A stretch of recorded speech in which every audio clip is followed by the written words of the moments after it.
Hi, Kat. Good day. Good comeback from the pharmacy. You know what? Pharmacy is a weird word for me. I never know if it's good. I never know if it works. I know it exists in English as well, but it's just weird. Like drugstore seems like the usual thing, but maybe drugstore is the US based word.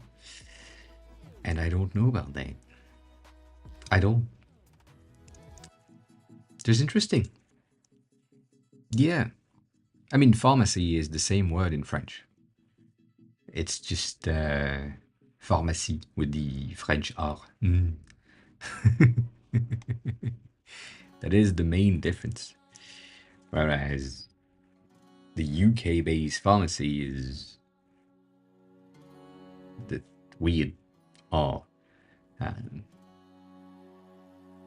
I do agree with that. It is more correct and more proper English based, but also it feels weird because I'm used to drugstore so much that yeah, I don't know anymore. I don't know anymore. That's all I'm saying. That is all I'm saying. How was your day? Unless, or not unless, but like with the health, not healthy. The lack of. Did you rest? Do stuff?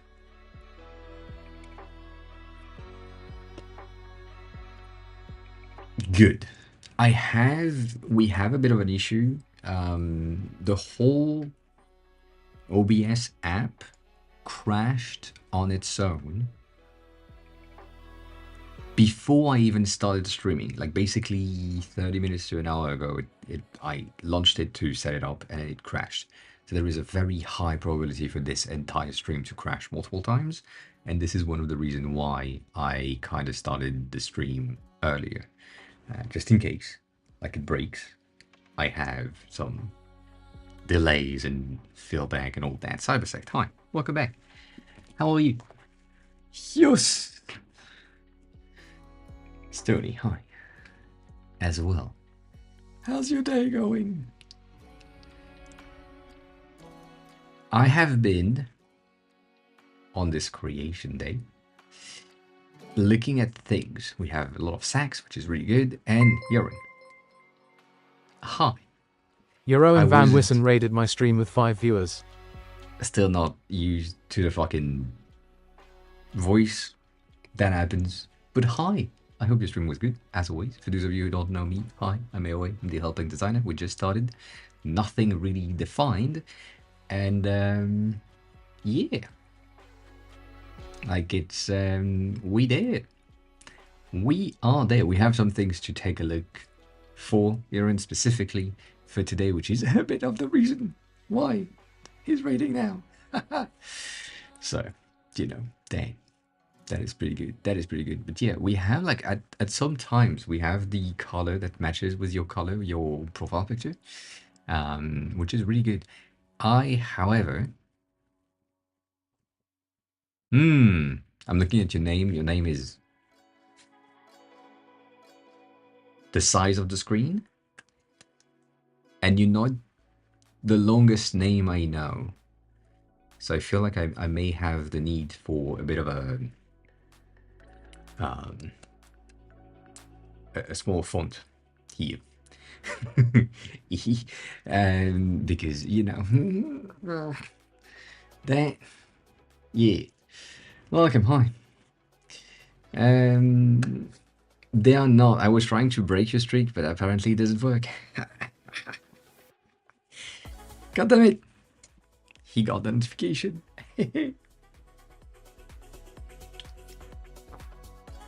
And yeah, today we have a bit more rain and issues with OBS, so I kind of started earlier to account if there is like breaking, if there is other thing that can happen, usually happen later at night when the whole building start to come back from work, and then the speed of the internet is like reduced because someone else is watching TV downstairs or something.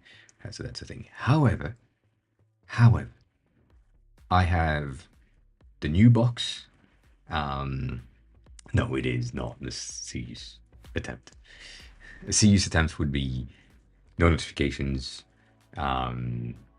stealth stream on Sunday at 3 a.m. Dang. That's how I would do it if it was a serious attempt. So, dang.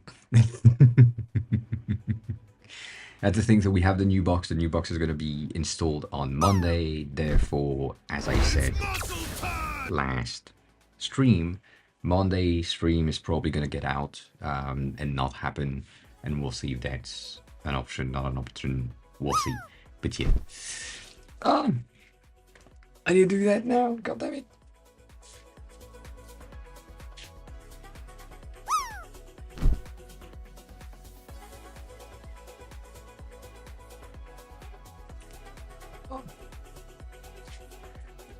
I skipped the gym today. I woke up with a fat ass headache that basically, good job, that basically stopped me from going. So I am rusty today. That's what I'm gonna say. But yeah, we have the technician coming in on Monday to set up the new internet. We'll see if it's better. It's supposed to be 8 gigs up, 8 gigs down.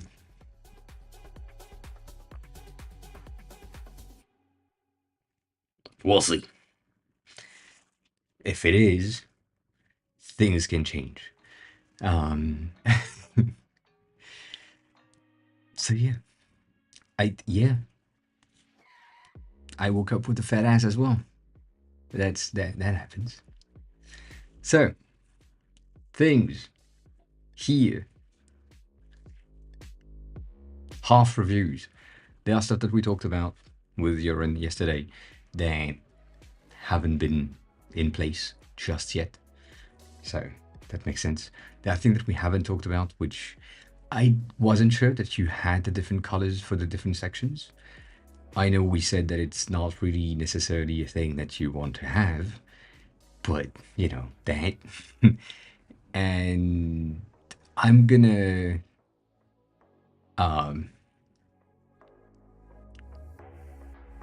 designer this specific thing right now. That's the goal. It's ordering that doesn't make any sense to me. The date, as a general rule, is supposed to be at the bottom, and the tags are supposed to be just above the date at the bottom. So, like these two things go at the bottom so that you have the title at the top, and it makes sense. It's the first thing that you read. Otherwise, here, what happens is that people will read tags, or there is something above, dates, and then there is something underneath, which is kind of not what you want, or at least I wouldn't want that. That's the first thing. Just reorganizing things. We didn't talk about that yesterday, which is kind of sad, but that, that. And then these, I forgot if, I don't think that is an option, to have like the font and all of that. I think it's probably in the component itself, parent component, depending things. Nonetheless, the hammed corner, I don't know exactly how you did it in CSS, as we said, but that's not it. That's not it. So I think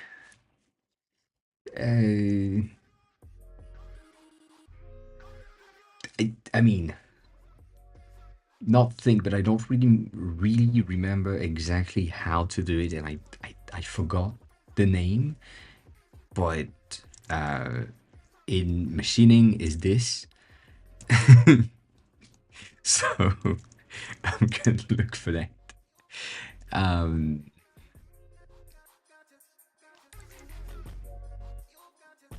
Like that, which I think, again, there is like an option But yeah, they put a fucking div after, which is really bad. That's not what we want. That's not what we want. Because that basically says that this element here is basically what you have. So this is wrong. This is not what we're looking for. And they just use nothing and then rotate it 45 degrees, which is what I kind of said. And it is basically what you have in the Figma file. But I remember that we have like different version of corner radius to not be radius, but be flat. So that's an option. The clip path is just half wrong because it is clipping, implying that when you resize that container, it will probably stretch or deform or be a different thing, which maybe the percentage fix it, I don't know. But yeah. And then the other thing that I have in mind is overall this div thing, if it had brain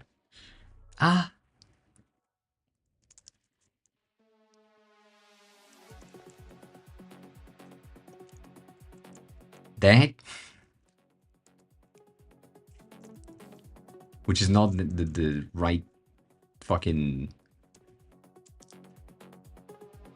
thing, but instead of having a border, which is your current case, which is like you have a border top right and bottom left, which are two different things. If you had just a shadow, like a drop shadow, it should be better overall.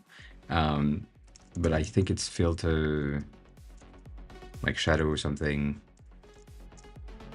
And then that, instead of being black, you use that in, let's use white for now, so it kind of is visible. Oh, interesting. And then we should have 0 in the... we could have 1. No, nonetheless, it doesn't really matter. It's basically this. You use shadow. This is really wrong. You use shadow to ensure that you have like that offset of 1, 1, which for you might be like -1, -1 to ensure that it kind of match your placement. But that would, as long as the background isn't a full transparent thing, which is the case right now, as long as that's not the case, you would have the border matching with the entire element, which is pretty good. Which I don't know if I can do 4 pixel spread on this. I can't because it's a drop shadow. God damn it. But that's the idea. Which means that this thing right there, instead of having the opacity here, we would have the opacity in 4, which is different. But yeah, do that. Can't you do that on your fuck, on your phone? Isn't that an option?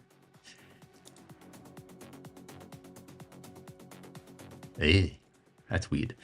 But yeah, that's the thing that I had in mind. And if you have that as a drop shadow, which is outside instead of being inside, right now I probably selected the wrong div, to be honest. It would ham the corners as well and have a continuous border around the entire thing, as long as you're using 0 pixel for the blur, which is making sure that it's just a pixel, a very single solid pixel behavior. And the thing that I kind of want is the, goddammit, spread. To ensure that we have, at the end of the day, the thing that we need to have, which is if I have a shape like this and I do a corner from here to here, right, like that. If I do a shadow, just effect drop shadow right there with, let's do red, so it's visible at 100%, that's visible. And instead of having it at like a Y of 4, do 0, 0 here, if this has the ability, which is right now because Figma is a bit of a bitch, if this has the ability to get on the parent right there, I should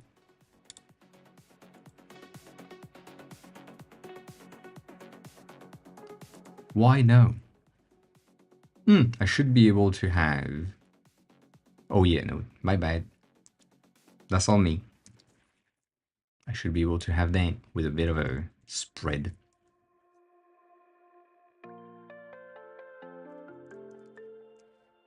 And technically it's supposed to get that.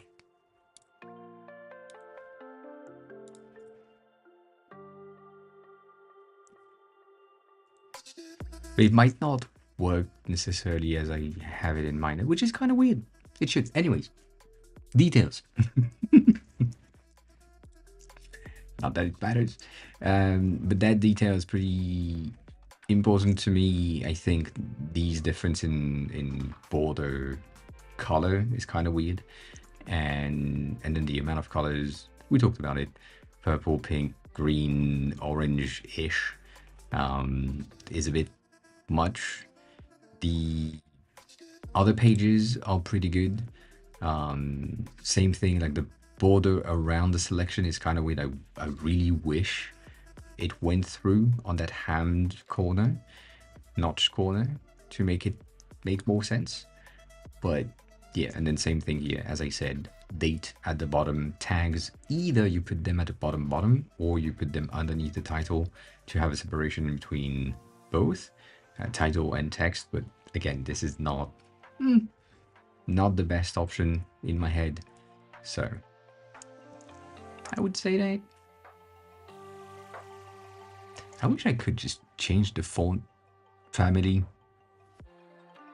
but that's not the case.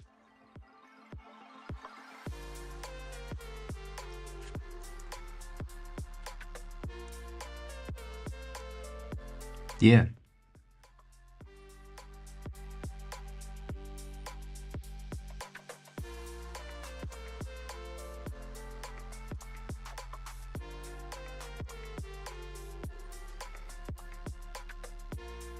Nah.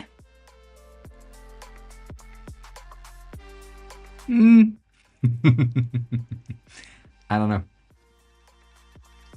know. Nonetheless, it's the same thing. I feel like the colors, which we talked about, is kind of would be better if it were different. And then this one on project doesn't have the hand cornered as well. That's the thing that I'm like, why are they? And your footer is not at the footer place. I get it, because your content there's not enough content to push it down, but it should kind of be fixed bottom to ensure that that container here is always the same height, at least, like min height being 100 V8 or something. Not exactly, but you know what I mean. That makes more sense. And then you have all of that, which is good. But yeah. Egozo is now following. Egozo, hi. Welcome on in. How are you? Who are you? How did you find the stream? Thanks for the follow. Appreciate that.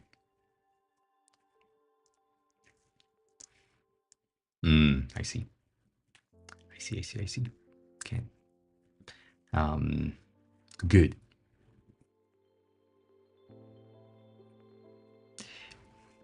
But you might be able to see that through the stream as like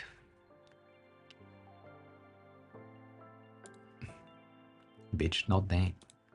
Can you modify fucking thing? Yeah, you can. That kind of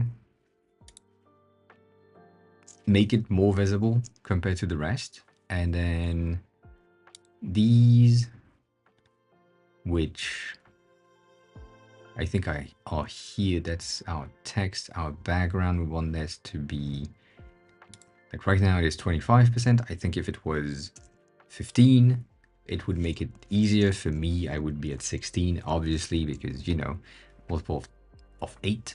And then on the text color, which is this, it has an HSL as a value, and I feel like if we move this instead of being bitch, instead of being 200, we use the 100, that may help in the sense that this is going to be brighter for the tags themselves. And on hover, we could have that background pass from 0.16 to 0.24, just on hover. But then again, if it has a hover state, it implies that it has an access or it is clickable. Like, it makes no sense to me to have something that is hoverable where I can't click. So that something, and on that hover state, I didn't say that yesterday, and I took a look earlier, and that something. If I click on the image, if I click on the card, if I click on the tags, the date, nothing, can't click. If I click on the title, then and only then will I move to the page. But before that, can't.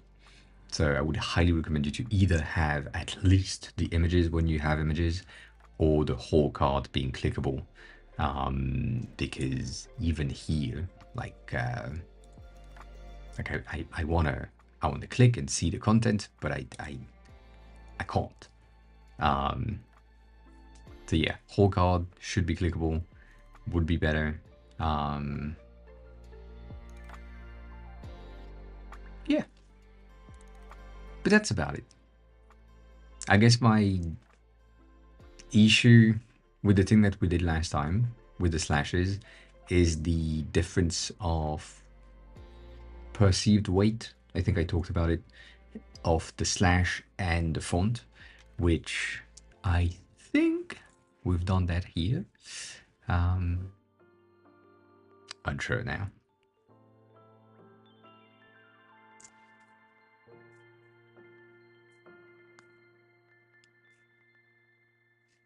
Like, again, this is perceived things. But if I get that,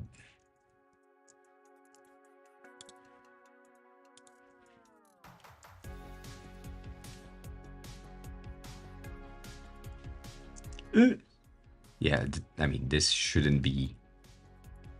This should be a rectangle. That's on me. Anyways, doesn't matter. If that was a thing where your overall, like,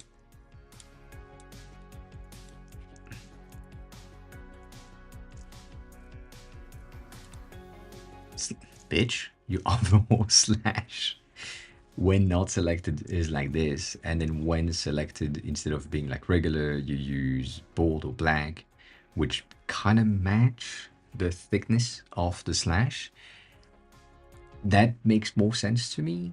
It could be an italic, it could be a regular like black italic to match the slash on unselected, but that perceived wise or perception wise, that makes more sense, as that element would grow when I know I'm pushing very much front end animation to you right now, but that would like basically grow to assess selection. But if it's not, it's just a slash, like regular slash. So I don't know. But it could be it could be working, could be good. And like the shadows, bitch, the shadows could, you know, could. Not saying no, god damn it. But you could have them just when selected, because you have opened the folder. Wait, open the.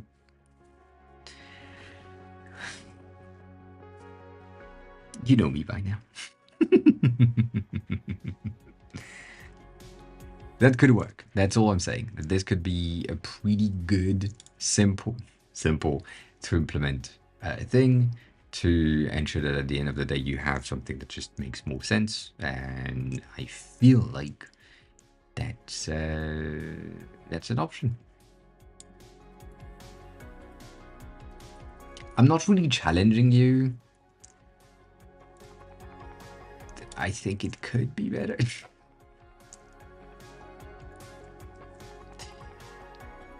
ah. Central, hi. Welcome in. Welcome back. How have you been? I like it. I don't like their policies, but also I don't mind what they say they have access to. But I mean, it has replaced ChatGPT on my sidebar right there. It's there. Same thing. Blue Sky has replaced that off Twitter, and then same thing here. So it's kind of better. It's on my phone as well. The more I think about it, the more I'm tempted to just download it and run it on my machine rather than having to use their website. The main reason being on their privacy policies, data usage that they have on their site. They say that they basically retain the rights to anything you do in there, which is the same thing as Facebook and other platforms anyways, but nah. If I run it locally, I own the entire thing, which is a tad better. But then again, I don't do things that are like extremely dangerous or weird. So I may ask like these things to reformat like an email or ensure that I don't sound passive aggressive. You know, these things that make sense to do. Other than that, it's just yeah. But yeah, how's the Webflow learning? How you like it? I mean, do you like it? I hate it, but that's me. Oh, that slash is bent. Good. Well, I would highly recommend you to not use it. You probably have started already, so that, you know, yeah. I personally, I'm Team Framer. Like it's just so much easier and simpler to use than Webflow. But if the client that you currently have is someone that knows how to use Webflow and they've requested Webflow specifically and you're bringing them like another tool, I get it. But I would highly recommend Framer instead. It's not that much more expensive and it is more like Figma. So if you have the understanding of Figma, it is easier to get.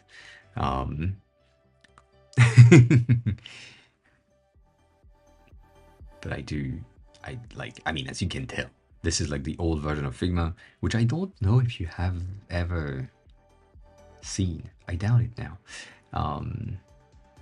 But yeah, it's that simple. It's the same thing.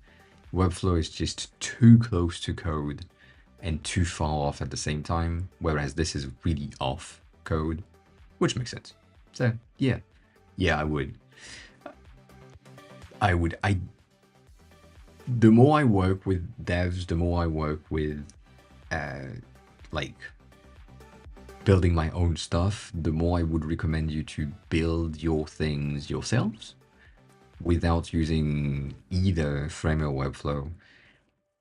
But for what they are bringing, like the tools that they are giving you and the simplicity, I would rather go with Framer than going with Webflow. The main thing that I have against Webflow is that it is too complex for anyone that comes to the platform for the first time. Like if you have no knowledge of code and no knowledge of design, you may find it good.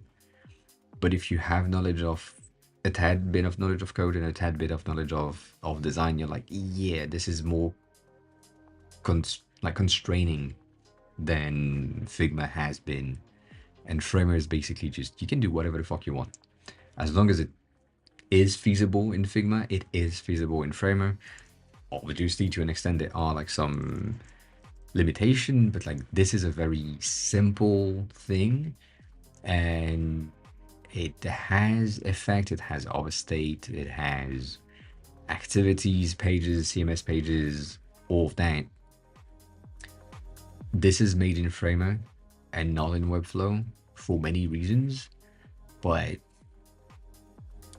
like it just works, and I don't have to think about it, which I know.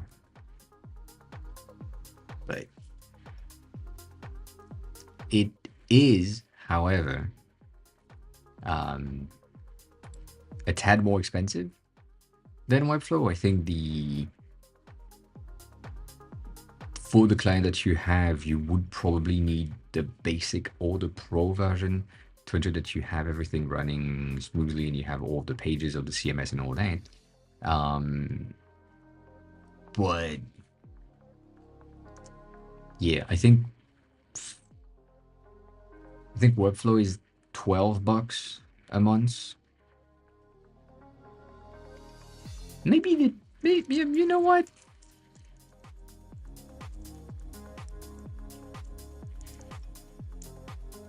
Bitch. Sorry. No! Oh, get me out of here. It's muscle time! I see. Yeah, it's 14. I knew that it was like cheaper by nothing compared to Framer. They are basically the same price. But I think Webflow gives you 0 CMS collection, whereas Framer gives you 1, even if it's nothing. For a client. At the end of the day, it's the client that pays for the thing, so you don't really care.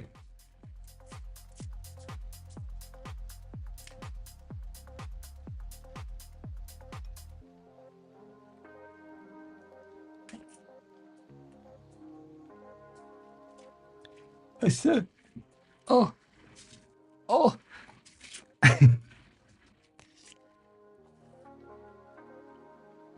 So yeah, it is the same price. Like, and they have that e-commerce thing that they do offer, which implies like a CMS and products and all of that, which I think is roughly what you have as a project. Whereas here, you don't really have that. I get it. But for $15 a month, you already have 2 CMS collections that can have 1,000 pages, so 1,000 different products. You know.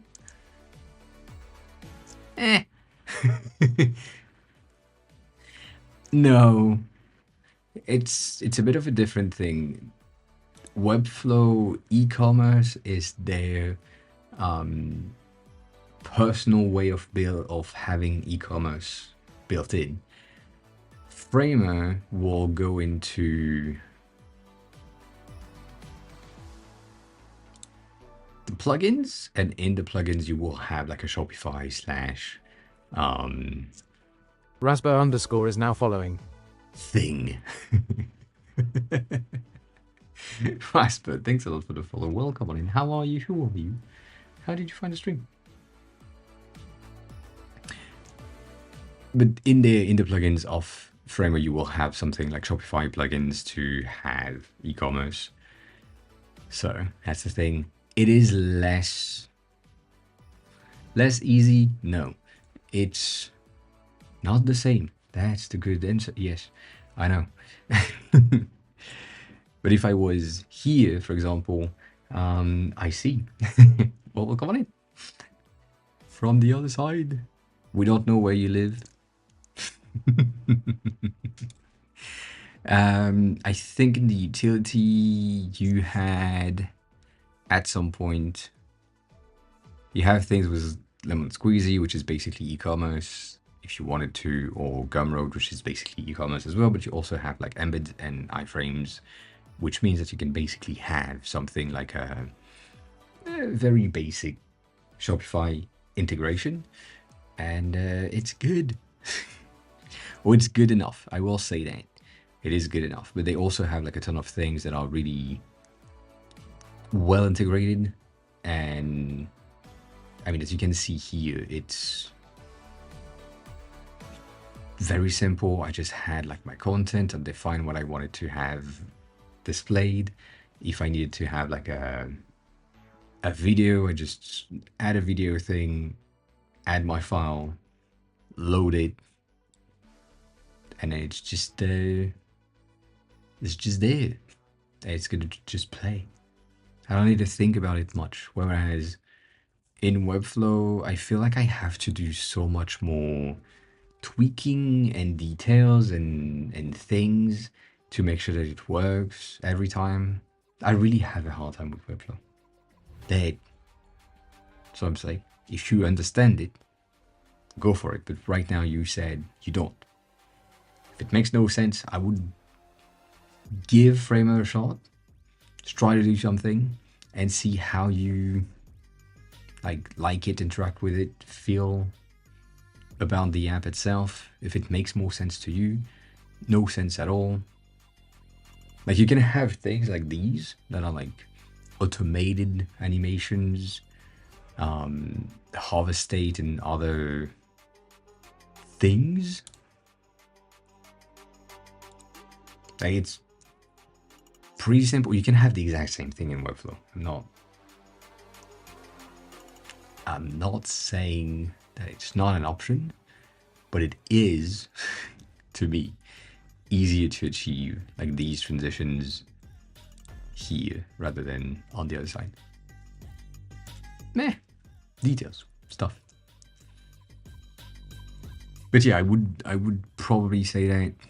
And then now you have this plugin that gives you the ability to sync your design system from Figma to Framer. You have the ability to sync basically your design in Framer with a copy paste from Figma directly into Framer to have 95% of the design that you have defined in Figma done like in 3 seconds. So with all of that, you know,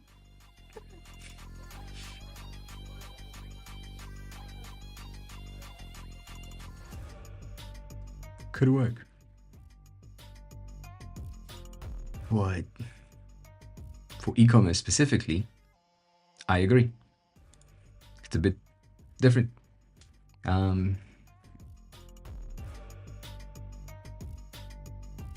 Good. Well, if Photoshop is good for you, use Photoshop. Like the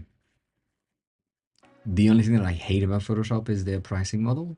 It is way too expensive. You want to cancel. It's not easy. You may have it legally acquired for free, which me too. But in the sense of business-wise, legit business stuff, you kind of need to have a license, like a legit license, to make sure that it's official and all that. And that comes up to be pricey at the end of the month. So, you know, that's a detail. Other than that, you're kind of good. But there is a ton of people that are, or that I'm following on other platforms, like, let's see if I can find this, because this was good. I said nothing, you heard nothing.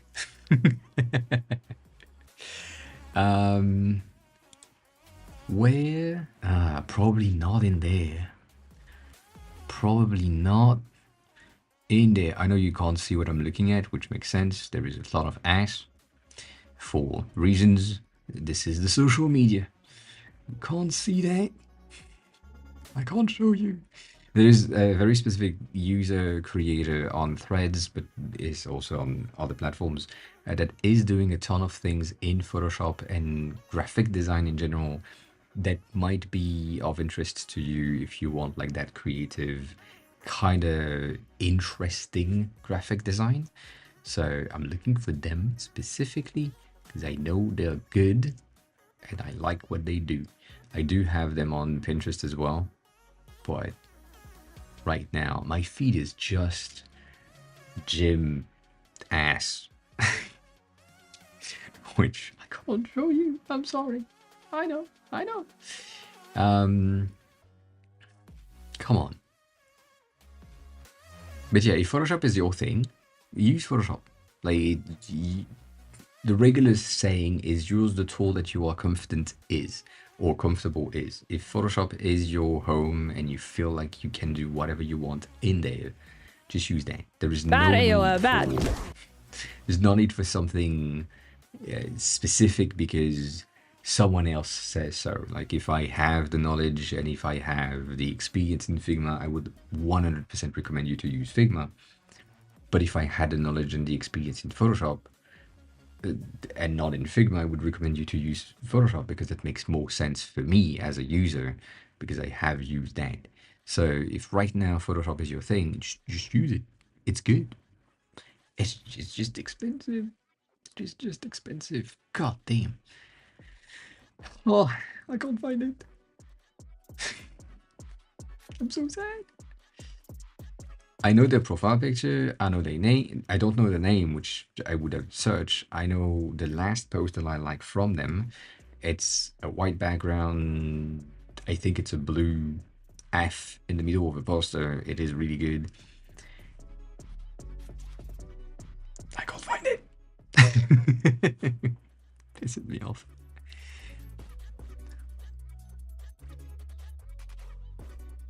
I found them. I found them. So, that person specifically, which I'm gonna, if you have threads might be useful, pretty good. I don't know. That creator is doing these really organic manual creations and all of that graphic design and like kind of creation inside of like Photoshop after the fact, like ensuring that you have the small types, the things, all of that could be like what you do in Photoshop, all the lines, but then the scan analog scan type thing, that is something that they have done specifically on the scanner while moving the paper when it is scanning. But the other graphical elements that is added on top, that could be really interesting, at least I think, from what they are creating. And they have a ton of really, really interesting creations that you wouldn't really think are made physically in the first place. But it's a lot of scanning. It's a lot of these ones are manually painting on a piece of paper and then scanning that or taking a picture of that and making sure it goes through Photoshop. So if that's a thing that you are interested in, take a look at their creations. It is really good. I like it a lot. And every time it goes on my feed, I like the post. It's, that. But if that is your stuff, take a look at it. And then as always, Pinterest is going to give you a ton of that as well. As long or as soon as you like some of these, you will see more. That's the algorithm of Pinterest, which is really good. Like right now, I am in that realm of things. This is the type of illustration that I'm seeing every day, and this the thing that I'm kind of looking at and potentially integrating in Stream Overlay, in my own websites, and all these things. Obviously, Pinterest is just telling me, yeah, it seems like you like that. So for you, if you like graphic design, other things might happen. So Pinterest pretty good. That person earlier, really good as well. And you could, I don't know enough. So that's one of the domain when I can't really help much. It is feasible to make a living from graphic design, but you need to be so good or so specific that companies are looking for you and your style specifically. In the beginning, you might be attempting to create something that already exists as references and not really have your own style just yet. But the more you practice, the more you will have a style of your own, which I think is good. But yeah. Have a good dinner time and maybe see you later. I don't know if I'm still here. It depends. Depends. We are 2 hours early. So maybe we will have a 6-hour stream. I doubt it. But yeah, have fun there. See, not rigged. Good job. Good job. You sure you need to leave now? It seems that you're on a good streak.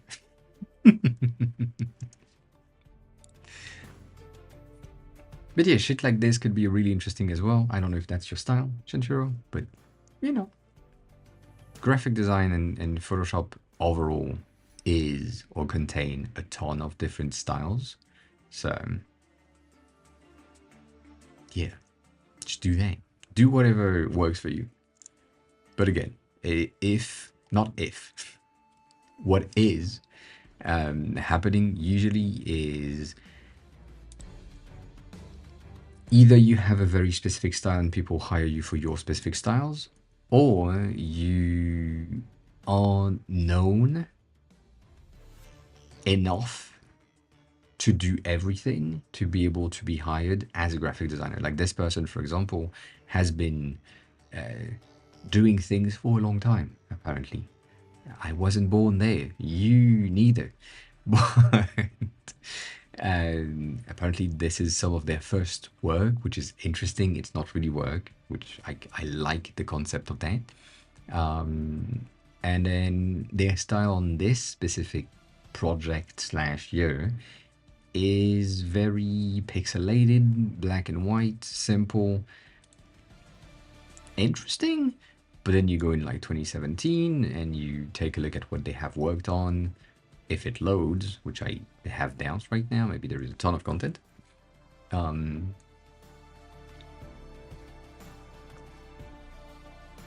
on, bitch. Thank you. It is absolutely different. Like you have a shit like this, which is a fully different style compared to the previous illustration that we had. And this is, I mean, personally, I like it, but it's fully different. So that when you have that ability, personal ability to do everything or every type of style for illustration and graphic design, you may be able to be hired by a lot of companies. And when we look back at like 2024, 2023, I forgot which one it is, they worked for Destiny 2, which is pretty impressive overall. So yeah, as a concept artist, illustrator, I don't know exactly what they did in there, but they did good. So, you know, meh. You have like that's the main point. You have so much options in graphic design that you either have a very specific laser focus thing that you are known for. I guess Bill is is it Bill's? Yeah.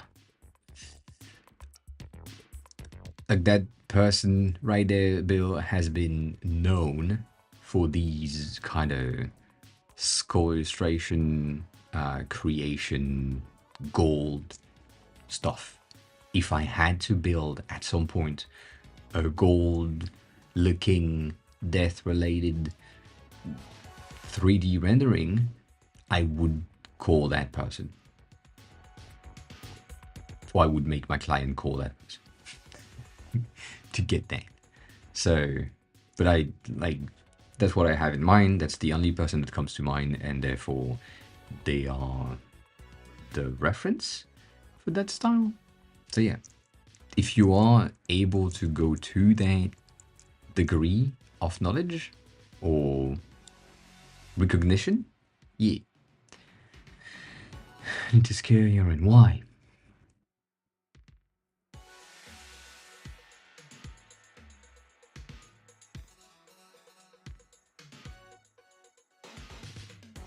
What's scary about that? That? Explain. Explain yourself.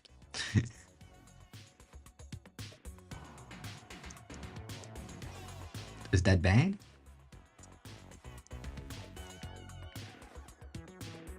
You know I don't know.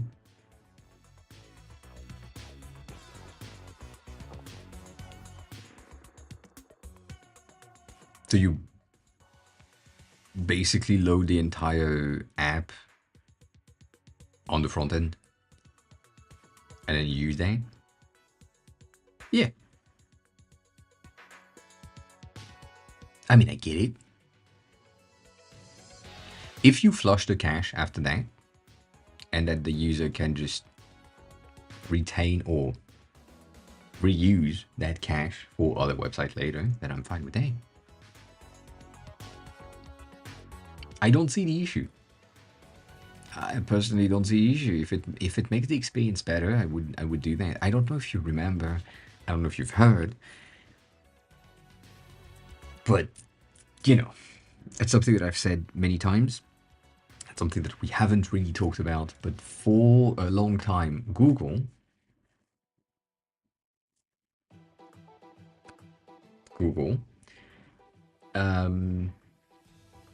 when you entered the Gmail like login page, there is a 90% chance that you will log in. Like if you arrive on the login page, there is a 90% chance that the people will enter their email and then the password and then press enter and be good. And what they used to do is that when the email is entered and the user start going into the password section, the server pre-cache the account. As in, oh, that person is trying to log in from that endpoint, and they will probably do it, but that way we can just pre-cache their account on server, so the request is already available, and then when they press enter, it's the right password and it goes through. It basically loaded in an instant because it was already preloaded. And they did the same thing with profile picture, as in when you like preview the image for, or you want to change your profile picture, you drag a new image, it just has it as a preview, so it's visually there. But what they used to do is that they started uploading the image, and then if the user decided to scrap it and that's not the one that they wanted to have, they just remove that from the server. But by preloading stuff and then scrapping when not necessary, that made the response faster. So for me, having 12 gigs of preloaded or saved stuff on your machine is pretty good, as long as you can let the user flush that.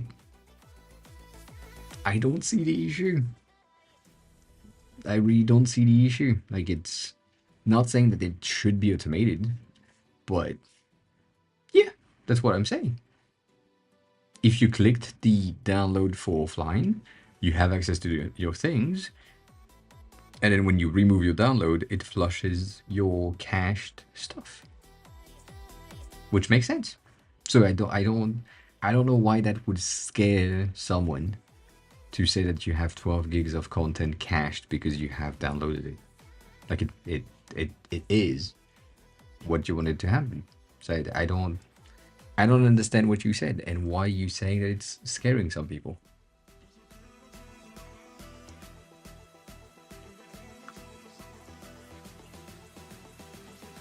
Like it works as intended. As long as you can remove it from the cache when you have watched them. Same thing, like if you watch the full episode you remove it from the cache.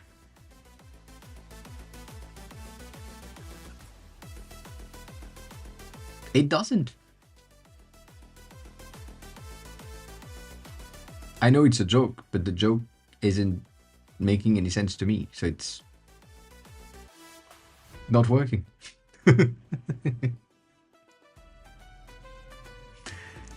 Or not working as intended, I guess. I'm gonna say that.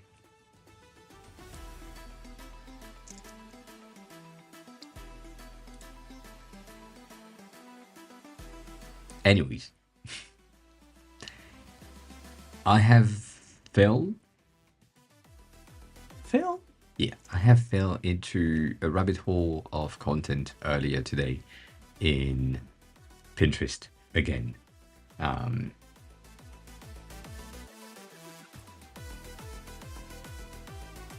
Yeah, but it doesn't. I mean, Urine wasn't there anymore, which is why it's kind of weird. He already decided to leave for his parents or other side of the family. I forgot stuff.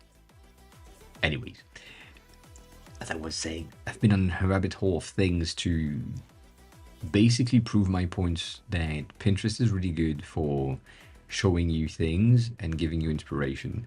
This is mostly something for Denny. I know Denny has been active on Pinterest as well, but currently I'm into these and I've been seeing these for a while. And what happened earlier today was I saw something like this and I was scrolling through the related pins underneath. I saw something else and I was like, yeah, this is pretty cool, which is like more animated. That made me go into something a bit different that had like it had a different texture or different feel, rendering type of thing. And I think I added 50 pins in like 5 seconds, basically by just going through everything that popped in and say, well, this is pretty cool, this is pretty cool, this will work for this would work for that, this is pretty interesting, this would work for this event, this would work for that. And yeah, it's kind of crazy how Pinterest gives you like anything you need for specific goals. For Yanlong, for example, that is basically what I had in mind when we talked about like the icons and the rendering of the icons and how it could be animated. That specific like creation and these micro animation for containers are things that I kind of want to have on stream as well, because I do love these visually, and for an alert or for something that happen from time to time, like these micro interactions are really, really good. They kind of work, they are simple, they could be done in OBS only. Maybe. I have doubts. It's feasible. Complicated, but feasible. You know, so that's the type of thing that I'm basically looking at most days, and these animations are really, really interesting to me to just have like as a reference. So yeah, and Yanlong specifically would have the need for these stuff. So love name. Nonetheless, that is the main point. Stony, do we have anything for you specifically that we need to do on your side? Because I know that we are on a creation day officially, so we need to create something. I have IDs on my own that needs to happen. Like there is a ton of alerts and thing that I want to have in a more drawy way lately. However, this is mostly something that I would do on the iPad and not on Figma. So, not really an option right there.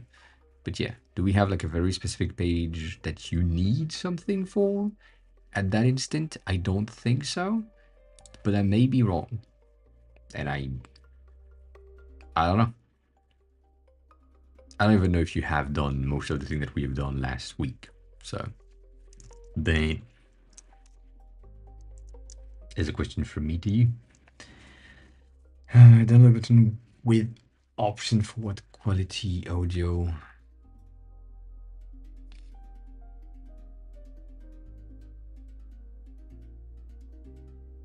So it's not a download button, it's a drop down button with download options.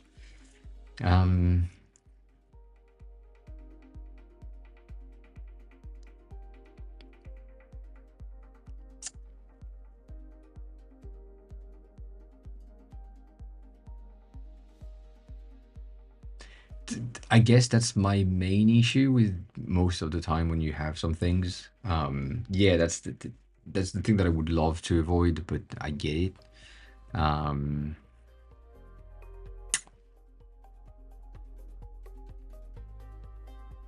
The specifics that you want for that download button makes no sense for 90% of the users. Makes sense for you. So that's a bit of a thing.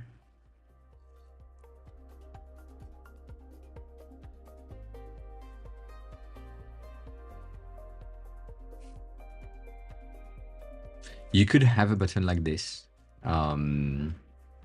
You could have like a very, very simple stuff like that. Not that. Sorry, wrong buttons. That would be, let's say that this is the thing, and then you have the chevron bottom, which technically I shouldn't use that also. I don't care.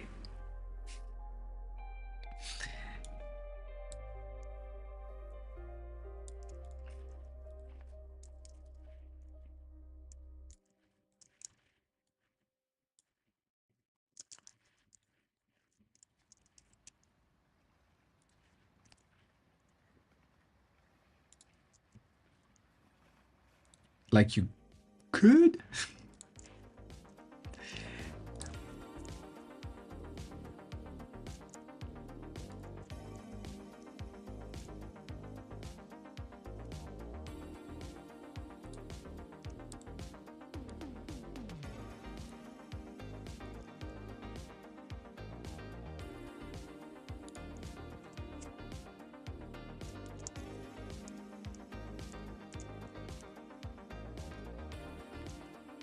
Have something like this. I'm making it half wrong at that instant, but you could have something like this, something that says download, which if the user click on this side of the button, they have the download, so that it basically makes it available offline. And then if they click on that, it drops the options with like the qualities. I don't know about the subtitle and language to cache,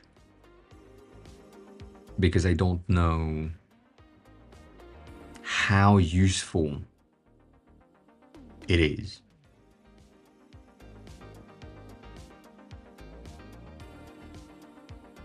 That's more of a question from me to you. Indirectly, kind of,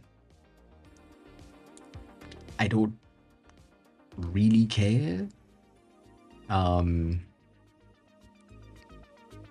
As in,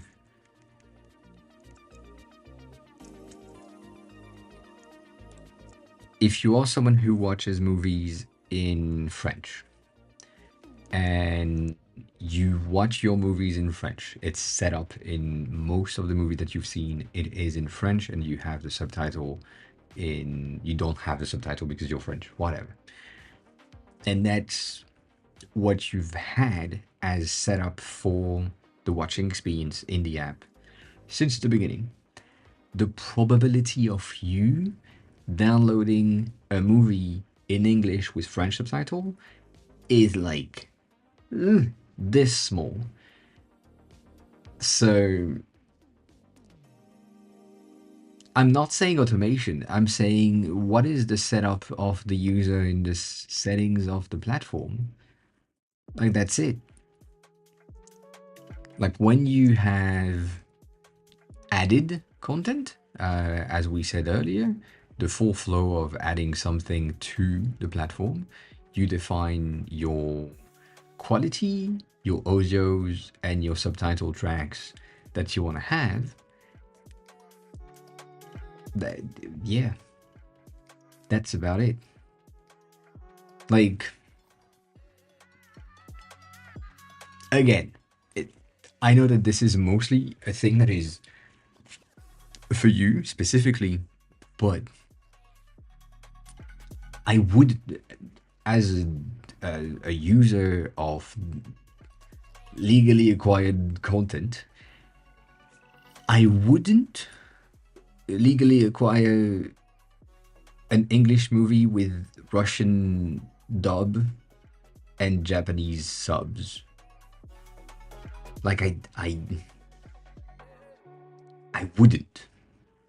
If it's an English movie and I'm not English and I just need subtitle, the probability of me having it in its original soundtrack voice and the subtitle that I need based on the settings that I have defined in my app, that would probably happen. So this is not an automation. This is like, what do I have on my server? And that's the thing that is going to be available offline for me. Like,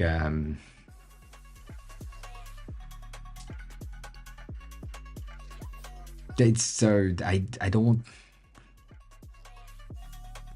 First of all, I don't see your point. That's usual, but I don't see your point like at all. Like, it doesn't seem like a potential for me. Oh shit. I'm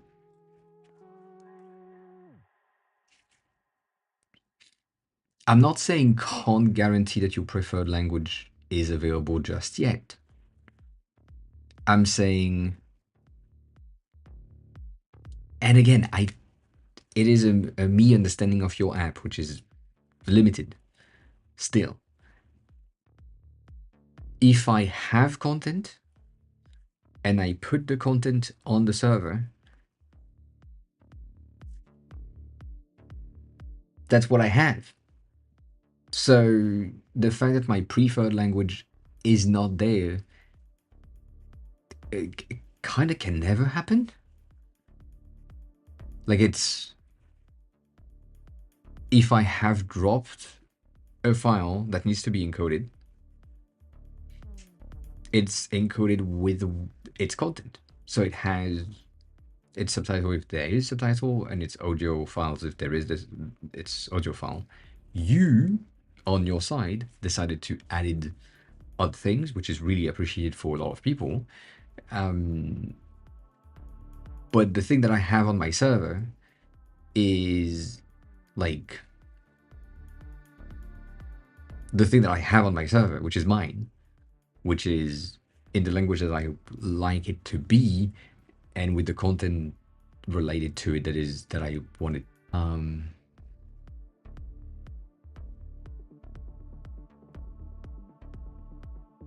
Yeah, no, I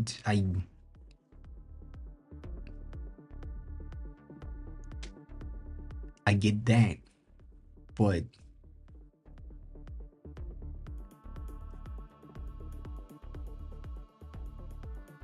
it doesn't really matter.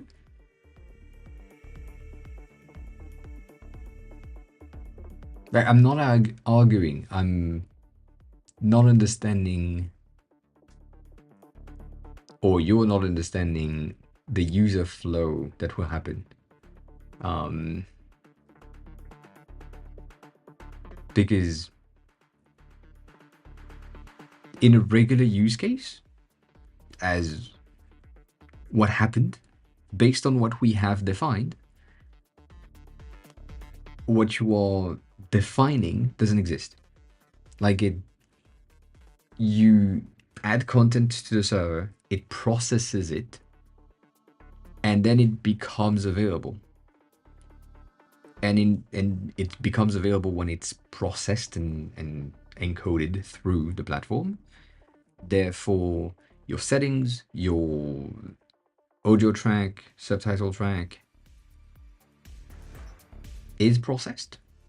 So you should have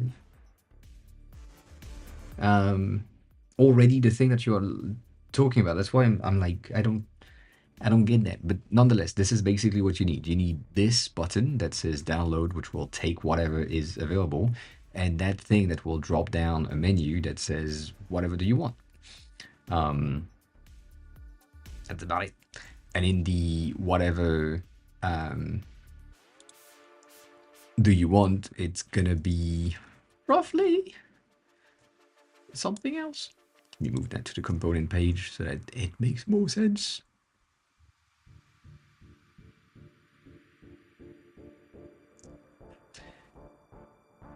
Yeah, but your content isn't available on the platform until you have it processed.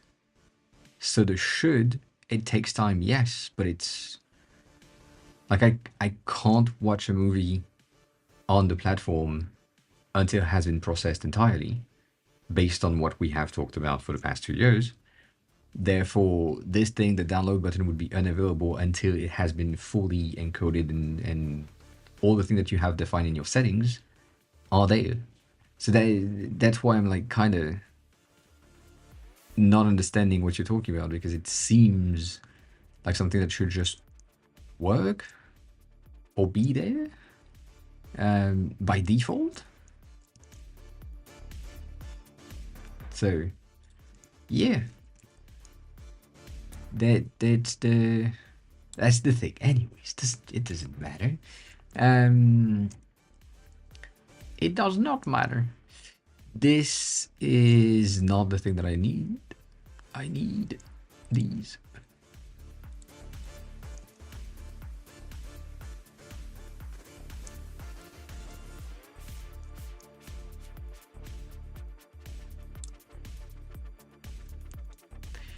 So you basically would have this without, let's say you have less than these. And that would be just, you click on that, it expands and it gives you your quality, your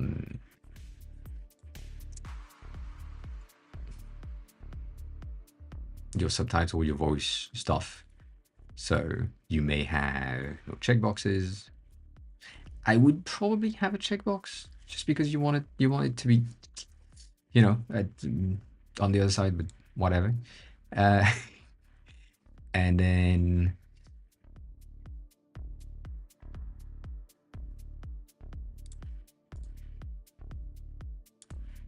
like basically that. Can you type?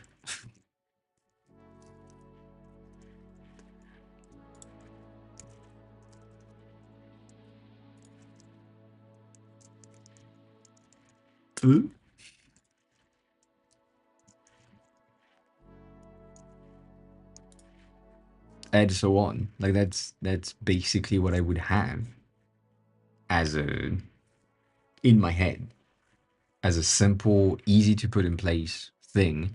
You have that button.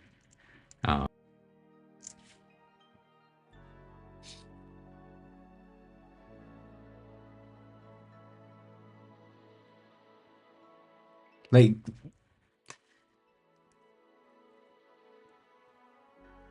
to me, again, this would have like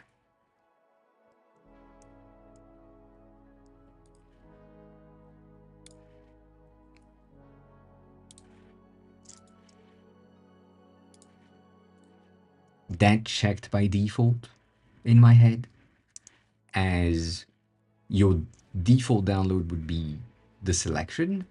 So the user would know, well, if you click on download, that's going to give you this. But however, maybe you want for this specific movie, you want like 1080. So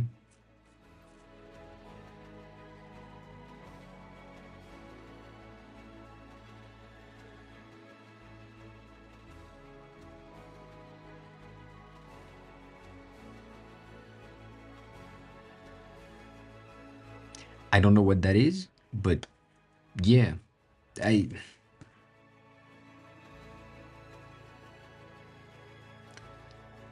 let's put that on my ignorance, and that would be fine. Okay, I don't know. Subs or subtitles weigh nothing. Like it's not that would be heavy in the caching process. What would be heavy is no, fonts are nothing. Like they do not. Like you have one font to download and then you just use that font. So it's like nothing. The video and the audio, that is more of a heavy file to have cached, which I understand. But I I don't know the difference between the two things that you have defined, like as ASS subs or VTT subs. I don't know what that is. AS is good always, so would take AS all the time.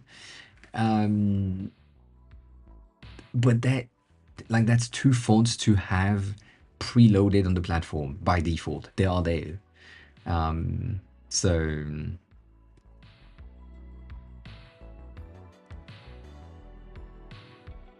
like it doesn't really matter the font that you have. Like it should be the system fonts or it should be the platform fonts by default. And then if it moves or not move or have fancy bold things, um, all of that, that is different. That's a thing that is based on how the subtitle works. Like it's you can't say no. That's the thing that is fun. You can't say no.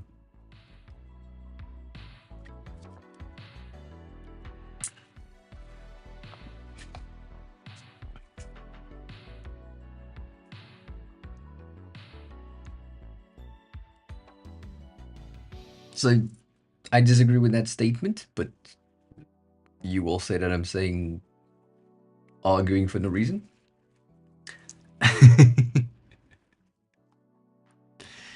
um, but I fully disagree with that statement.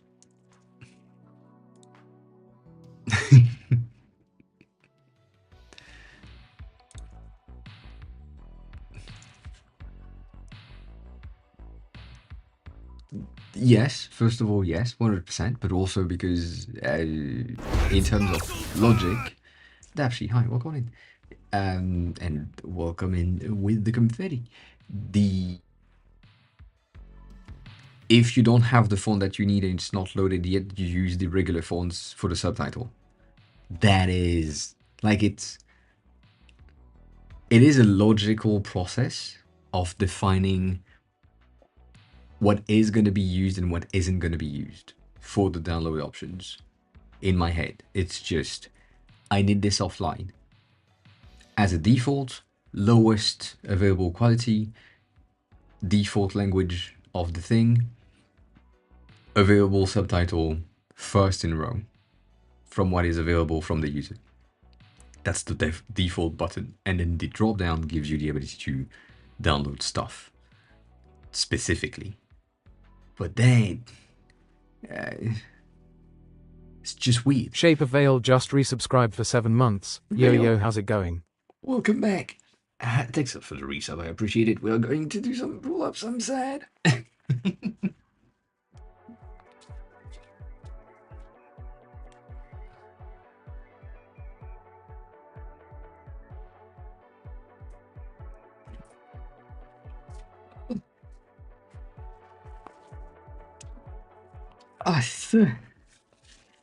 How have you been? And Debshi, how have you been? How's everything? So yeah,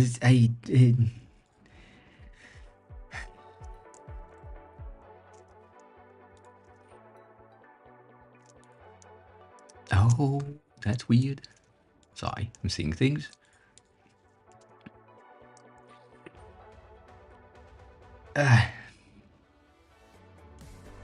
Good. Well, sometimes you need to work and do stuff, so I get it. I get it.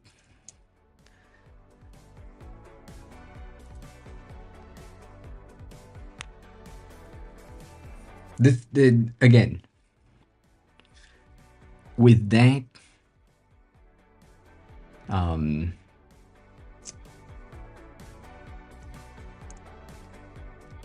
not saying without fonts. I'm saying user doesn't have downloaded the required font, therefore we're using the other version of the subtitles, if they exist. That's it. That's what I'm saying. And it's a logical process of do we have the thing? No. Can we have the thing? No. Then we shouldn't even propose the thing because it's not available. That is logical to me. It's just like, is it available? No. Can we have it? Yes. Download the fucking thing. Like that's that's it. And then if the user says we don't have it right now, but we can have it, check that box, download the fucking thing. Or we don't have it, we can't have it, it's not even an option. You can't check the box to download it. Like that, it's just,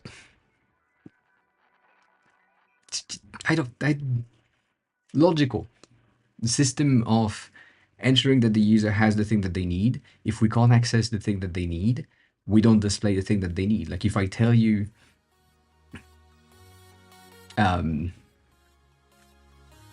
you can take the bus, but I know for a fact that you don't have a subscription to the bus services, it makes no sense for me to give you that as an option. Like it's just, yeah. If it's the option that the user can choose, yeah, I'm fine with it. That's all I'm saying. The text is a tad too close to a checkbox. Yes, I agree with that. It's also a bit too low, but that's because of the font itself. It doesn't have the same amount of space top and bottom, which I know. It's bad. But yeah. Yeah. The thing is, Modo is going to be more annoying in the long run. Like, doing this is going to be user-friendly in the sense that maybe the first one, like the first time that the user define that they want to download something for offline, we trigger this to open them to say, well, we currently have this and this available. Do you want something else? And then they select, and maybe you have a button at the bottom that says just download that, whatever. But once they have made a pre-selection, that becomes their default download. So as soon as they go to another page or another episode, another movie, another thing, and they had selected the first time 4K English for download offline, and that specific thing has 4K English for download offline, that's it. That's what will be downloaded. But if we don't have 4K for that thing, we just go to the other available right under, which is going to be 1080. Like, it's just, it...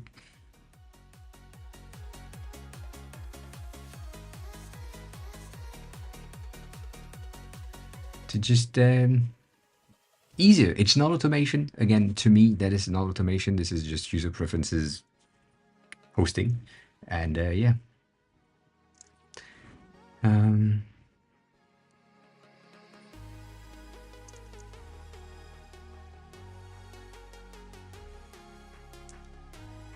So this is the thing that I thought about.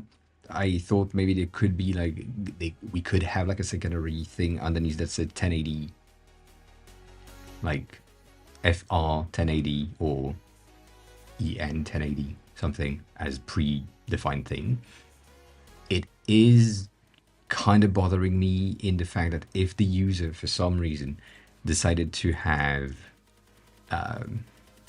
that, that's gonna take a lot of space for no fucking reason.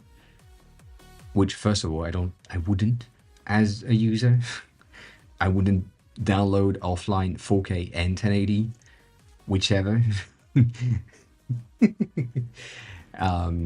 But yeah, I mean, to me, this button is going in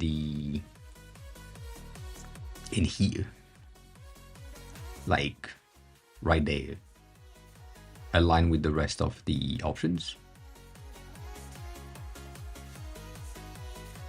That's what I have in mind, but maybe I'm wrong. The only thing that I don't know is download episodes.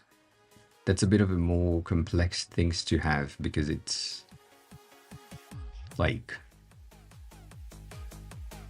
we don't really have an episode page where we could have that. So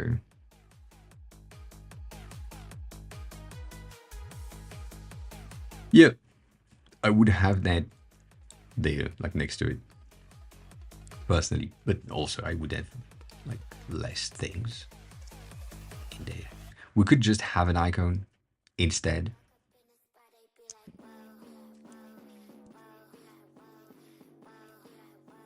But that's just weird.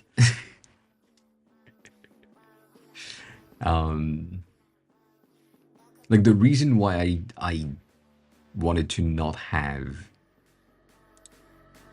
a model specifically is because if you know, if you have your like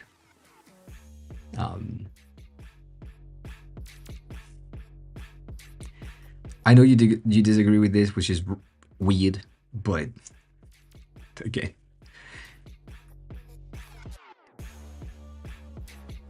I'm a server admin, you're a server user. I put things on my server. I know the quality that I have on it. You as a user might not know exactly what we have. I get it. If you're just a user, do you care? No, you just want to see the things. And would you get in the nitty-gritty things as a user of a server? I doubt it. Again, assumptions, but it's user-based assumptions. I don't. I don't. I really don't see the point of the details. Like this is available, you can put it offline. That's it. that's what is in my head. And in your settings, you would have something that says offline quality preferences. 4K French is the thing that I want to have. And then secondary language, English. Tertiary language, German. And then quality, 4K as base, 1080p if you don't have 4K. And then if you don't have 1080p, 720. But it's just logical. Like, as a default thing, you want the thing to be downloaded offline to be 4K English. If 4K doesn't exist, you go to the next up, or the next down, technically. And if that next down doesn't exist, you go to the next down. And if English doesn't exist, you go to the next down. And that's just it. I don't know. It's a setting that is defined by the user somewhere, and then if they just want something to be offline, it's just offline. I get it. You want this as a tampon buffer thing. But you know. It's not an automation.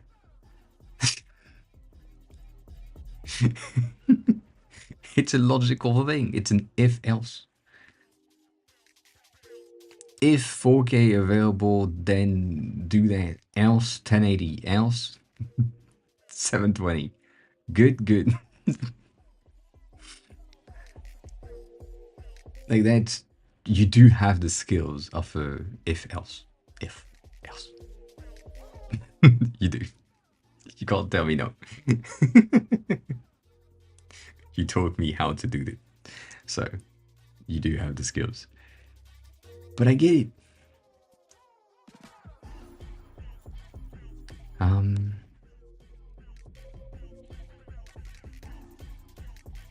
that's the thing that I want to avoid, Napshi. Like,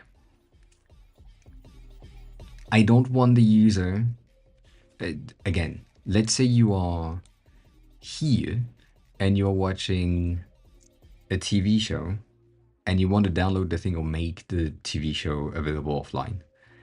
And you kind of need to do that through, this is a fucking one shot.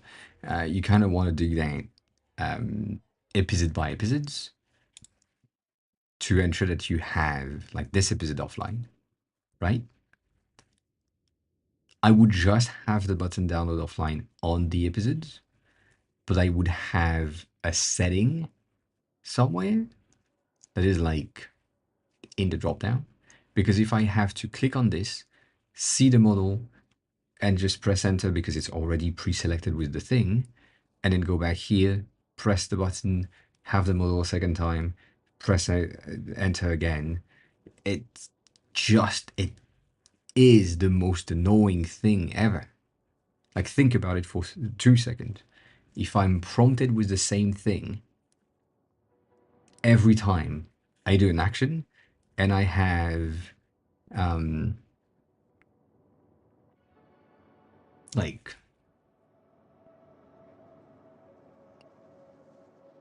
yeah, but that can't be a thing. Or that's something that you don't really know. Like, for example, me watching Kaiju Hachigo on Disney Plus, I haven't finished the last 5 episodes, for example, but I have watched the TV show twice on Netflix. So technically speaking, based on the knowledge that Disney Plus has, I haven't watched the 5 episodes, but I've watched the first 4, for example, because there is like 12 episodes or 9 episodes, I forgot, whatever. Meaning that with your thing of downloading only the unwatched, I would only download the last 5 when in reality I want the whole season. And if I download the whole season and it's a season that has 100 episodes, that's not really an option because the amount of cache that would happen, like, you need to have some sort of a buffer to ensure that the cache that is used by the app is not limited, but like kind of limited. Like, you don't want to overload the browser with cache from TV shows or movies. So all of that is things to take into consideration. And I know it doesn't come to mind when you just think about it.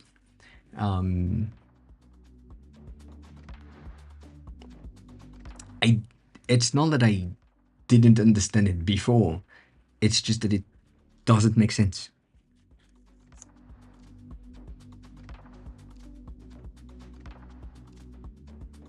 Like, it again, this is in my views. It doesn't make any sense to go for something that is, yes, it will work, rather than go for something that will make the life of the user easy from the get-go.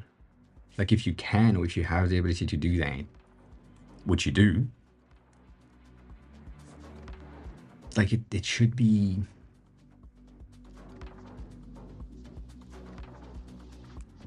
it should be done. I'm gonna say that your option is a dev option, which is, I can do that, it will work, I will go back to it when I have time. You never have time. Not you specifically, but dev in general. You'd never have time. You never go back and fix the issues that you said that you would fix at some point. You do that when you need to overhaul the whole feature, and that is implying a certain amount of time where the user, right now it's you, so that's fine, has a worsened experience with the product. And a worsened experience with the product when there is another option makes them not stay on the product. If it's you, we don't care because you will use your things anyways. But just thinking about user base, other people, that is the thing. I know, but like, me too. Now that I have that experience or that example, which, makes sense, but this is like, I work on it, I use it, I'm not doing an in between. I'm showing you the in between. Like, that's usually what happens. I'm like, yeah, I'm working on this page, for example, or I'm working on this page specifically, and it's not done yet, but that's what I'm working on. And then you see the things. But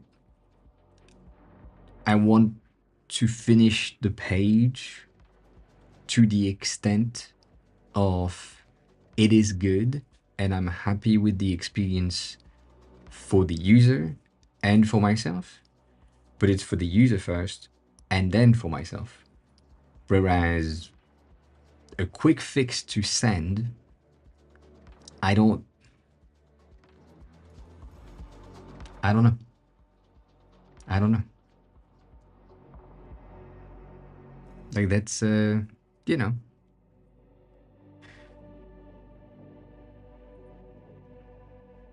Hey, the solution, I gave you the solution already. Like, the solution is very easy. You download the thing that is available or you select the thing that you want to have. That is the easiest way to implement that.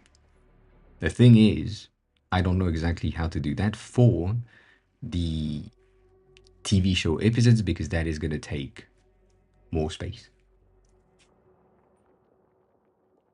Yeah.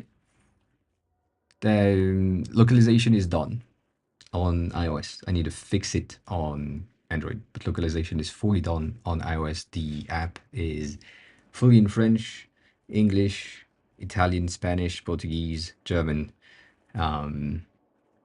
all strings done. So, yeah. Yeah.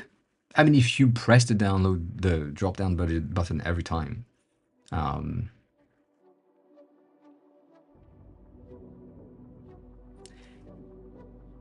thinking about it in terms of where it's placed. Like, that's the thing that I have in mind because it's going to be here. And based on regular user spacing and placements, if you replace that with just the icon, for example, of make available offline, it's going to be around here. And it has like the download text plus the icon, which is, as Tony said, kind of weird to an extent. But then again, if you go here and you take a look at how they do it as well, because that's a thing. Not that.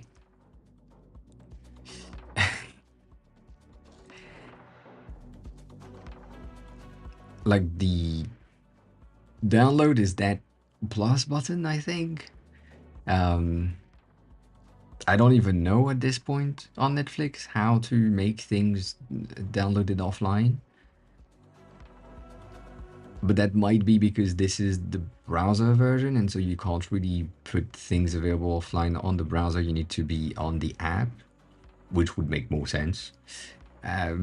See, like, I get it. You want to have something to put things offline. but you already do. That's the thing that pisses me off, that you already do. You already have given the user the preferred quality and preferred language when you are asking them to upload content to the server.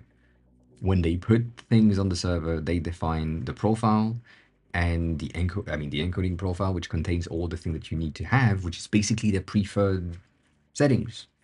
So they don't need, or at least in my views, they don't need to um,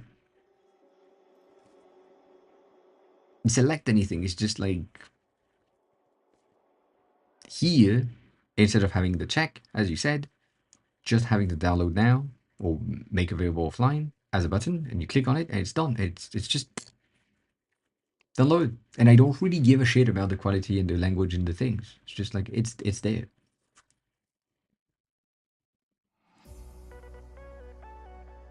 I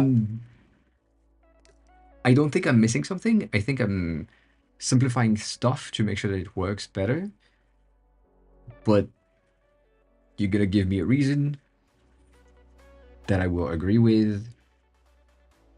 Usually, it doesn't mean that my point is wrong, nor that yours is wrong either.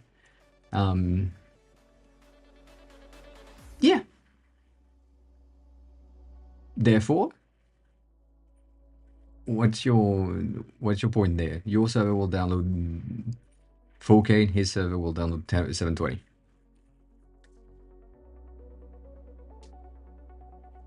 Because that's your server. Everything that you're watching is in 4K, and everything that is watching is 720. But your preferred download things is 1080 on like encoding.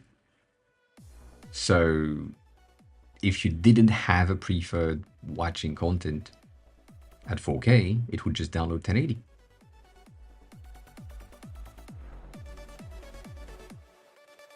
Like that's,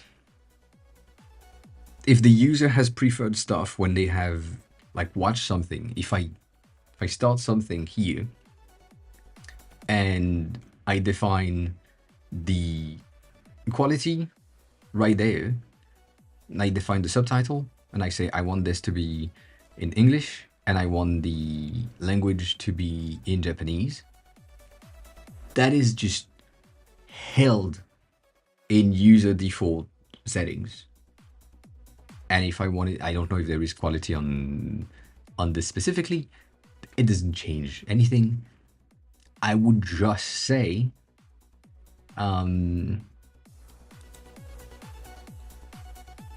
that's what the user have watched. Like it just doesn't make any sense to, or from a user point of view, on a user flow point of view, it will, I would say 99% sure, never happened, that the user is brought to a server and then says something like, I want this to be offline. It's just user is brought to a server, start watching something, define settings, held in user default, and then they want something else in offline. And yeah, it's just like it is just the thing. It does not make any sense as a user flow to not have watched something when you come to a server, and specifically if it's your server. Say the settings from the user point of view should be there by default.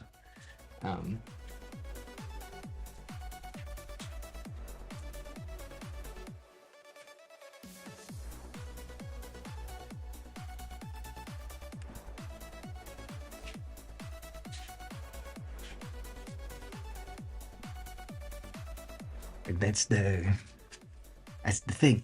It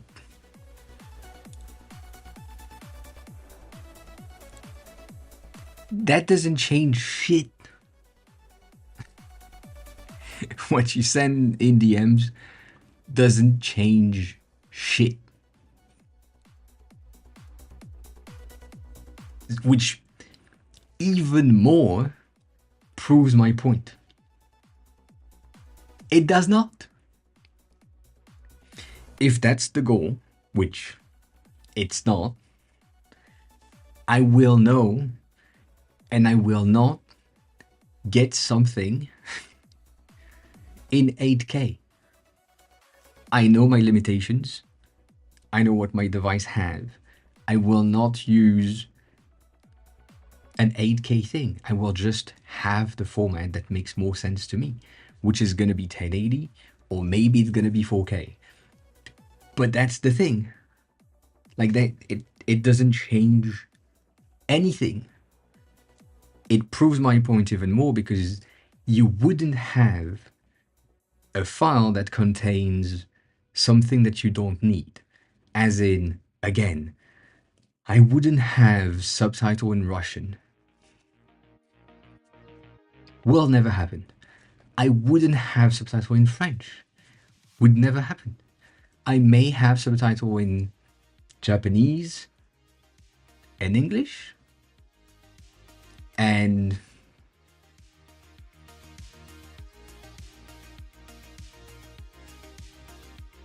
yeah, then that's it. Like I don't. The owner define the content. The user use. If they want something else, they ask the owner change something. But the owner defined the content. So if the owner says everything is at 1080 and you only have English subs or Dutch subs, that's it. Nothing else.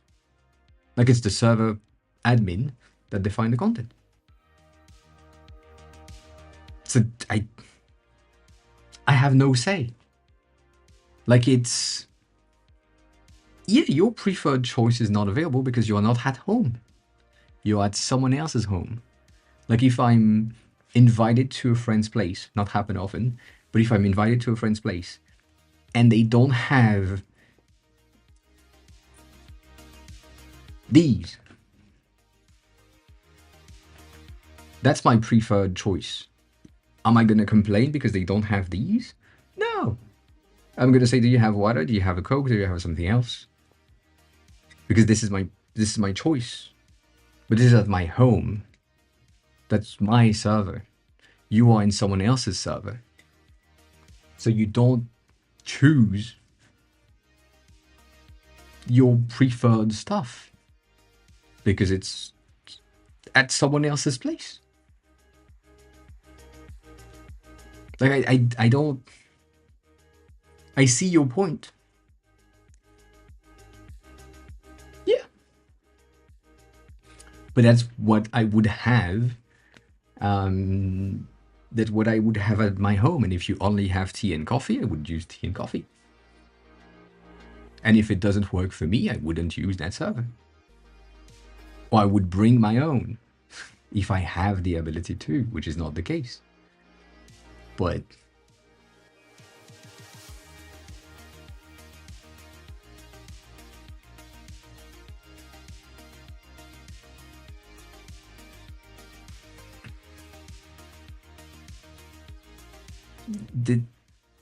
I disagree. I see your point.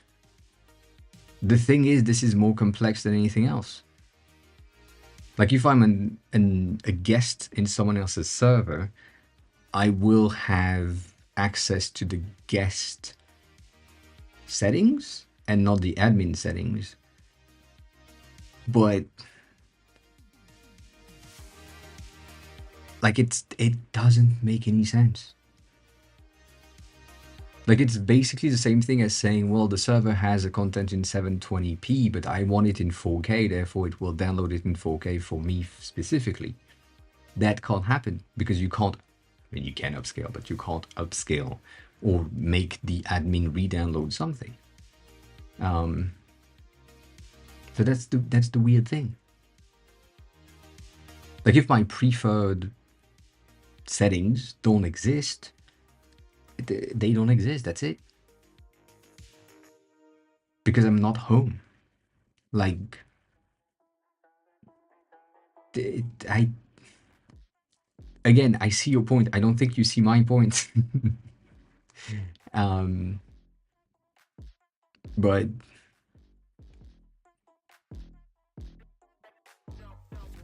yeah, it's just weird. But also, the same thing. It doesn't change much in the fact that, to my point, same thing. You know, you like that and you like that. That's your preferred choices.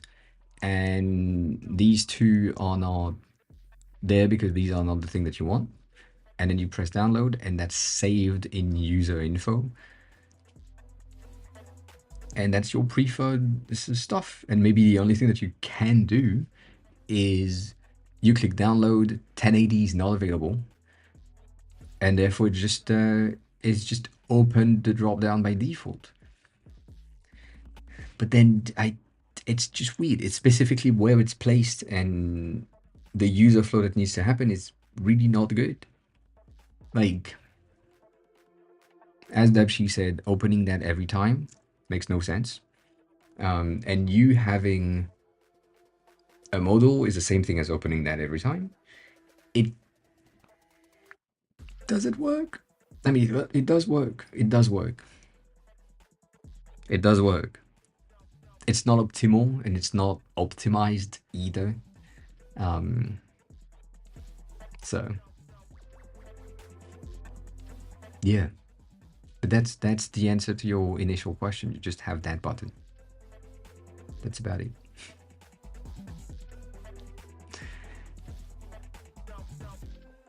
I just don't know how to put it on TV shows per episode. Like that's the thing.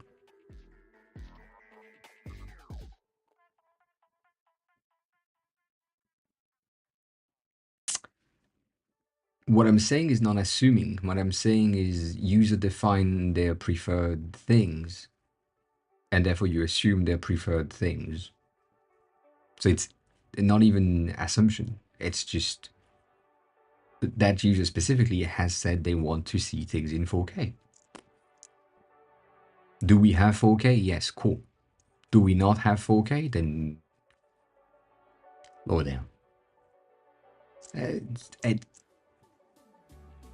again, this is if else.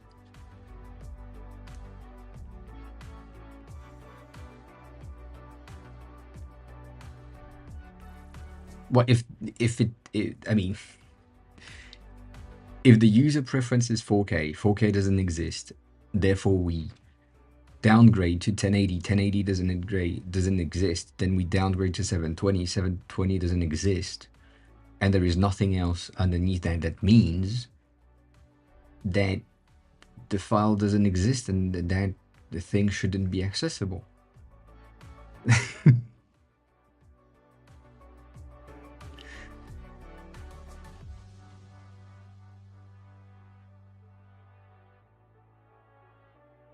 it again, in my head, it's that easy. It's just you have a set of predefined thing that you support in terms of quality sizes, which is I think 8K, 4K, HD, or full HD, HD garbage. That's your range, which means that you have your switch case with the things in order.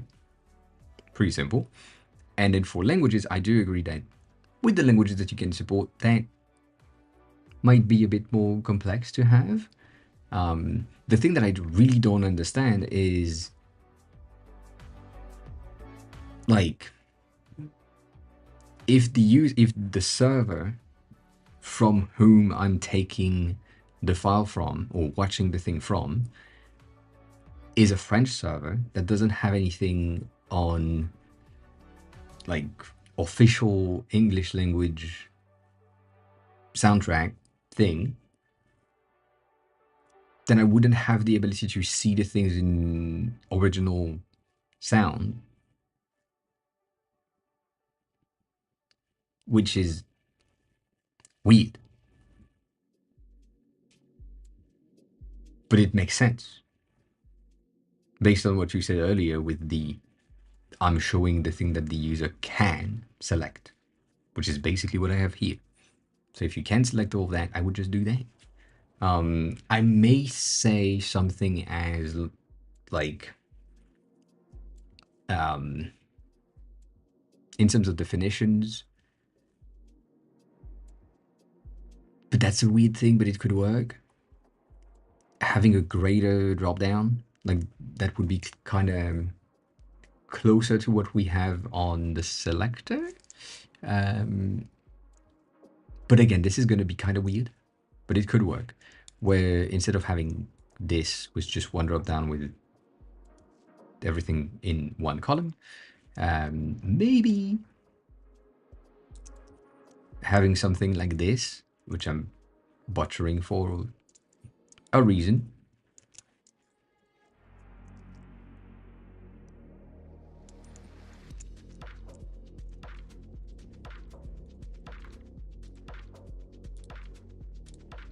But if you had quality on one side, audio track available on this side, and maybe subtitles available like as columns, maybe with titles, that may be easier for the user to just define and see what they have available. Because if you have like plenty of supported languages and plenty of supported subtitle tracks, that single drop down may be like kind of long and kind of unpractical overall. So that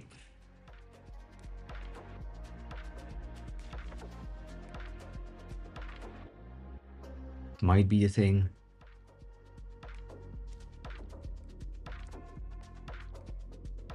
But it's like, again, it's still weird.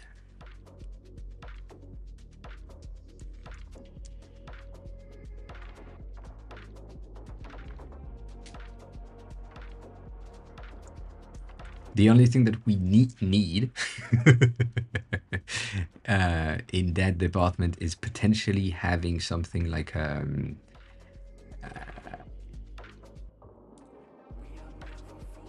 bitch. A bitch? Yes. Something like a header that is not these, is just a header.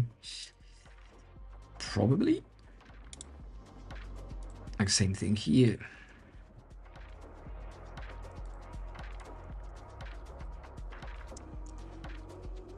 Right?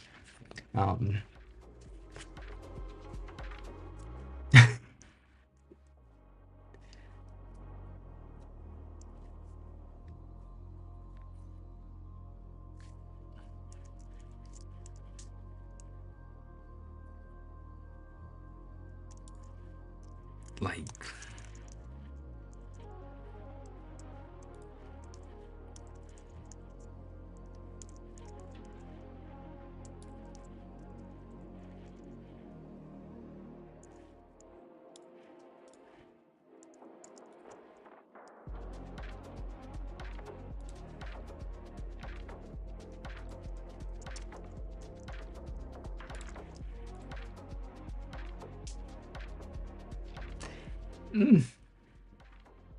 again, why not?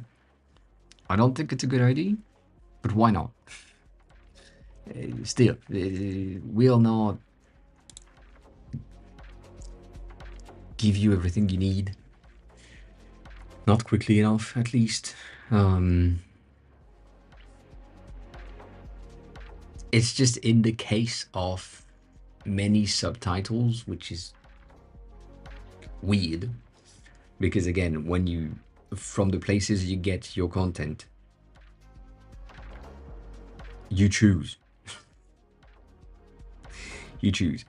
And again, subtitles, getting a subtitle track from somewhere else is easier than anything. Like, my point of view here, for now, you need that, I get it. all that. But my point of view, I wouldn't even have subtitles.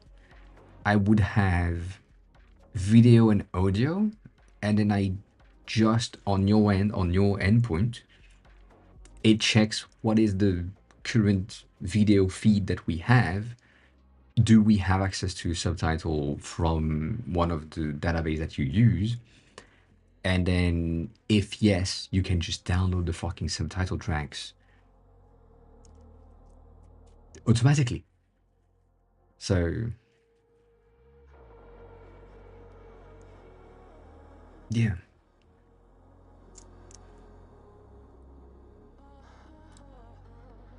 like for me, I would really just do that. Like no subtitles,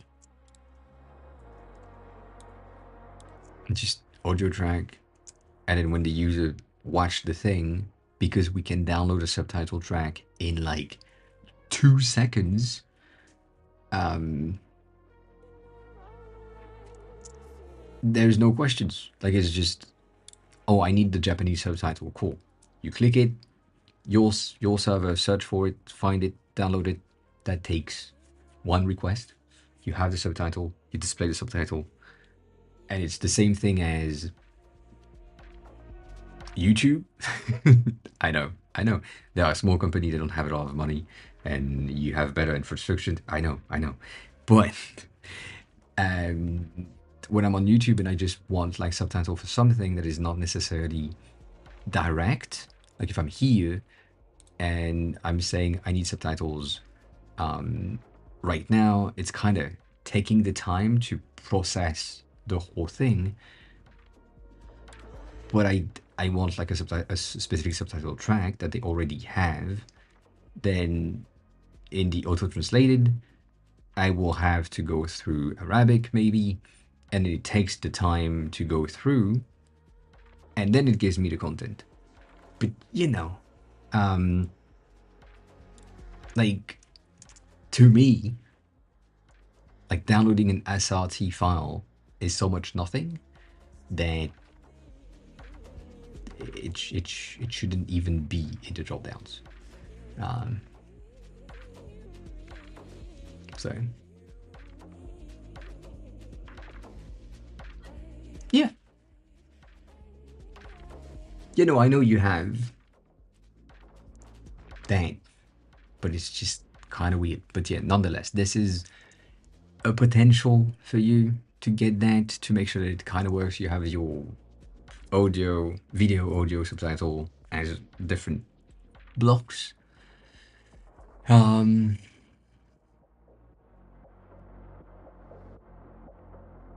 I don't think mobile could be a thing. I need to pee, so 1 second.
I'm not saying mobile will not be a thing. I'm saying mobile is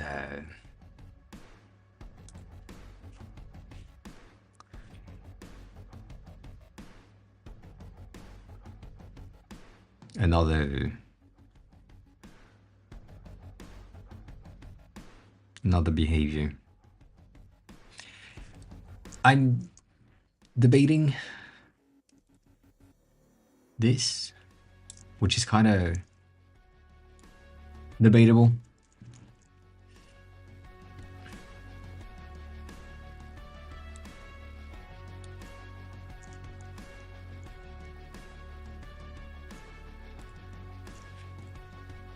Because it makes no sense.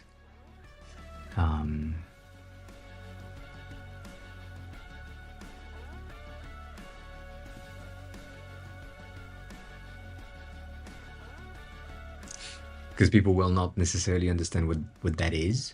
So that's the first reason. But then pushing the entire content with a dual button on the side is also kind of off. And it's the placement that I'm unsure about. Like right now, I'm not sure about where that specific thing is going to go. As in, we're basically going to have that in this, but like you're saying that this is not necessary, right? So in terms of logic, the placement of the download is going to be around here. Like that's the thing that we're expecting. So I would put it here next to these, but by doing so, you are getting a weird thing. You're basically getting this, which is massive, first of all, and it's not necessarily something that we already have as default, which is why I don't like it.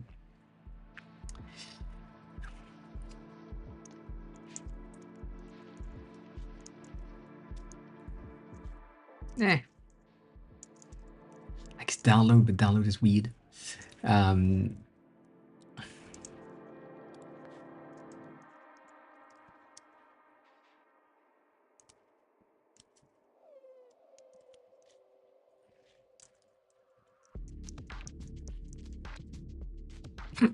Lol.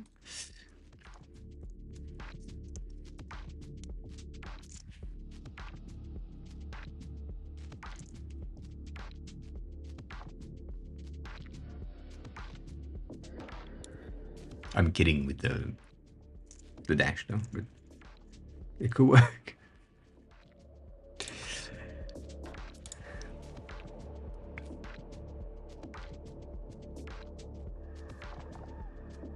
That's the thing that I'm not sure about. Like, I'm not sure that this is the right place for it to be displayed. And the drop down here, it does look weird. The reason why it looks weird is because it offset the icons themselves. So the regular behavior is to put it on the far left so that all of the icons are together and that looks organized, and then you have the option on the far left to say download or make available offline, or you do the absolute opposite, which is this. But putting the drop down menu options in the middle is weird. So it's gonna be here in terms of logic, but it offset the content, or it needs to be here and we need to have some sort of a divider in between, like these two things. So my take on that would be to have it in secondary gray to stand out as a button. I wouldn't go with the primary because that would make it as if it was the main or primary action that we want the user to do, which is not entirely true, or not true at all. So Don't know.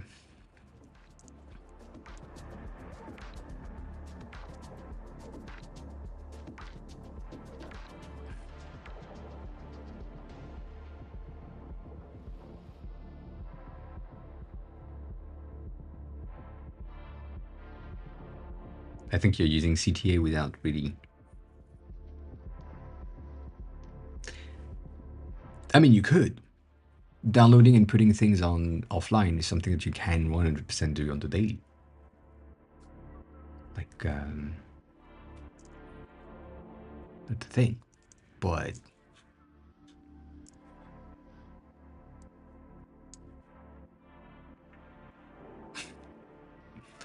CTA means call to action, so that's debatable.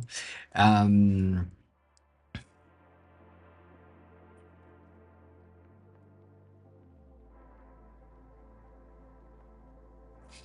hmm,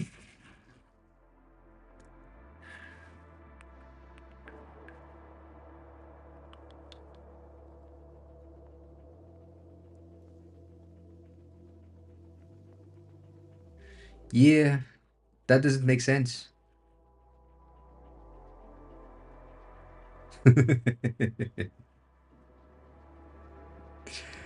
um, in terms of placement, doesn't make sense.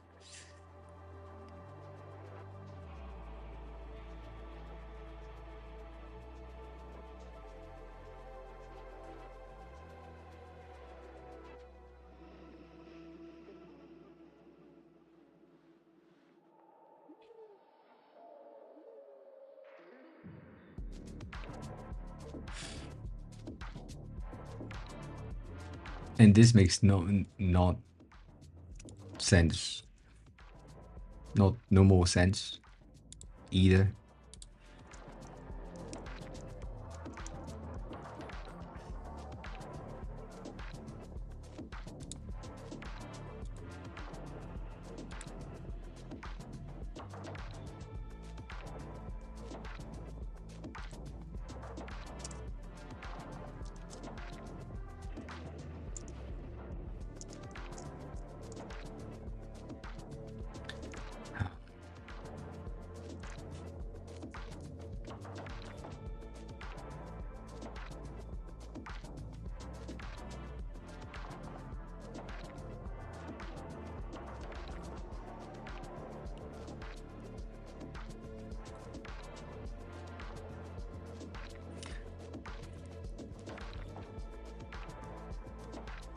It's not a bad place. It's just weird because you would need something like a sub-level menu, which again, it's an option, but it's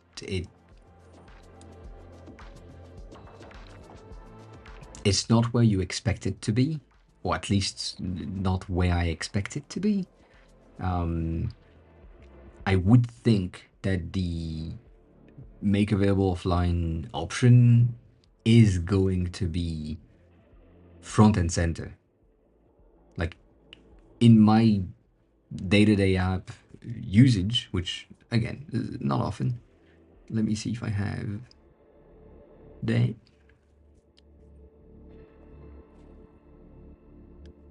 If I'm here and I want something, whichever, right? I'm there. Where's the button? Front and center. It's the second thing that I see. I see play now and I see download that episode. Right? That's the first thing because it is, again, this is on the app, it's not on the website. I know on the website of Netflix this doesn't exist, which I don't really give a shit about. It's a bit of a different thing, but front and center, I have that in there. Like it's yeah, you want to download the fucking thing. And so for movies, I have download now, and for TV show, I have download the episode one, first one, not more. So that's why I'm thinking that overall the placement kind of needs to be here, uh, ish, to make sense. So it needs to be aligned with the rest of the platforms that exist. And so it's an option. Morton, hi, welcome back. Confetti for you too. A lot of people are getting confettis today.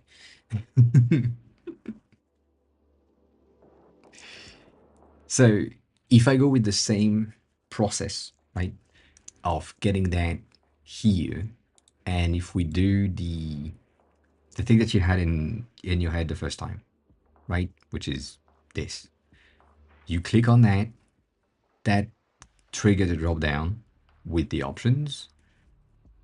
That is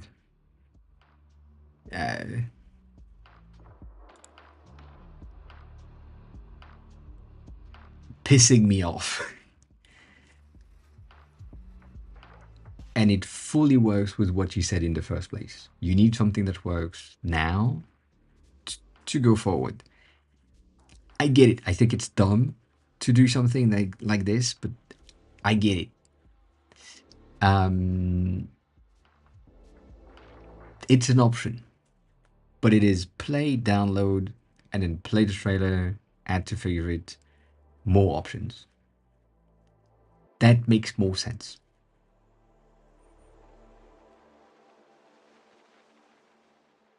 The other thing that is an option, which I didn't talk about, is to put the download now here.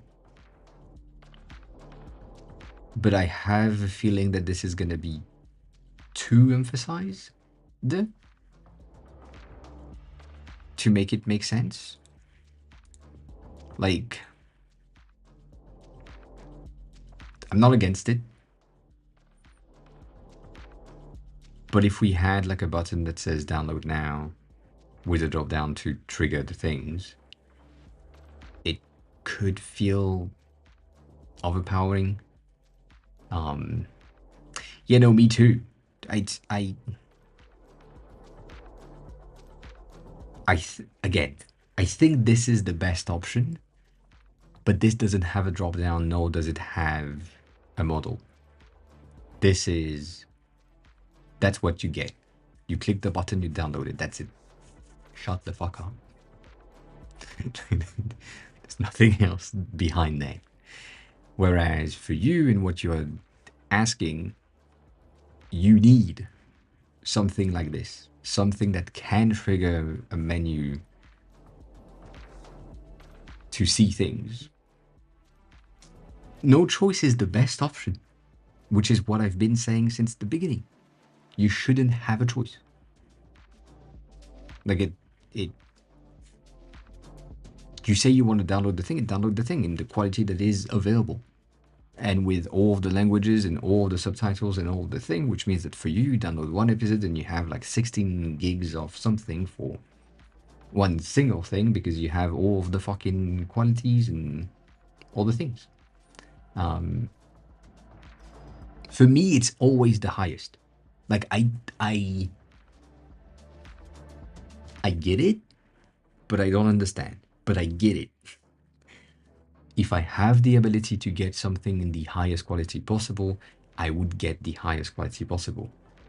The only reason why I would downgrade to lower quality is if my internet connection is shit, which for an offline watching doesn't exist, or if my drive is full, which should not happen often. And yeah, the only thing that I don't know, and that is the reason why we need a drop down, is the selection of the language, because you can't re-download it once you're offline. So for you would need to download highest quality plus highest, or all the languages.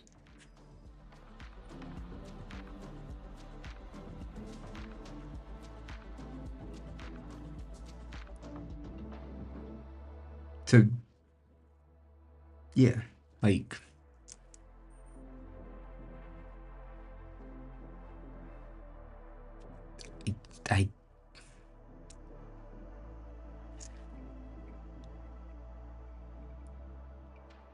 to me, that's basically this. You click this for the first time. Like, yeah, I guess the flow in my head now, with the amount of annoyance that happens, is you click this for the first time. It opens a model. I know.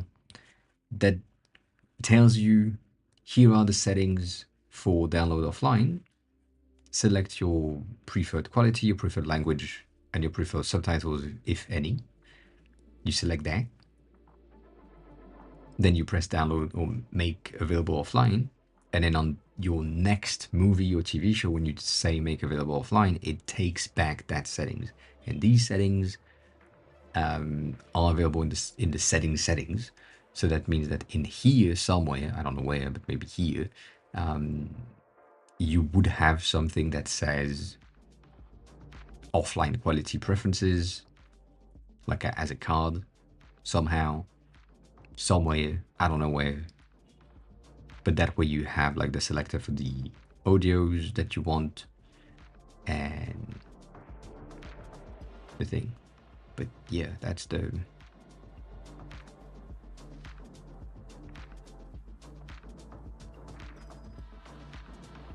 That's that pisses me off. The reason why it's pissing me off is because this is an in-between from the best case scenario, which is automation, which is not, but logic defining, and your option, which is always having a model. Always having a model kind of ensure that the user select things every time. And me is they select nothing, and it's based on their previously watched content. And that in between that just gave with the first time you get the model is annoying in the case that the thing that you are trying to put offline doesn't have the language that you have or the quality that you wanted as preferred or the subtitle that you defined as preferred, which means that if these don't apply or are not available, you would need to notify the user that is trying to get something offline to say, well, you're trying to put that offline, but we don't have English. We do have Japanese and French, for example. Do you want to use some of these? Which, what I'm saying is, we haven't. If you do that, and you get that logic of if the thing is not available, then we prompt the user to select something else. It basically comes back to the fact that you need to have the model every time. Unless you are on a server that is yours, in which case you always know what you have. So it makes no sense. So that in between is an option that I don't like, but it works.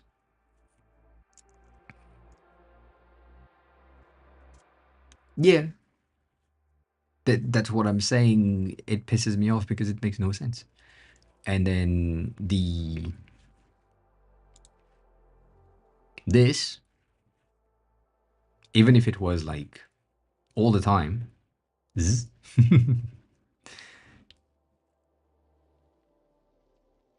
like I feel like you can have that all the times right now. It's so bad, but fine. Meaning that you just have this on top of the initial option, right? Just simple icon. God damn. There. Watch me lurking. Hi, welcome back. How have you been? It's been a while. Have a good luck if you're just lurking. But just icon, just thing, and then it triggers that pisses me off so much. But yeah, just this.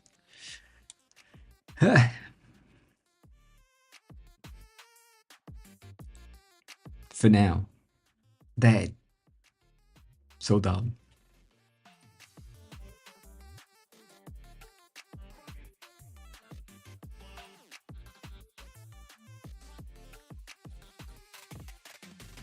Yeah. Not next to it, but at the bottom.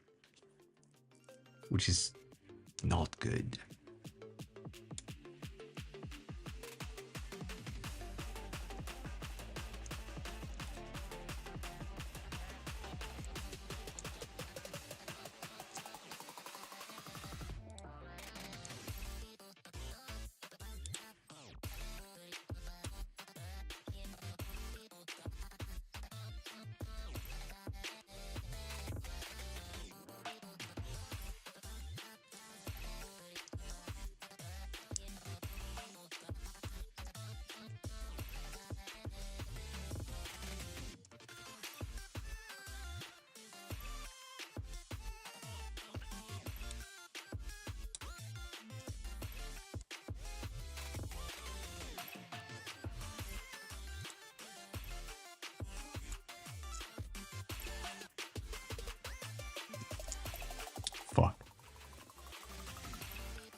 Hmm.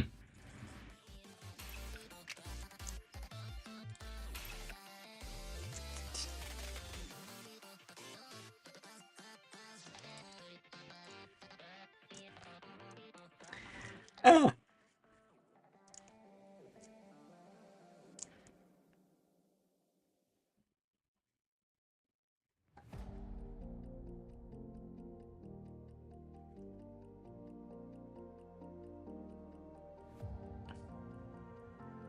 Can you at least, please, if you do that, at least pre-select stuff. Like if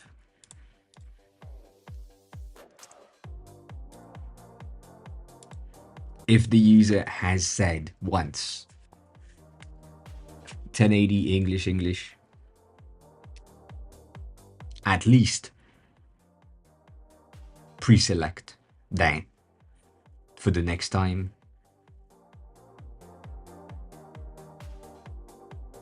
I don't. This is shit. Is what you had in your head in the first place. I know. Kinda. You wanted it vertical instead of horizontal. I get it. But this is so bad. This is so bad. This is not a good idea.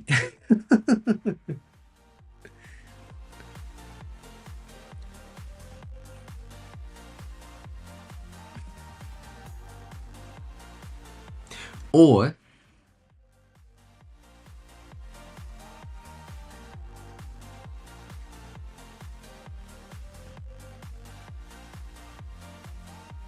make it shitty, like as shitty as you can, so that you are forced to work on it after.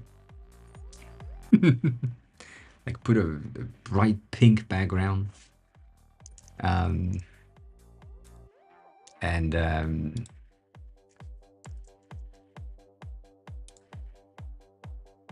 right, like that. So that you know you need to work on that thing.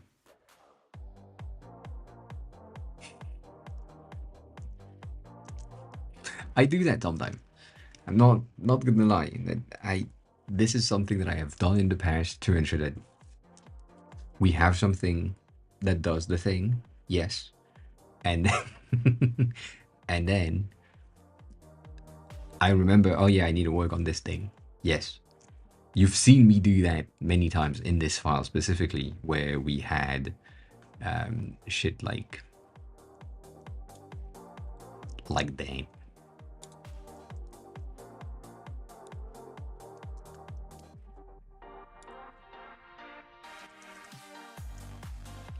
Right? You've seen that in these files where you know I need to work on this thing specifically. And that is like that. It's the easiest way to have this. I think the mess has one, like there, right there. Still, first thing you see, like it's just,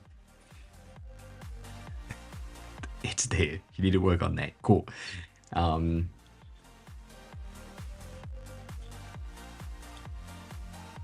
Yeah, I mean, that's the thing.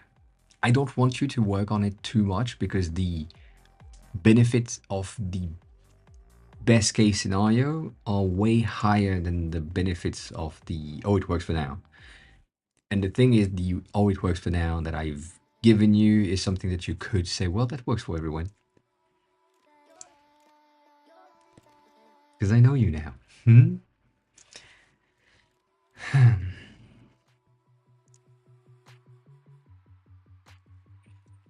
But yeah.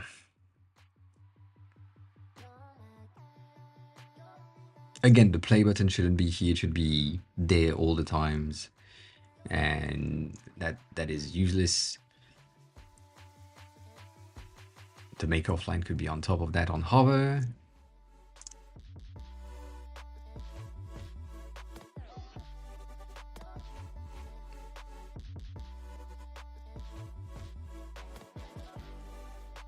I mean, there is so many optimization that makes sense to me in my head that just the same thing that I was talking about with Google earlier. Like, if user is on secondary device, not on server device, not in the same Wi-Fi as the server, or not the same network as the server, then we start downloading for offline while the user is trying to play something, so that if the connection breaks at some point, we still have buffered or the content on the device. Like, all of that quality of life improvement is things that needs to happen. But yeah, that's the issue. You have something that works for now, which is bad.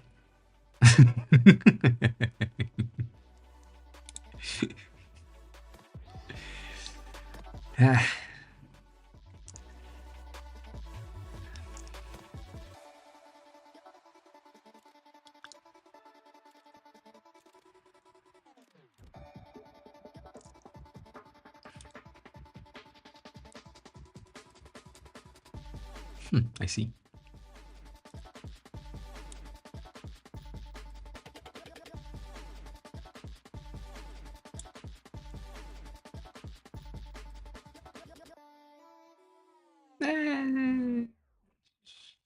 Debatable.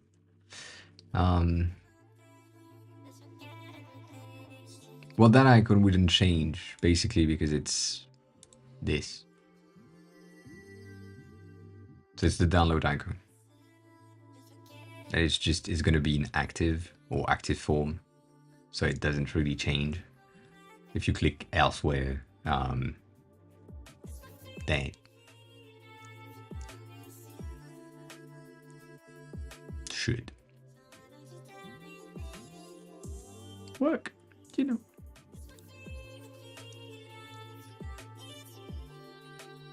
Yeah, you click outside of the fucking thing.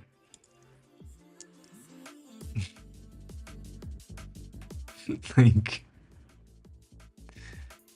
you know, when you hear and you add a fill right there. If I click outside to just close it, that's how it works. That's how modal and dialogues works. So you good, you good. You can't do that, which is something that I would like to put in place. You having the ability to click on things on stream, which I don't know if you've been on Salma's stream lately, on Nutty's stream lately. Lately, it's been a while now. Nutty used to have like a cookie clicker in the top right corner of his stream with the option to let the user like kind of click on the cookie on stream, and so it registered clicks. So that kind of extension on Twitch would be a pretty interesting, to me, thing to have to trigger shit like the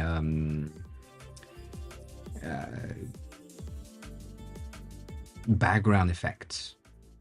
Like, for me, the idea that I have is not Unicorn Studio, but I'm gonna use bitch, not that.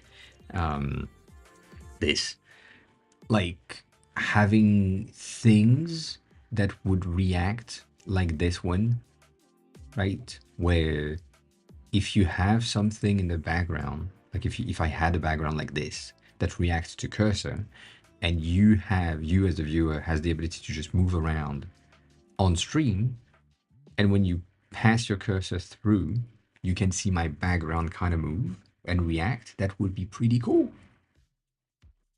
That would be pretty cool. And it doesn't need to be like very complex or whatever. It just need to have position tracking. The only thing I don't know how that would work is multi-cursor, because a website usually doesn't have like multiple cursor at once. So, you know, like, it would probably break. And it wouldn't really break the stream. It's a browser source, so I'm displaying something, and it's as if I was displaying a video, and it just does stuff. So that's not necessarily resource intensive because it will react the same way. Yeah. I mean, the glow effect is something that they have had for a while now, but yes, kind of the same idea. But yeah, you know, like shit like this.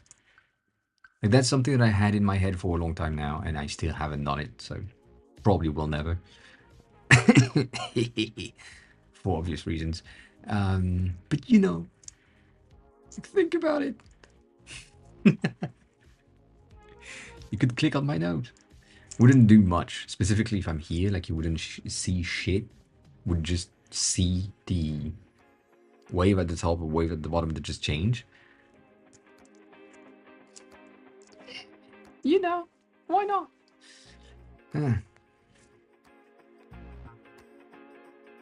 We'll see. We will see. But yeah, that's the thing.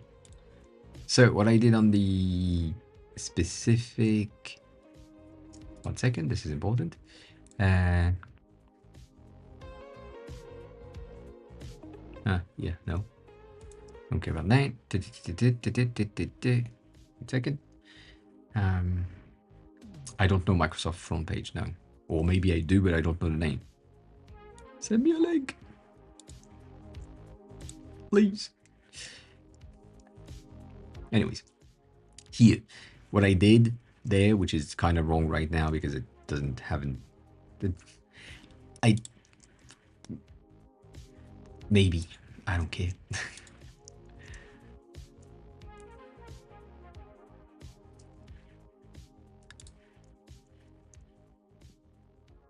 Bitch, really?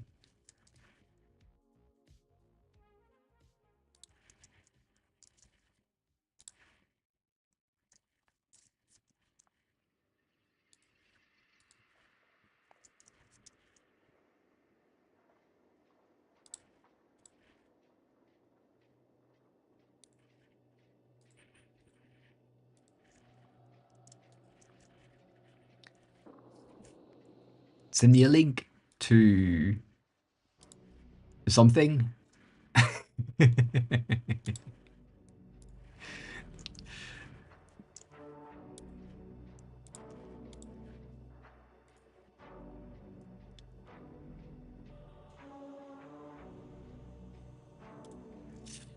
Ugh.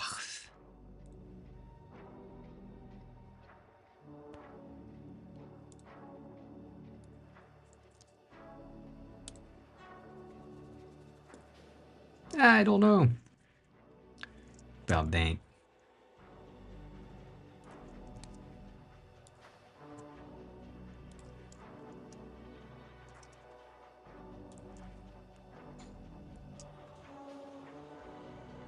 I guess. It's not good. But I'm half okay with it.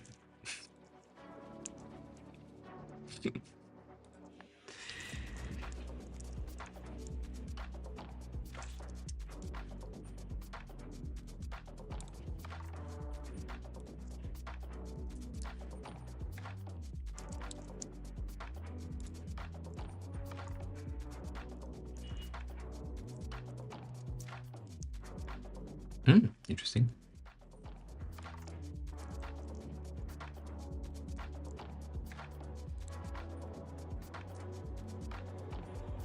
Then I guess I know.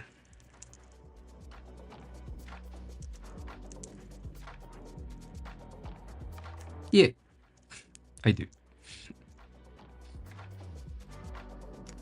I do. So you mean it's like Dreamweaver? Not Wix?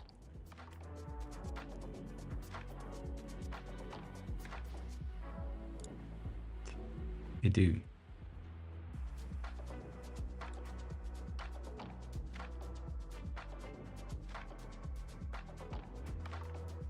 But we did use Dreamweaver instead of front page. That is a fact.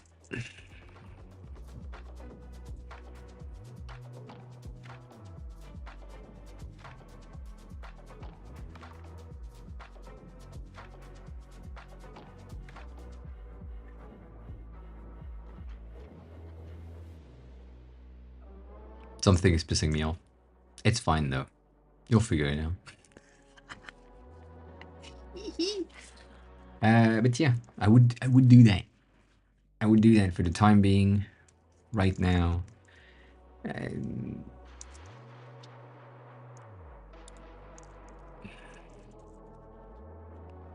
doesn't make any sense, but fine.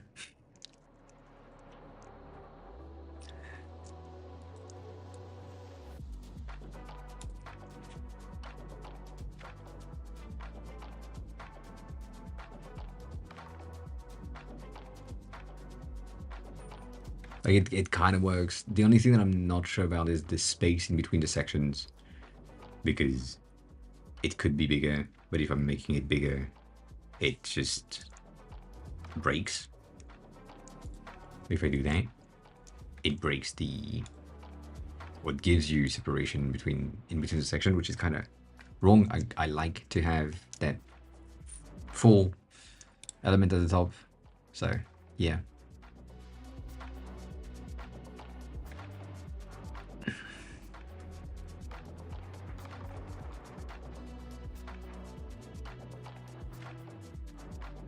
I was about to say technically none makes no sense.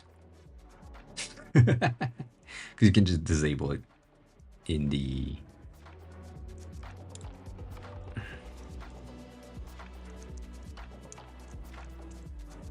like that. Dutch.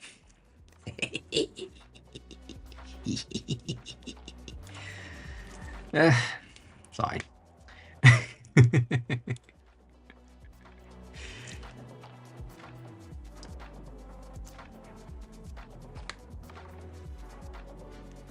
I mean, is it useful?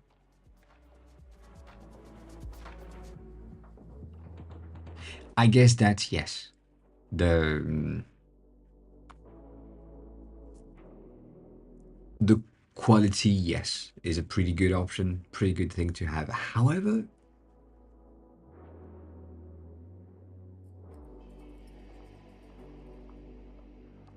that's German. Deutsch, not Dutch, as in from the Netherlands. Like Deutsch.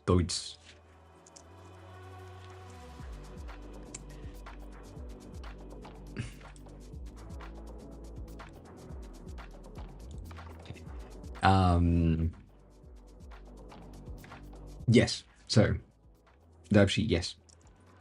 To answer the question directly, yes. It makes kind of sense.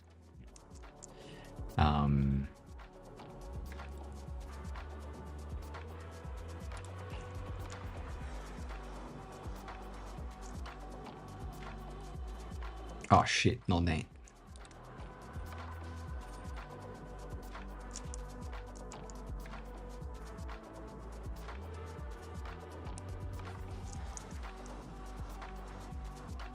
Well, whatever.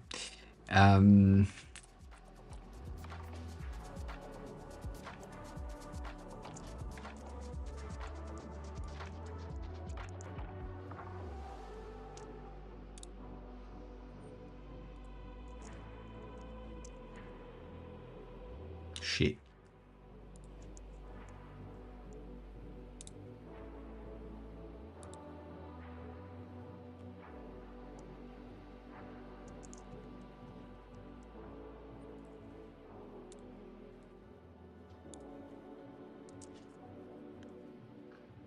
Maybe. Yes. I mean, if you opened the menu, we kind of want to. Yes.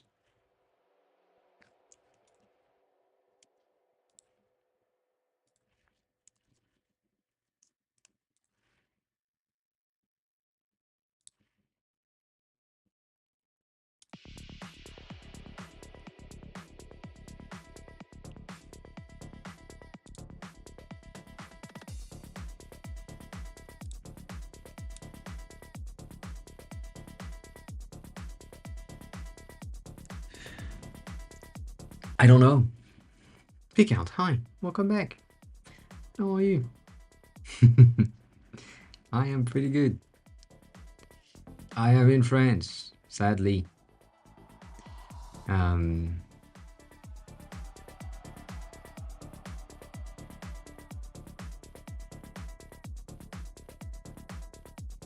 I think this is the trigger per button. So if you wanted to have the entire season, you would need to download or press that from the season selector. And if you wanted to download an episode specifically, you would have to click on that on the episode itself. So we would need to have like the button on the episode card, which is not something that we have right now. I think for the sake of checking, at that instant it is not necessary, but it would become necessary later. Downloading a full season at once might be too much. And again, I don't know. Like that's a limitation that I don't know. But browsers usually have a 2 gig limit per tab for the content, so I don't. Well, I don't know. I've been saying that. Nonetheless,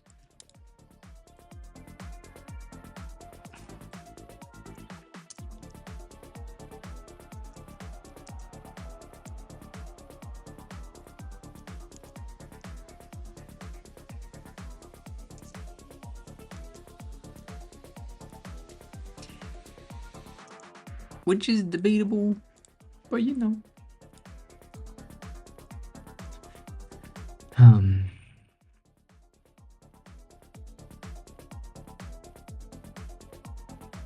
Well, you can't have that. That's the thing.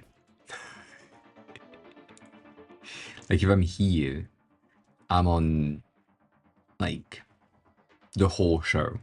If I have the button there and I click on download, it would make the entirety of like the episodes, at least in my head, which is debatable, specifically if you're on One Piece, for example, not feasible.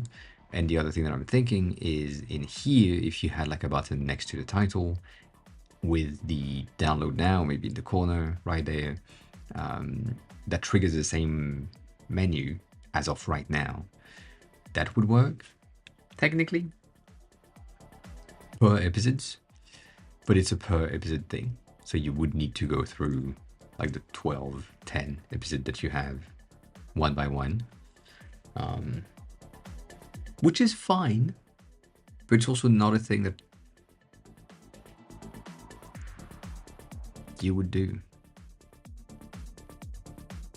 Again, downloading is not a thing that you would do most of the days, at least. So it's not like it's when you take a plane type of situation. I do agree that if it had like a button here or a button there to say download this season, that would be a pretty useful thing. But that, I guess that's for later in my head. That's not a bad idea though. Like that's not a bad idea, at least even for you right now when testing, to know how much you're gonna cache. It's pretty good thing to have.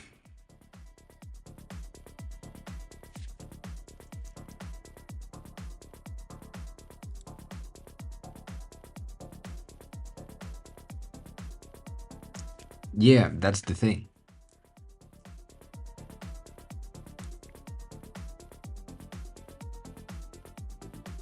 I mean, if your encoder is giving me 150 gigs, that's not the best encoder.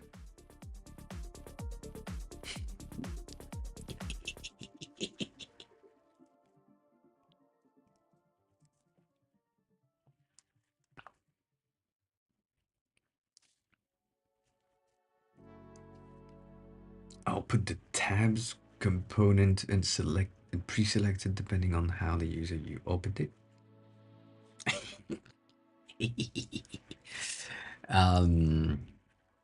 I don't know what you mean, actually. I don't understand what that last sentence. That's not a thing that I can read for some reason. I mean, I can read it, but it's not a thing that I can read.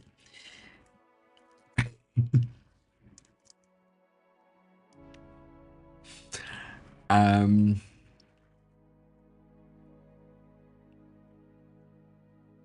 Still not happy with it.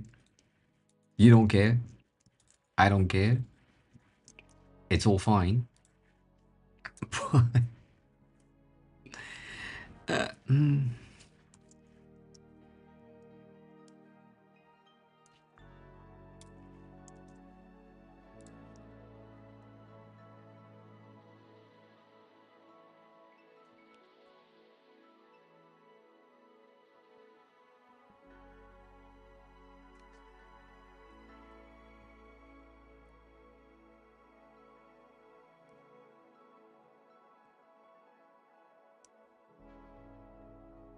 Well, that's the issue with Stony there.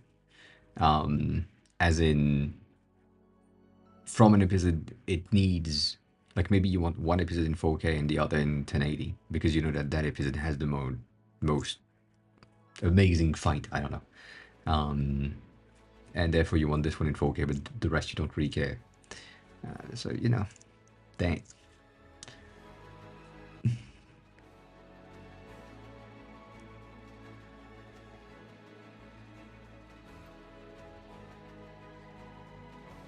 Yeah, I think a dedicated page per episode is kind of not a good idea. I mean, in my head, it's not a good idea. It's the same thing as what we have on Netflix as of right now. I think we also have that on Amazon Prime. But here, for example, with the more information, I'm kinda. I mean, I'm on right now. This one is a season, so it doesn't really count. And I don't think I will have maybe this. Like that's the season type slash episode thing. Um. So yeah.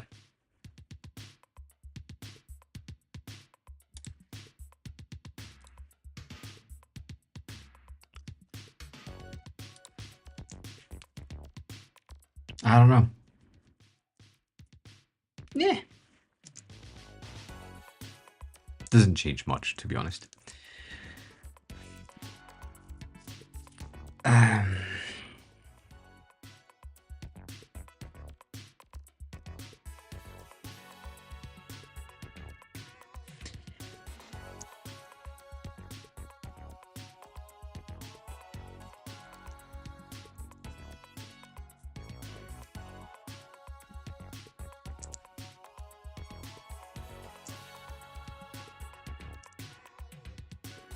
What speed?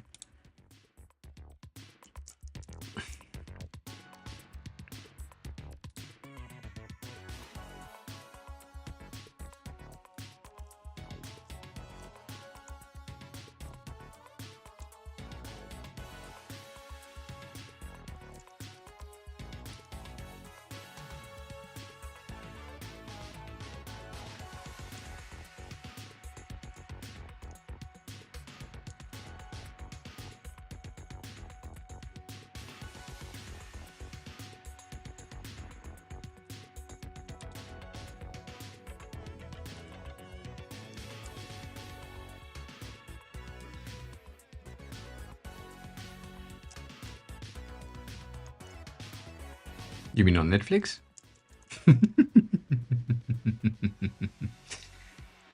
Some feedback. I'm finding it hard to finish the local quiz app for the Green Party site.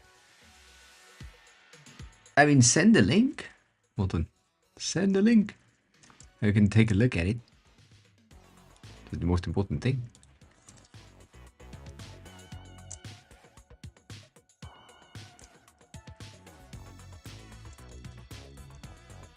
Cool.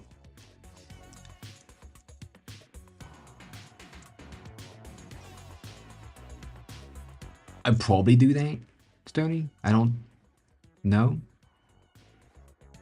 if that's a good idea, but like as of right now, I'd probably do that. So that if I wanted to download this episode specifically, it would just do that and it will trigger the same menu underneath.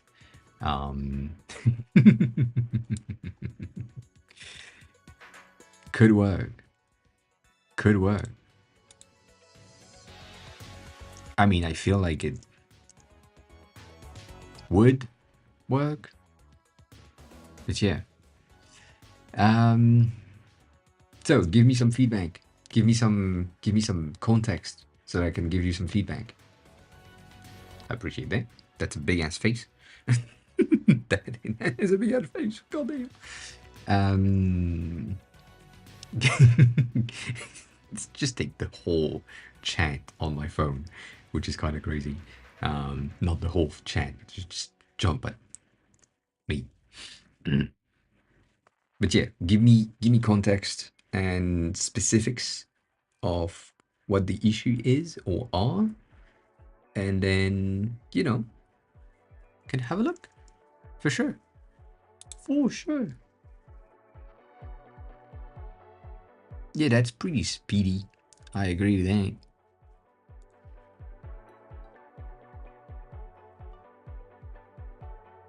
That's less speedy.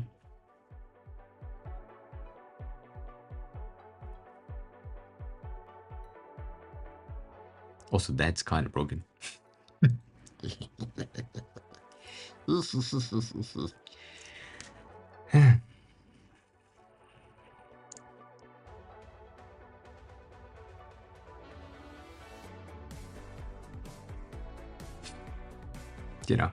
Dang. Nonetheless, I don't know. What do you think about this? I don't think it's good. I don't think it's bad either, but I feel like it's, as a concept for now, it would work. I would rather have it here. The thing is, sometimes you have titles that are way longer, and I feel like it would make more sense. Like, here, and truncate the title length.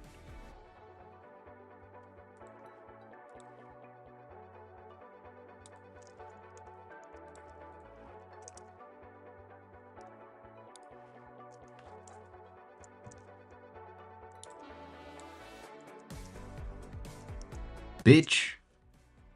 Sorry.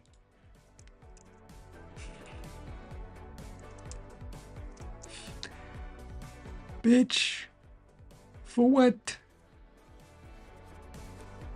Oh, that's for what? I see. 1 second. No, not that.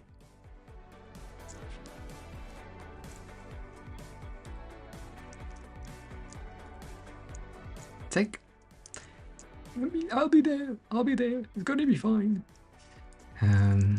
That. Centered. And it used to be 28. I'm gonna make it 28.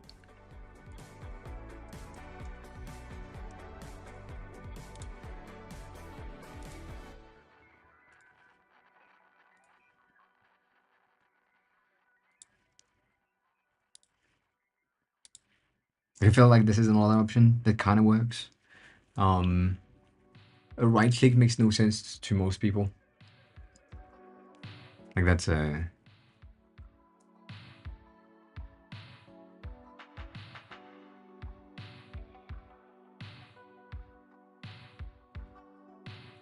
Oh, no, you meant on Netflix? Yeah.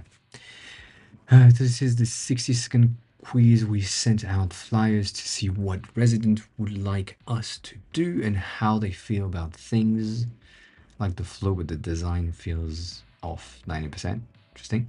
The site will do more, but now it's doing the quiz. Residents scan a QR code, so we'll land on the quiz from their phone 90% of the time, which means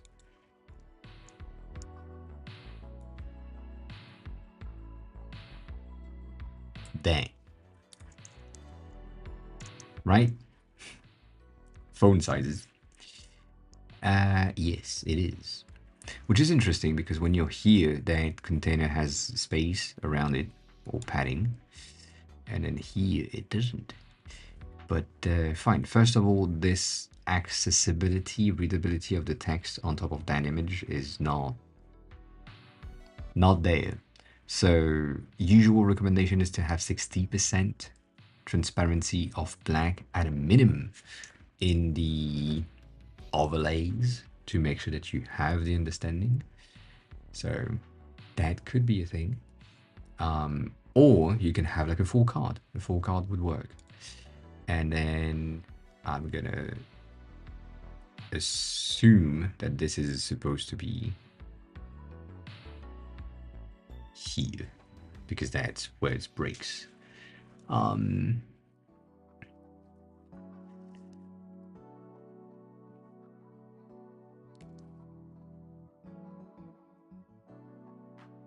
You're missing icons, but that's cool.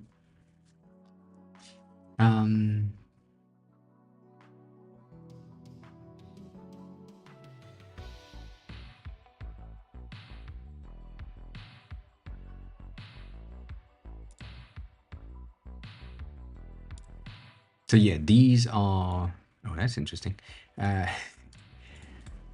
Oh, that's weird.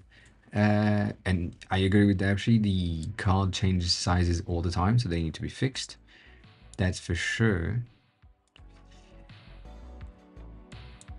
There is a need for previous next. Like if you click on rarely and you're like, fuck, no, that's not what I wanted. That needs to happen. For sure.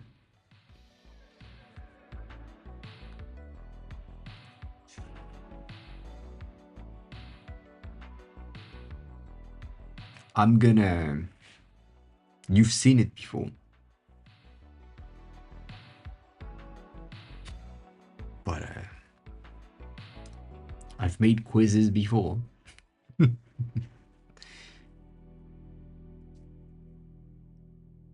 Question at the top or question in the card, and then answers, potential answers underneath.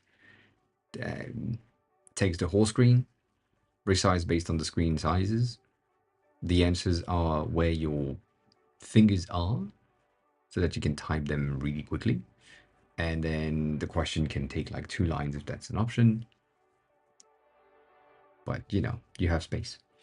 The element card in the center that I have me here is not necessarily a good thing. It's not, doesn't change much, but it could be the place where like where you have your question instead. And then at the top you can see that I have like the progress of what I have answered, and potentially like when I make mistake, that's a me thing when it's red, whatever. I think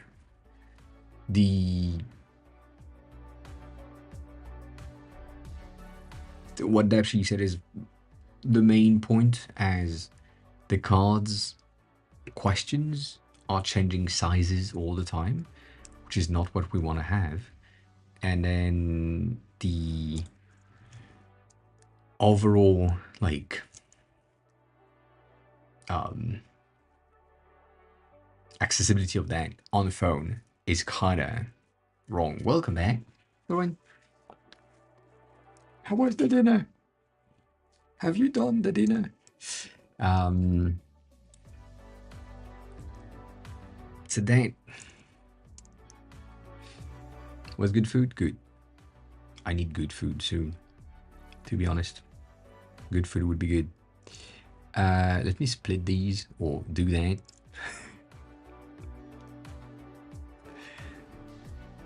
So that we have kind of both mobile and non-mobile.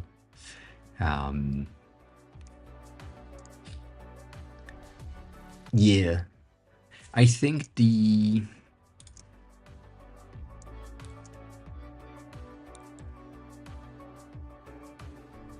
second, I think, yeah, that might be a better option for you, specifically for the answer options, because you always have three.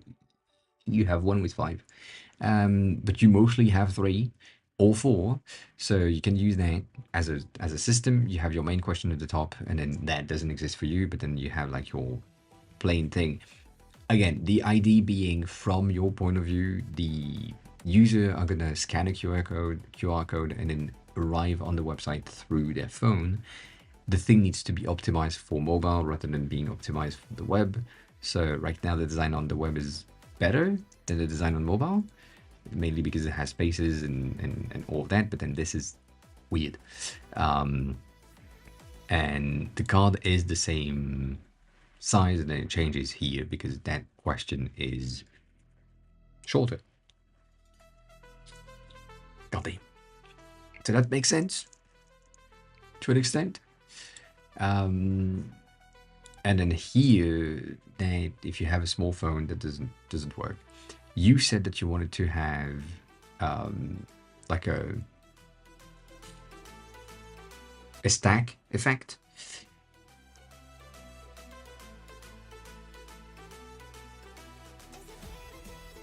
I don't think it's necessary.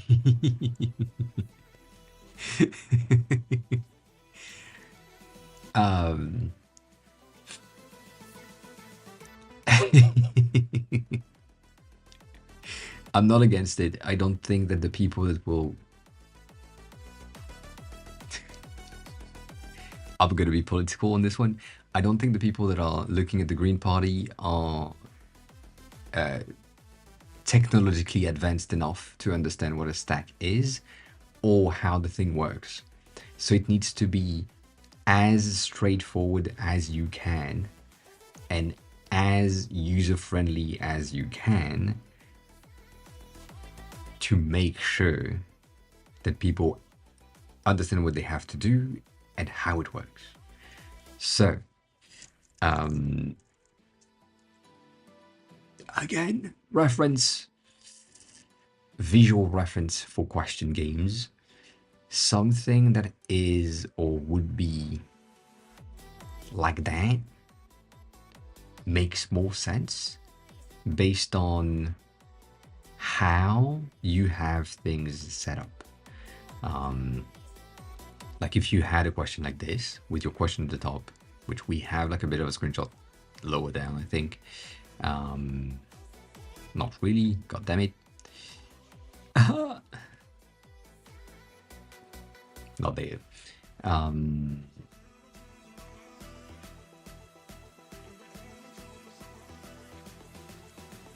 Yes, I mean, you have progress already right there. Like at the bottom, you have the progress. So if you go through, you will arrive there. So that's something already. It's not good, but it's something. Main point for me, I think because you checked it on desktop, you don't see it. It's underneath. That's probably the reason.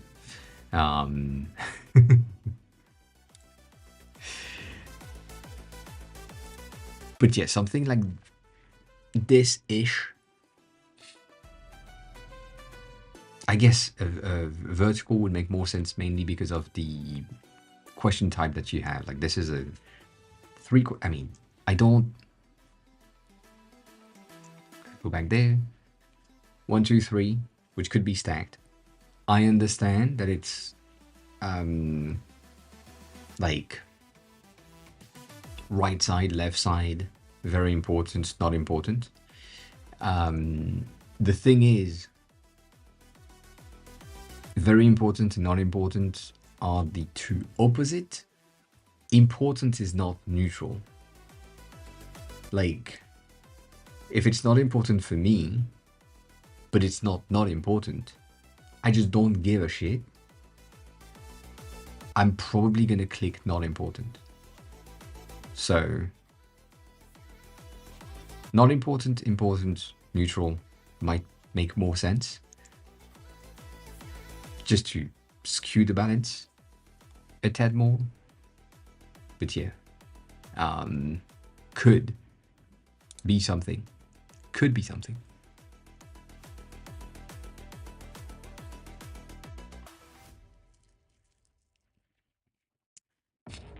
that's Toki. This is one of many, again, that exist that are basically a copy of Duolingo, and they work. Looks cool. Happy with it. But yeah, I would have that. I would have like a stack like this, which you can't really see, but at least that makes more sense. So that means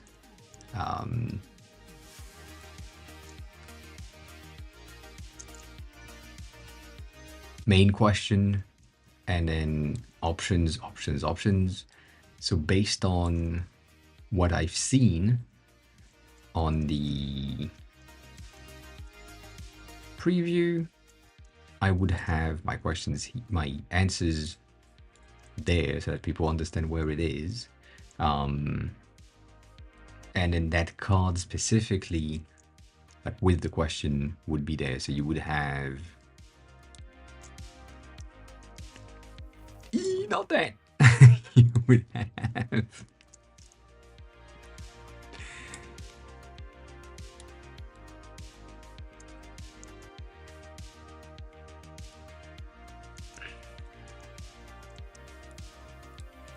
I guess I would do this specifically. How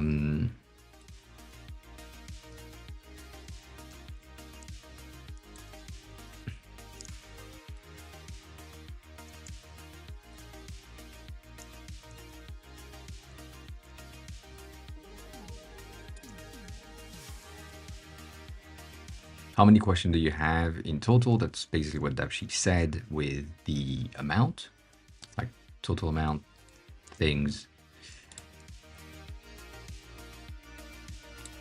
So if you know by default that you have 16 questions, for example, or I don't know how many I just did right there, and having that as a, this is how much you need to do. You're currently on this one, and you need all of these to be basically done. That is what I would have. Maybe not. Again, green party, green party, green party. No eyes. Can't see shit.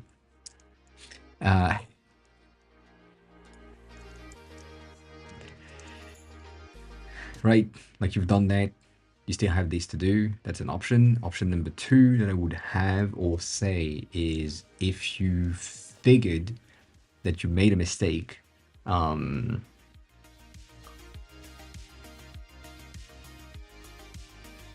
good. Previous next is a potential good thing. Like I don't know. It depends. But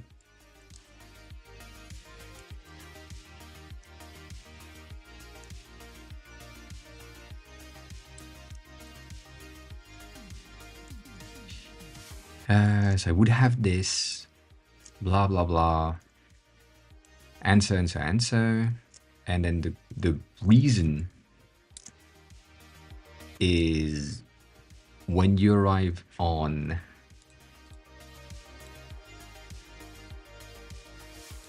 that question, you have 5 options instead of the usual 3. So same thing. Why is this one specifically 5 options instead of 3 compared to the rest? And if it really needs to have that amount of specifics with that kind of ID, you quickly can jump with the same thing or the same overall design for the question without really moving the user experience, and that feels like a better option to me, mainly because of how little text there is on this, and then you have a yes no, which is really weird, but fine. But I mean, why not? Yes no. And then the last question that you do have is an input question, which basically would mean this goes out, this becomes an input fields, and it specifically resized to let the user keyboard show up. So this is going to be dang.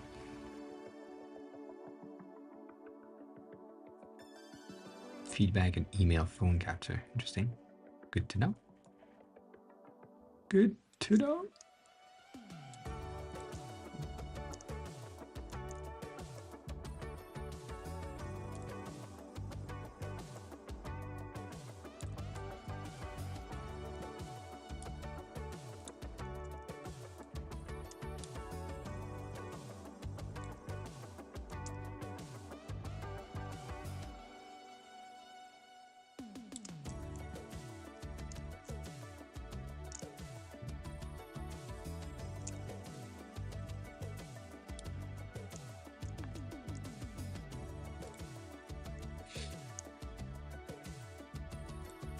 That should be at the end, right?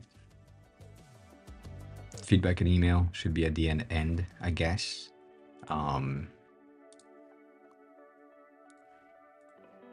Maybe, but it's the same concept or ID. So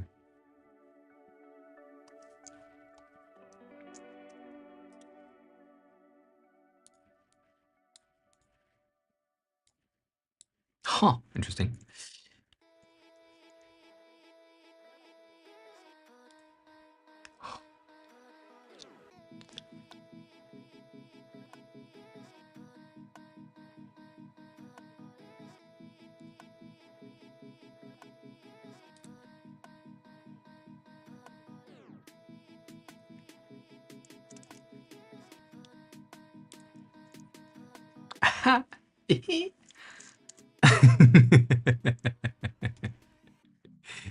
That was big.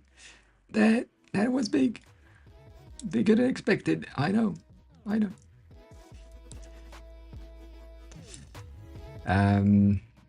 Think about it. Think about it. I think 56 is the iPhone base that we need to have because header, dynamic island, spacing roughly is gonna give you this. Roughly. So good to know.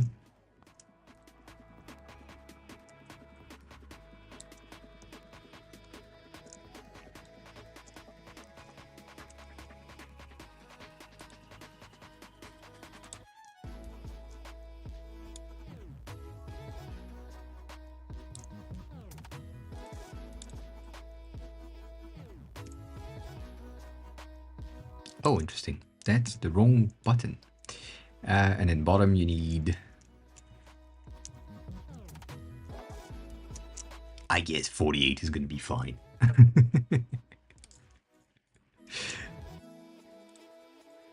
That's an input field, so that makes sense to have it like this. Cool, cool, cool, cool, cool. And then the other thing that I had in mind is you have that button for some reason, which I wouldn't. Personally speaking, if you just have two options, as in two pages, it makes no sense for you to have that in a menu, like you have home and post, which basically means you have two things to display. So I would just have my logo around here and then home and post right there. So that gives you this home post.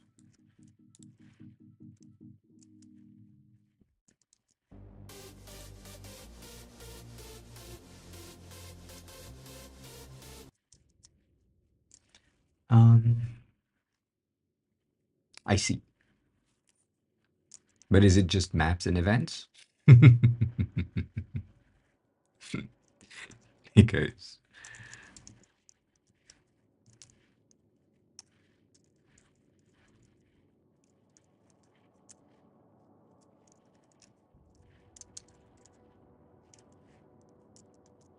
shit.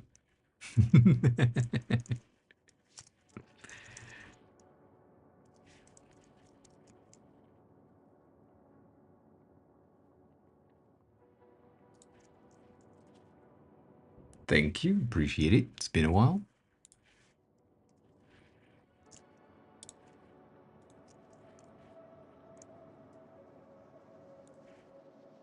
This is an iPhone 14, 13, small things,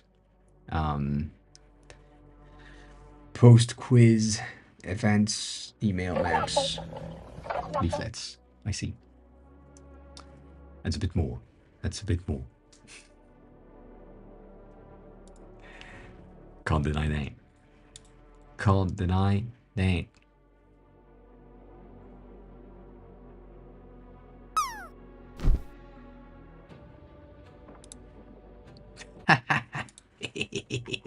Sorry.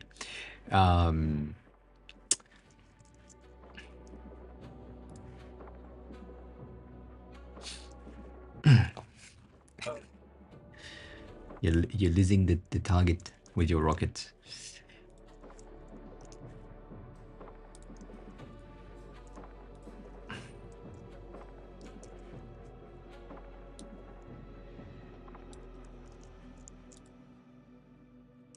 You know. The only thing that I don't know is emails. I don't know how that is and what that has to do there, but whatever, it's fine. And then this would need to be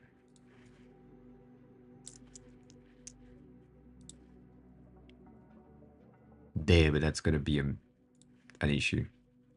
Don't worry about it. It's gonna be fine. So, cool.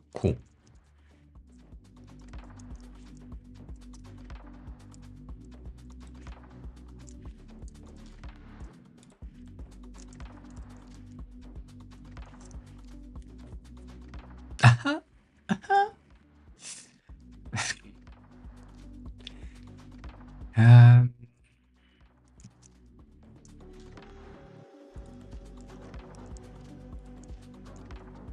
bitch.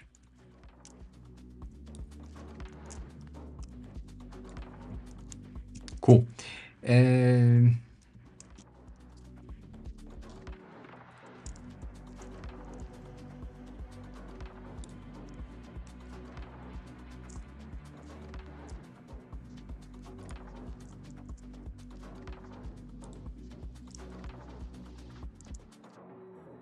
Oi.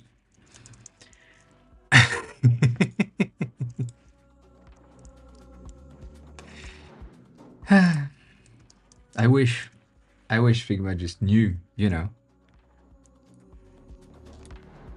When you define something that makes sense.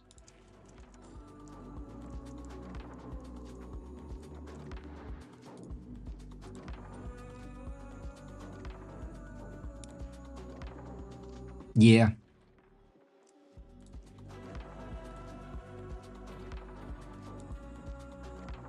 Like that's gonna be the base, at least for me.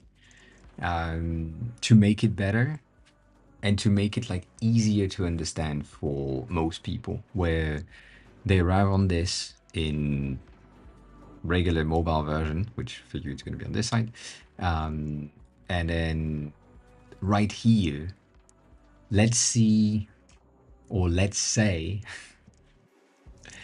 for some reason, that person has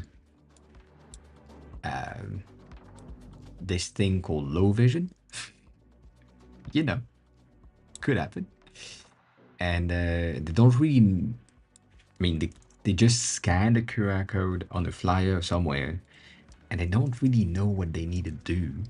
And they arrived on this and they have low vision.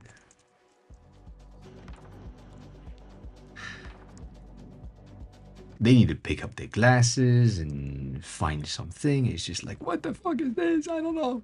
You know, damn. Whereas here, it's still a bit blurry, but you kind of can read text. And specifically, once you understand that it's not important, neutral, important, because you read that once, because you came close by and you said, ah, I can see that. That kind of works. The thing is, the question at the top is going to need to be like much visible. So, yeah. But then, that's roughly it.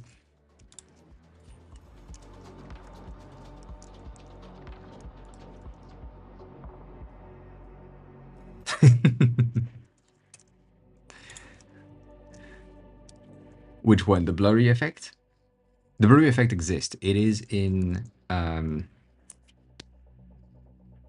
fuck.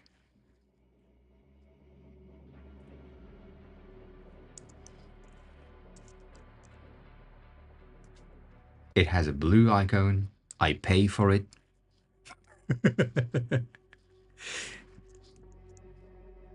Stark, right there.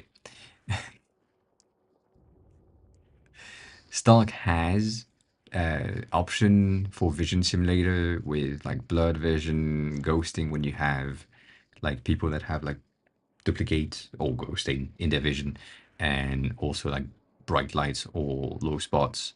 So that exists. It is really good, and I use it sometimes. Not often, sadly. I should more often, but yeah. So I would do that with the question being as big as you can. So maybe making it like 32 and like that. Maybe, you know. Um bitch.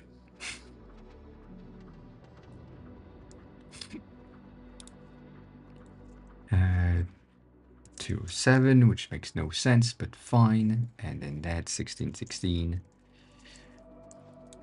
Kinda like an okay stuff. And then that.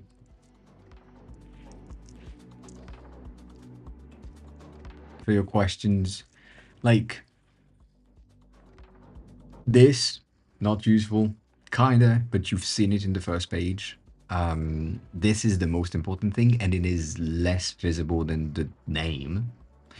And then this is also more visible than the question itself. So for someone that has low vision or that needs glasses and doesn't have their glasses outside and their screen is not in full brightness, whatever, you need to have like as much contrast ratio as possible to ensure that they need and read the content. And then once that's done, you're kind of good. But I guess this would be the easiest thing to. I'm saying easiest as if, but easiest. Let me see. You need to be right about here. That's a full screenshot for you so that you can see everything. Technically, I can zoom in a tad. As long as it's here. God damn it. I can't zoom in too much. There. Full screenshot.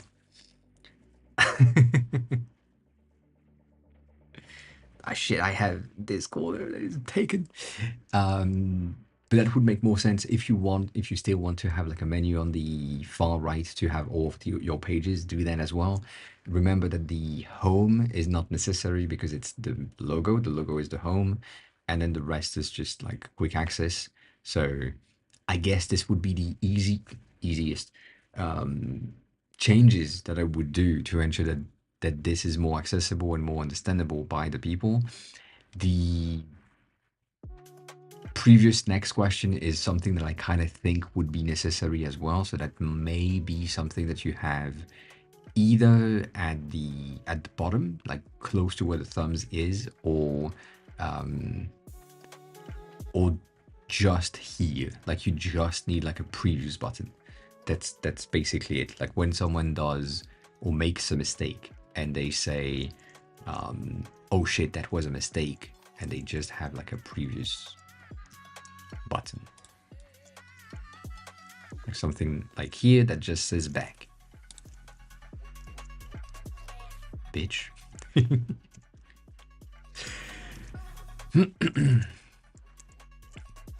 That's gonna be black.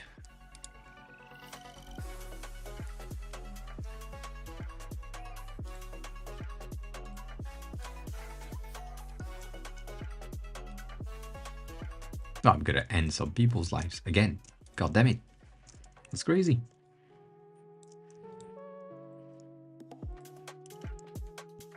Bitch. Again.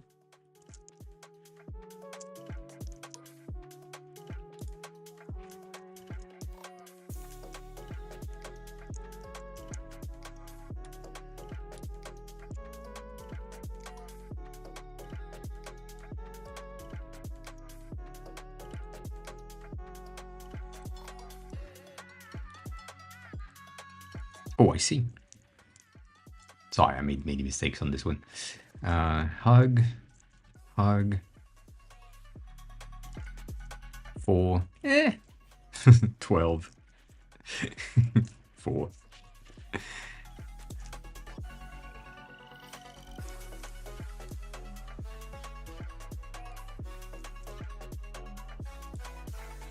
You can have that, and I'm gonna just do this because I can't be bothered to make an icon right now.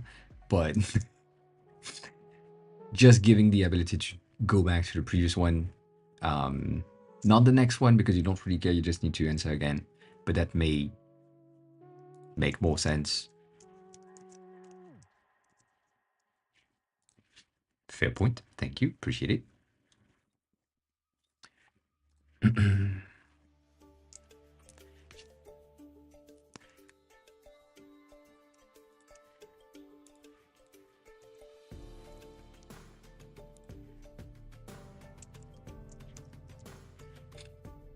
Oh, god damn, it's 6:12. That's crazy.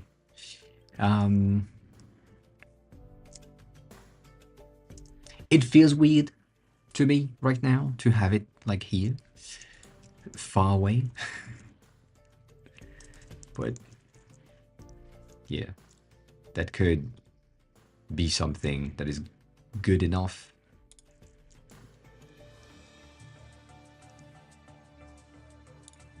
Just to get the user to know, oh yeah, we can move back if necessary. That makes sense. Cool. So if I make a mistake, I can go back. That's an option. Which again, if it's the first question, that's not really a thing. But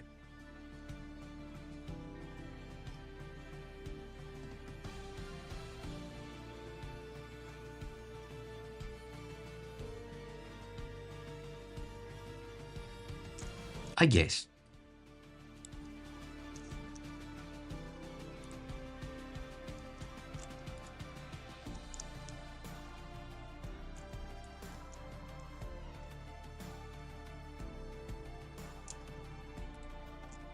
It's half wrong because it's too visible. You know.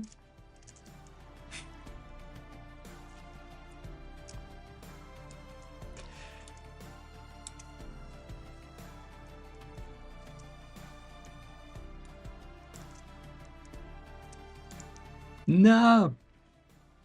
Sorry, wrong button. Again. Again. Again. I guess I would potentially make that the opposite.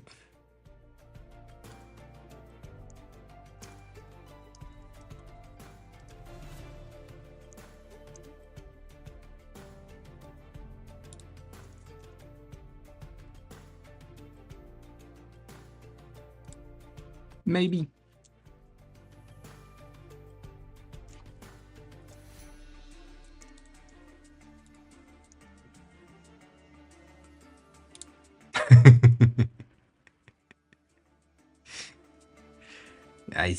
It's the fucking M. The M is so close to the P key. You know, I I couldn't.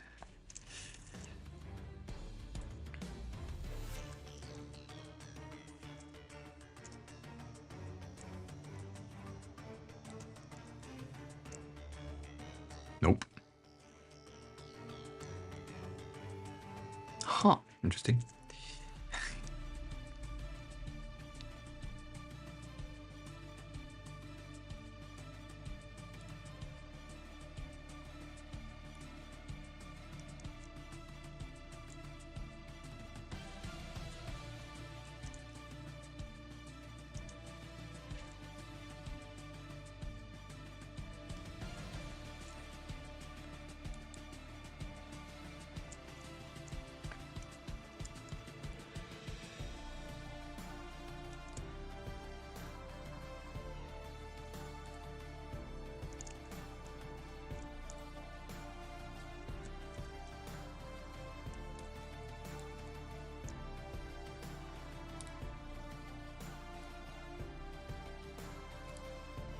Mm. Mm.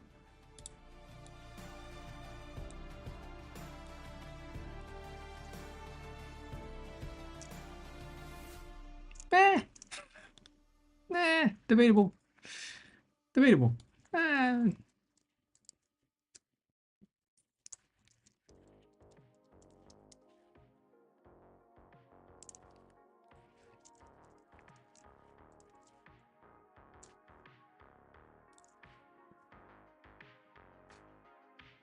Yeah.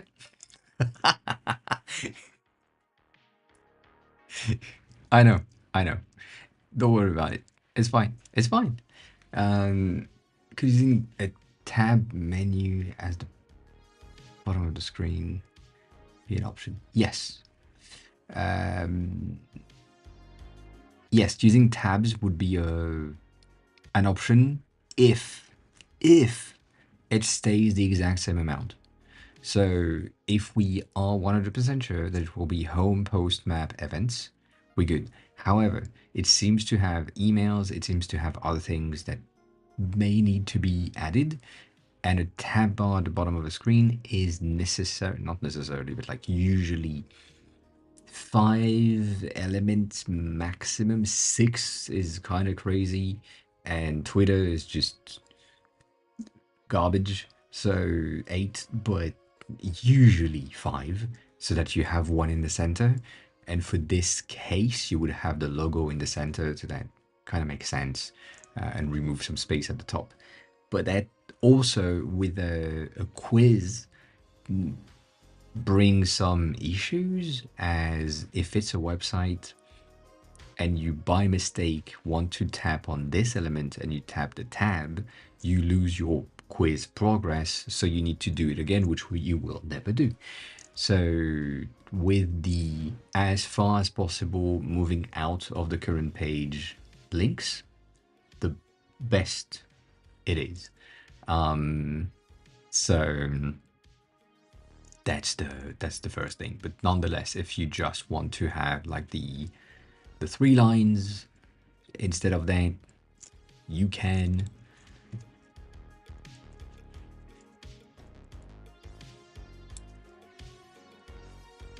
Like, it doesn't take much. You have the thing.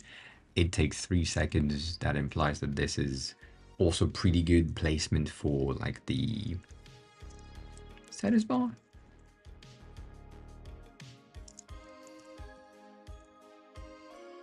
Bitch. Sorry. Why?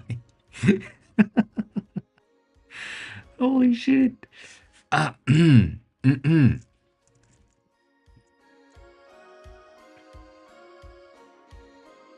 Why is the iOS not there?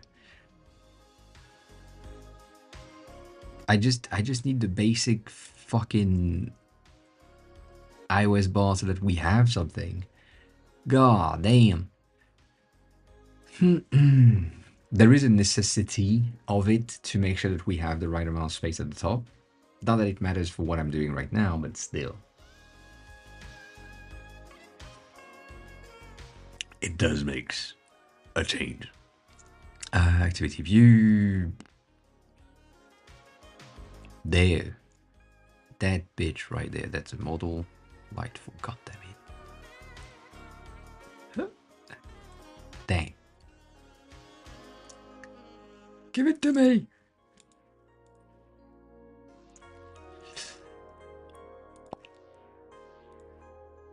That's a cute illustration, though.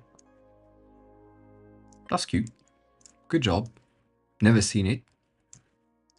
That's nice. That is nice.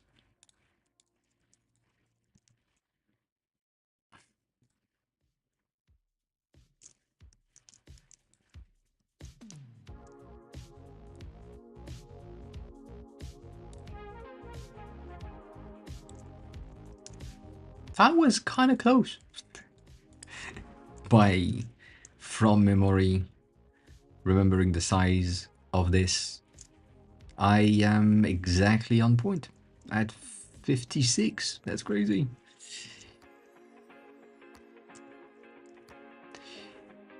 Um, yeah.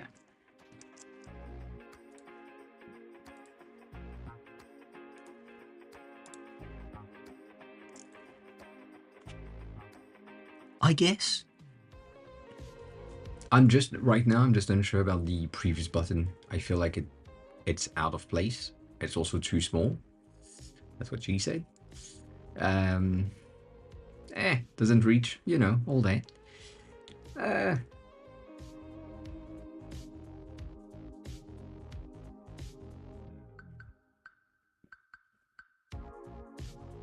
and then the question, same thing, is debatable. As that could be this, so that you have the question in the center. The main issue that I have with that is that sometimes your questions are like one line, like this, and then sometimes, or specifically like underneath, like sometimes it's just a single line, sometimes it's 2.5, even 3. So that's a bit of a debate. And if you put that in here, not like this,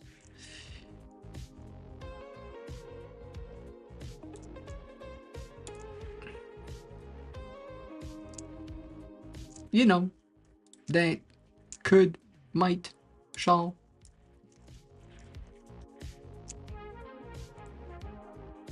be a tad easier on the eyes, but still, like, I don't feel like center is a good idea, so I would probably just say that. Same placement, same things.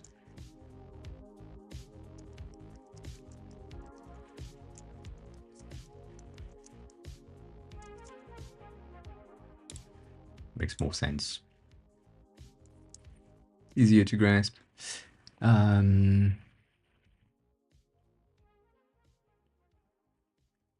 Basically, yeah. I mean, with your thing, it's basically that. My rule. My usual rule is 140% to 160%. 160 is wide. And usually you don't do that, but 140 is usually what I go for. But the scale that I have is, if my font is 24, my line height is going to be 32. So it's the one up from the initial. It is not that much different than the regular one, but it's a tad less. Again, I appreciate it. You can't see it, which is sad, but it is massive. I mean, you probably can see it on your side. I appreciate it. I love this one. I love this one. As the face I do all the time. Also, this is broken. Sorry. So, that is the rule for me. So for 16, you would have 24. For 20, you would have 32, which is kind of wrong. It's a bit too much. So I would do 28, 20, 28, 16, 24 with my 8-point up.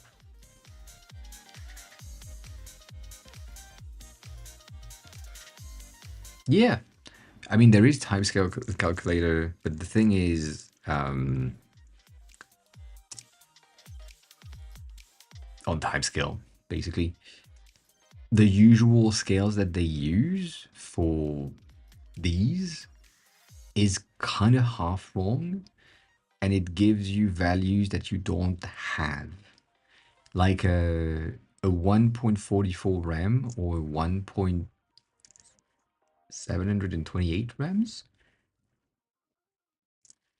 Just give me a fucking pixel value at this point. Like, this is making no sense. So I I get it, but with the like regular time scale that I'm using, um, it's just like my baseline is 8 as a default, and then you just to put that like again, 47.778 is 48. Like that that's 48. Um, so I'm used to it. I've been using the 8-point grids since 2013, so I'm used to it. It's in my head. I can't get rid of it. And it works for most of the things. the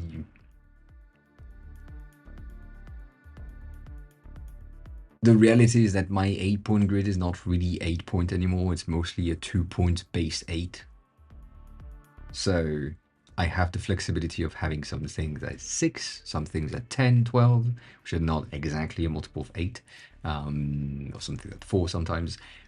But as a general rule, I'm using 8-point for everything. So my spacings, as you can probably tell when I did this, I added 8-point spacing between my active questions. I also have like the amount of space around this button is like 8, 8, but you can see that I have 10 on this side and 12 on this side. Then here, my overall spacing is officially 16, 16, and that like is the goal. And then same thing here, the overall space that I have is 8, 8, 8 around everything, because that makes more sense and that ensure that the content has enough breathing room around it. That's the usual thing.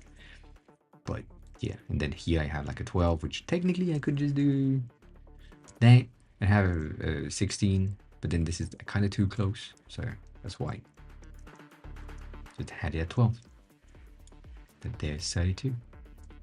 You know, like tiny things. It really is because I am used to it, and I have made that so ingrained in my head. It's just, oh yeah, you have a spacing of 16, therefore the next up is 24, and then the next up is 32, and then 40, 48, 54, all that. It just works. It just works. But that's the reason. That is the reason. So yeah, Morton, I guess that's the overall thing. Like that, bitch, that could work.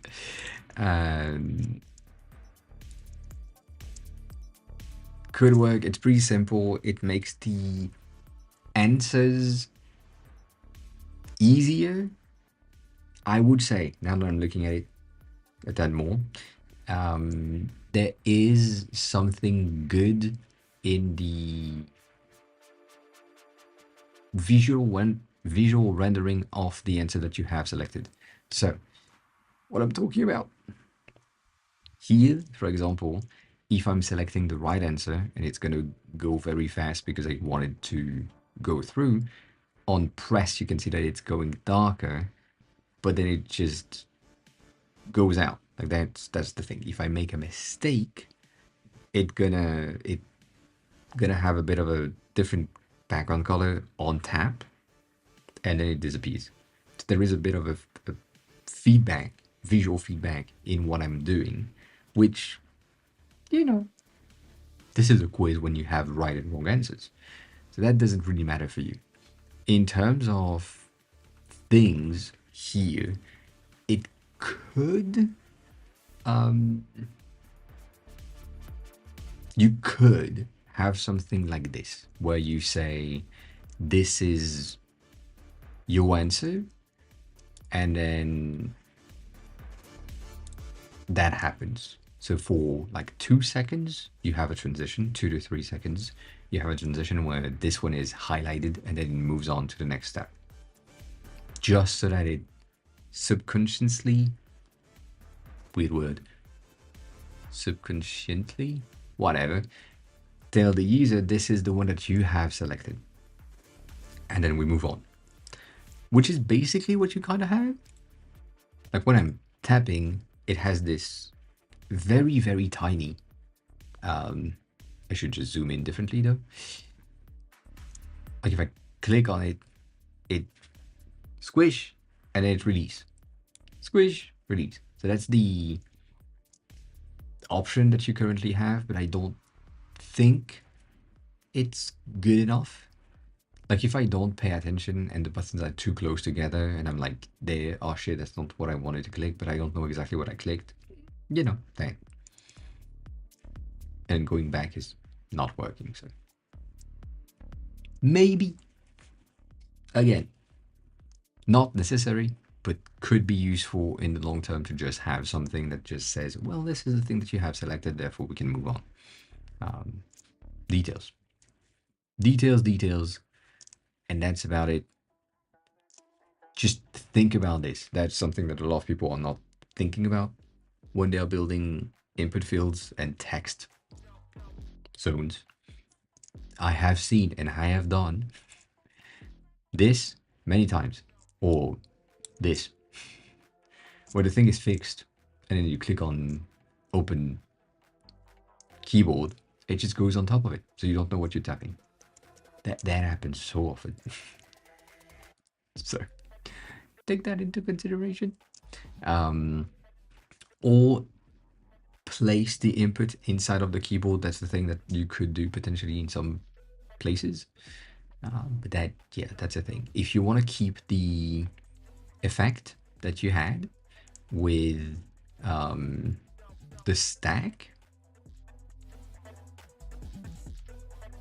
it can work. What I would do is have this with or create that stack effect with a shadow effect. So here I'm gonna create a very simple thing: 4 pixel in Y, 0 pixel in X, 0 pixel in blur, and a spread of -4. If you do -4, you're basically gonna lose the shadow itself. So I need 8 here. And in that color, maybe like, I don't know, 10. Or if you want something specific, you can just take that same color, make it a tad darker, and kind of good. Let's do...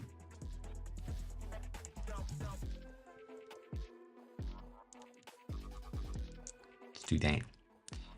That's your second card behind it, and then you can have like a secondary shadow, which is going to be the same. And instead of being like minus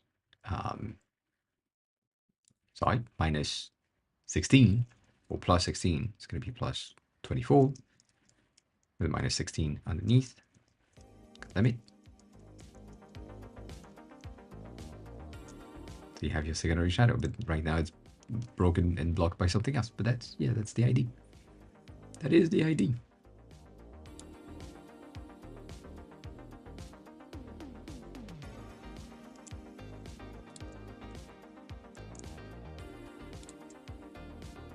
And as you have your cards, stack effect right there. Not necessary though, but it's a very simple way of implementing it without having multiple elements so that the cards stay the same. And you can play with the shadows. You can have like a third one. Like, if you want to, like, you can just have one and it's just the content. The content needs to fade in. That's going to be the easiest thing to do. But, you know. Or you don't know. It's fine as well. But, yeah.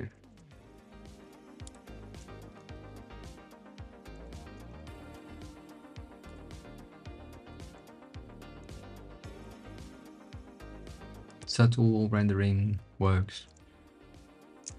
I don't like this, personally speaking. I think this is kind of better. Simpler, easier to scan, and having effects. Also effect for a quiz like this one is probably going to be a bit non-necessary. I think just having the cards one by one, just to change the text, makes more sense. But also, again, unbiased. If you look at this, it does exactly that. It's just, the card is the same. The content of the card is just fading in and out so that you have the understanding of what changed. But that's it. It's a bit of a different type of quiz, I know. I don't need to think about it much. It's just, oh yeah, that's the right answer. But yeah. So yeah, I guess.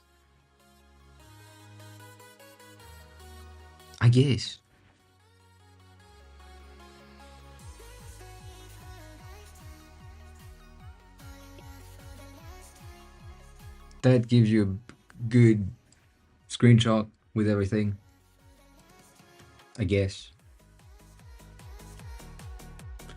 I, again, really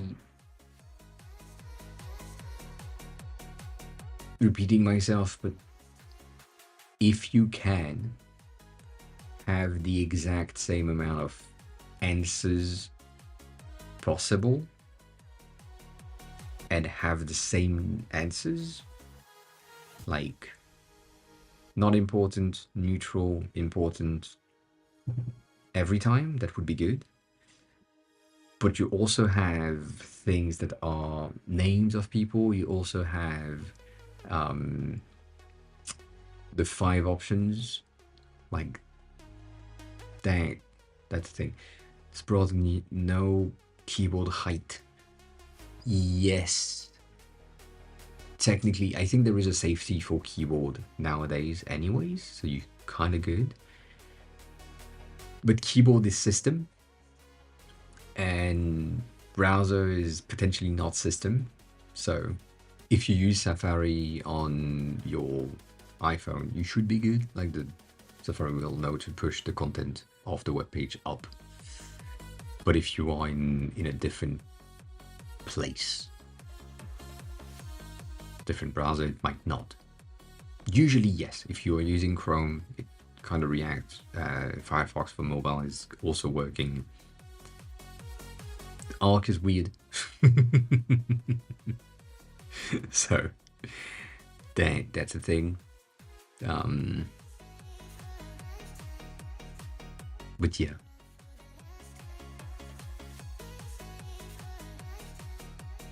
That's the thing.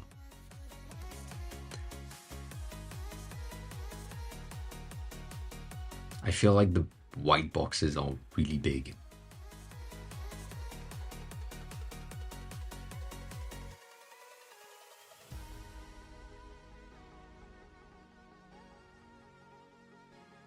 A print version? Interesting.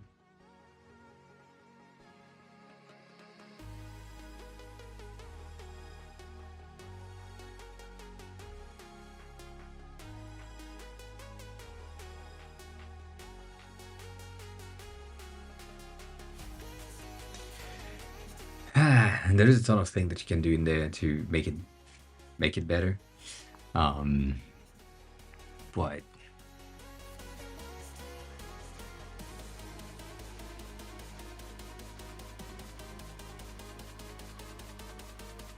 oh yeah, no, that's a thing. Sorry, yes, brain connection. That's basically the view that you want to have when your user does a previous.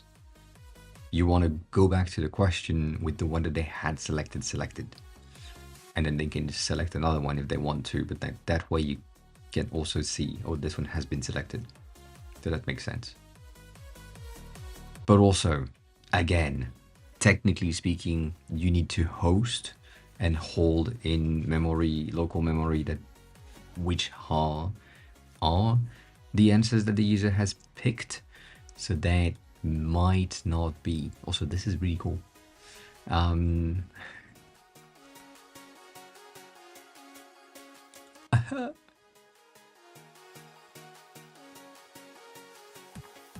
Bitch, what the fuck? Oh, I hate these bitches.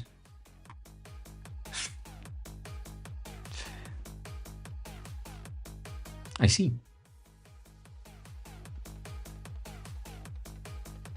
That need more space, but yeah. like that. That's a bit tight. It is a bit tight.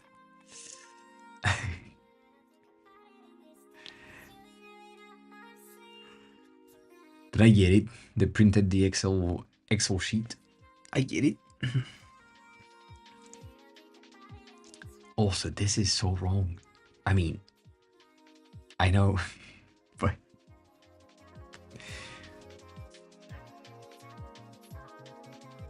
not important.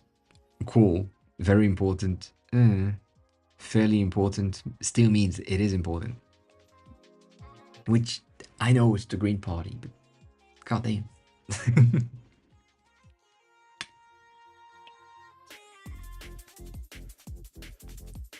It's debatable.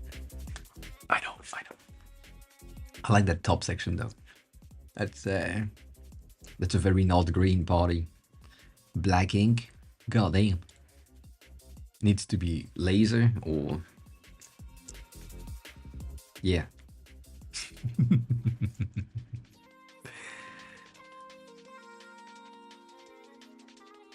So yeah. Good. Then we good.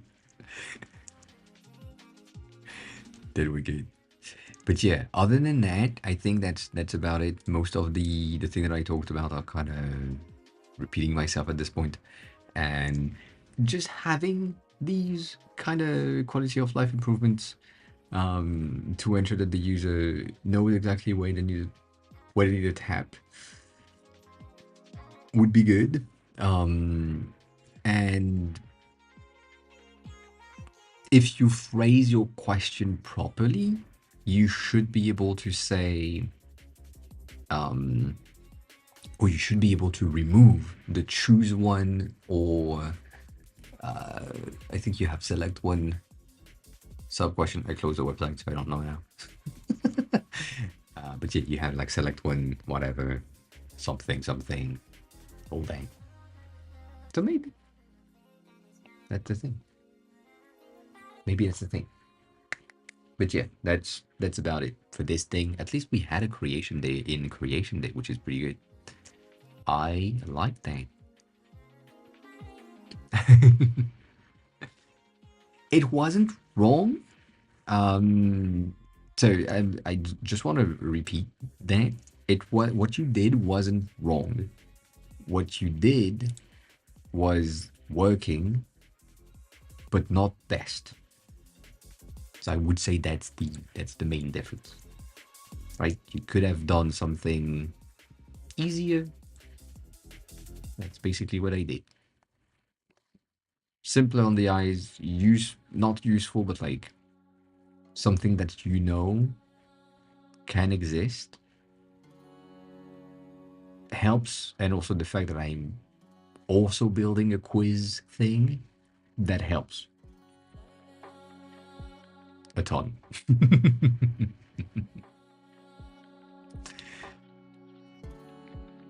But it's nice to see, at least to me, it's nice to see the difference in between your current thing, which again still works. Like that's a fine thing. It's just like these accessibility wise is kind of tiny, and also, god damn it, and also appreciate it.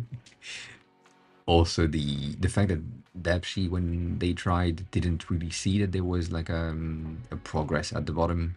So just reorganizing things in a way that makes sense, making sure that the questions are like easier to spot. Um, like for example, here, how important is it to you supporting the local NHS? That, right, could be supporting the local NHS, including mental health and dentists, is not important, important, very important. Like you just have to rephrase is question mark not important, or even not question mark. Like that way you can remove that section and you can remove the title redundant. So yeah, I would say that overall. Bitch! Sorry.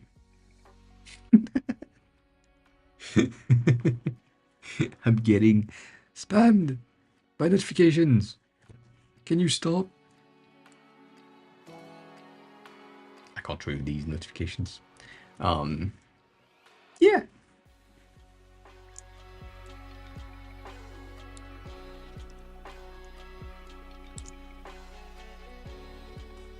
I shouldn't do that.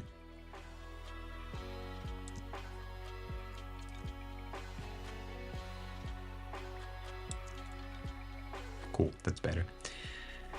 Yeah. Overall, that makes more sense to me. As an accessibility thing, buttons are bigger. It's more visuals. People understand any, roughly, most most age range would be able to understand what they need to do and how they need to tap on things. And then people that have no technological literacy, which again, in order to scan a QR code, you kind of need to understand what you need to do. So that's a start. You need to know how to use your smartphone. But I'm sure my mom can scan a QR code. However, after that, debatable. So yeah, simplifying things is always a good idea. That's something that we have said many times, and something that I've said to Stony many times as well. As simple as it can be, and as obvious as it can be, is gonna be the goal for an entertainment-based platform. And so for you, it's not really an entertainment base, but you need something that is giving the user like a bit of a oh, I'm part of the group type of feeling. So it is entertaining-ish, but also you feel like you make the good choices and you have a good conscience and you are kind of part of the good party and all that. That, you know, needs to be playful, friendly, all that. Mm,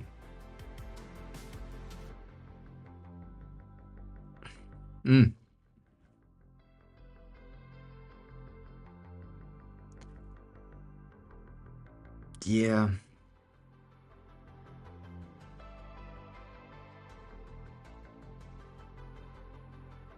Yeah. I mean, you always do. That's the rule. If you're a political party, you need to do better and do as much as possible. And the usual Robin Spy thing. just resubscribed for 24 months. Hiya, nerd. 24 months? That's a new profile picture. Welcome on in, Robin Spy. How have you been? 24 months, that's almost a year. Goddamn. Almost a year. Holy shit. Thank you. I appreciate that. Welcome back. How have you been? How's everything? How's the train? How's the garden? How's the dog? I don't know. Yeah, all that. So going back to the political party things, you need to do much. Like every time, you need to do as much as possible to ensure that things work. And There is always improvement potential. I got underpressed. Good job. Good job. Can't clap enough. Good job. Congrats. Congrats. Underpressed is good. Today's basically a day off since I'm waiting for the client to get back to me with the to-do items. Good. Well, yeah. That's the thing that I found interesting. If you're waiting for them, if you're waiting for the client to do something for you, as in give you feedback so that you can move on, and it's been a while, you can just send them an email or message saying, just so you know, there is no progress happening and the deadline is coming in. So I'm just waiting for these feedbacks and then we can move on. Usually, when you just give them this thing of the deadline of the project happening, meaning that when you passed it, you're going to be in like out of bounds or off schedule, so you're paid per hour and not per project, they respond in the next 15 minutes, usually. So, you know, that's a thing to know. You just so you know the deadline is happening, and yeah.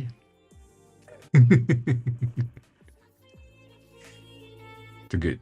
If it's a quick client, you're kind of good. I see. Well, that's a thing. That is a thing. Sometimes you need to wait. Sometimes you need to wait. But good. Did you finish the train, by the way? Or did you move? Well, I mean, I'm guessing this is something else. But, yeah. So we had a member with 35% when we did the paper-based quiz. Actually, on them, all of them went up to 70. That's pretty cool. Chris, welcome back. What is the story? I mean, Shedra was here before you. That's crazy.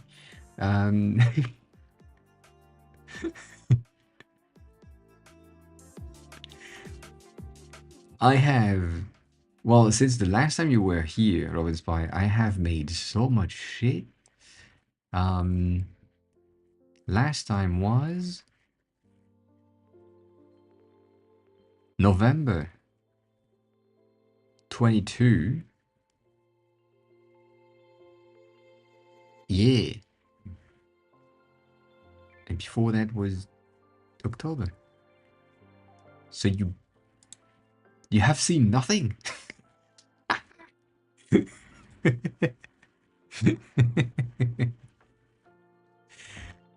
Contacted by a client, asked to see some of his work, and he sent a bunch of my work. Interesting.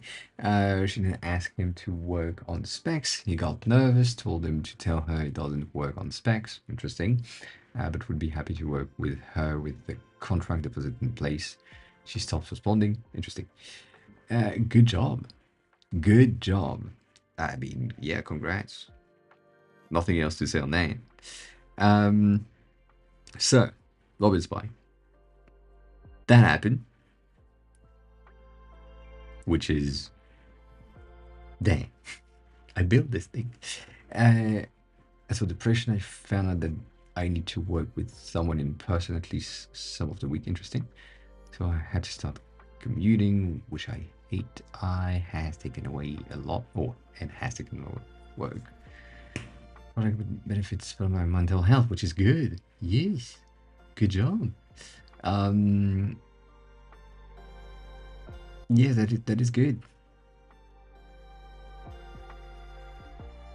I mean, spec is not that complicated, Chris. You can chat GPT your way through spec.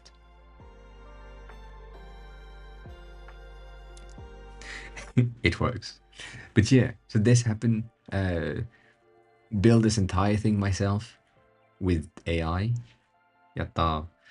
And I am this close to rendering it on the Android version. I mean, it is done on Android. It works. It's good. It's missing the last feature that I just added to the iOS version, which is Not that you care because you speak English, but for the people that don't, the iOS version as of today works in other languages. And so if you have someone that's French, or some people are French, I don't understand that. You can now have the app in French, and you can read the things, and the content is in French, and it works. And sometimes it's broken, obviously, but most of the time it's good. Like right here, woman and female as the sense. That makes no sense. That's probably in the kanjis categories things, and I figured that out. Yeah, then. Anyways, so that happens, which is pretty good. And you're looking. Sorry, I just read that you're looking for a new apartment again. Again. Oh, god damn it. Um, yeah, I get it for the commute. I get it. Um, it is this close to be released, and then like that. Have a good work session, Chris. Thank you for stopping by. I appreciate it. I appreciate it. It's just not what I mean, not localized yet, but it has the exact same features fully. So I'm happy with it. So yeah, they are still not communicating. Like you can't have your account. You don't have accounts, but you can't have your accounts on iOS and your accounts on Android and just communicate and have like a tablet and the phone that is two different operating system. That's not a thing. Even if you have like an iPad and an iPhone, they don't communicate anyways. So you should be good for me for now. But yeah, so I've done that, and then things happen where I kind of started to, God damn it, how can I say that? Have IDs, and that's right. I made this file to just have a bit of a tracking of what I'm doing. So we worked on the Mom UI kit Mom? with most of the things, and then I built Can for the Japanese learning, and then I had a new ID, becoming a dev, and then I had a new ID, and then I had a new ID, and then I had a new ID, and then I had a new ID. I'm working on these 5 fucking things alongside this, and it's just like I shouldn't. Okay, I shouldn't. This is broken. This works half the time. This is fine. This is broken, and this is eh, okay. It's okay. It's okay. It's fine. God damn. If I knew what I was doing, that would make more sense and it would be way easier. But I'm still extremely secretive about it, not explaining what I'm working on and what these things are. But yeah, commute is 1 hour morning, 1 hour in evening. It's kind of much. Yeah, I get it. I get it. Relocating makes sense then. Eh. But yeah, nah. What happened? As soon as you find something, like if you find a place that is making a lot of sense or is really well placed based on the location that you have or the job that you currently have, like that makes sense to me. That's something that would kind of work. So yeah, that's a pretty good thing to do. However, it is annoying because if you are currently living with your family, you don't really pay rent, I guess, and that's expensive. Rent is expensive where you live. Hmm?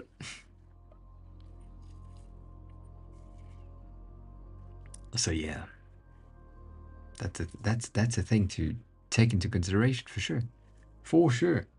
Um, yeah,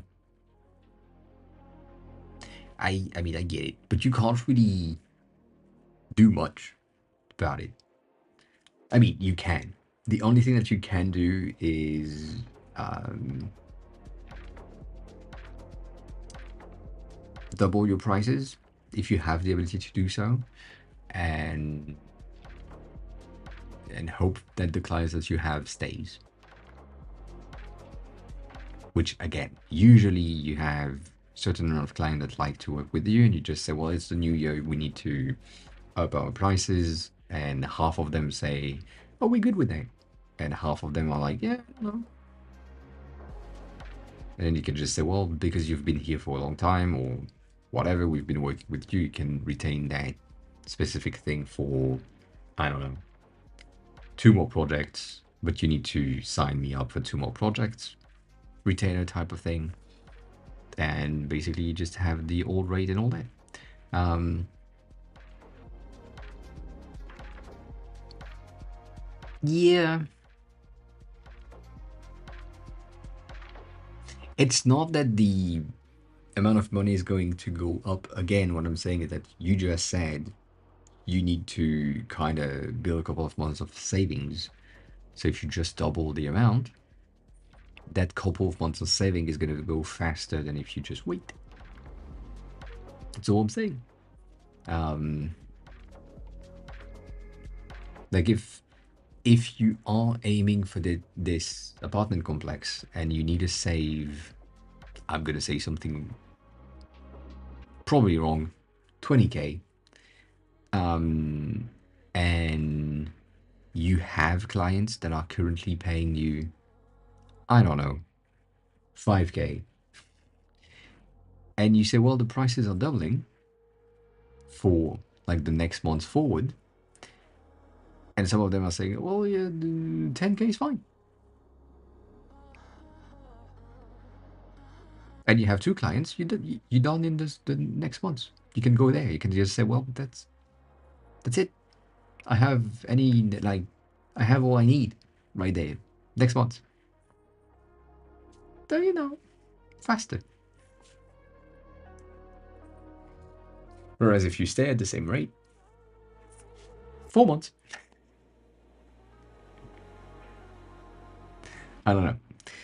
Maybe 2. So only 2. But yeah. I don't know. That's the thing. But yeah, if you just need to do that, do that.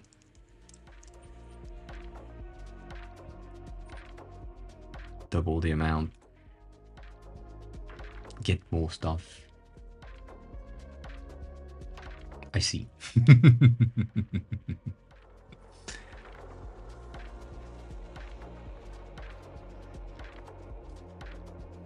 Yeah, I did the same thing. However, because I've been without a job for a bit now, I had to. But, yeah. It's a bit of. I'm gonna sound so rich. That's not true. But I'm gonna sound so rich. I. Since my 18th birthday, basically 16th,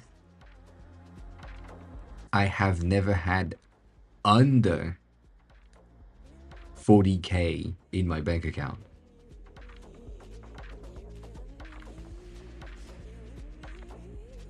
Yeah. And then I moved to Japan, and now last month I had $500 in my bank account. God damn. So it's yeah, it's different. I get it.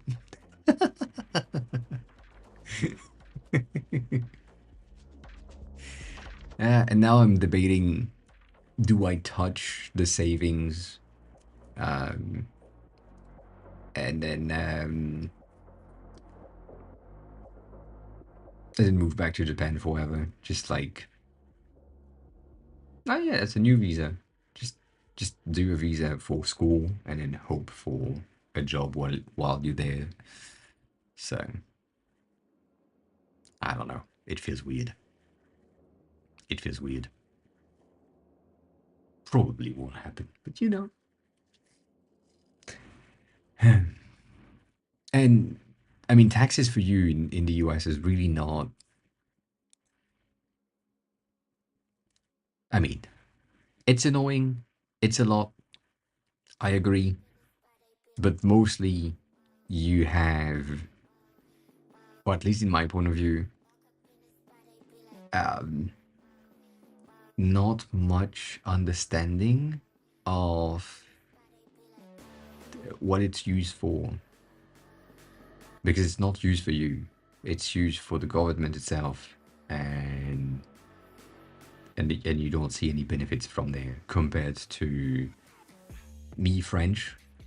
Sadly, still didn't change.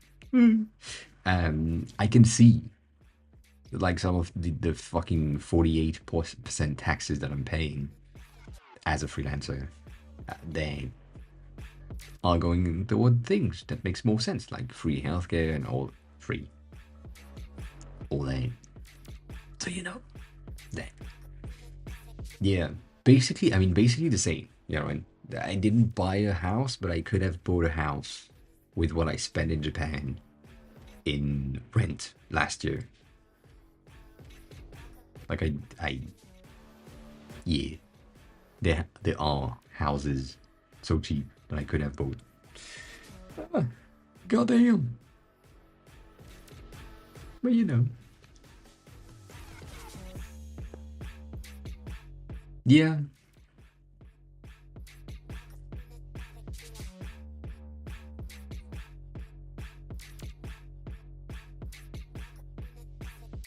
yeah, that's the thing that I don't understand of Inspire at all. Like for me, at the end of the like tax cycle, I'm getting an email that says, well, technically, I'm getting a letter, a physical letter that tells me, oh, you need to pay your taxes. That's the amount that you need. And then, and that's it. And I just press a button, and it's a set of buttons, and I just say yes, yes, yes, yes, yes. Oh, that's the annex that you need. Yes. And then I pay. And then last year, because I didn't work, they said, "Oh, we owe you stuff because you haven't worked. So, socially speaking, we're gonna give you back something because you need some money to do stuff." That. It's pretty good. But yeah, no, TurboTax is kind of crazy. I've just heard about it. Like I don't have any experience with it, obviously, but like the government on your side knows exactly how much you owe.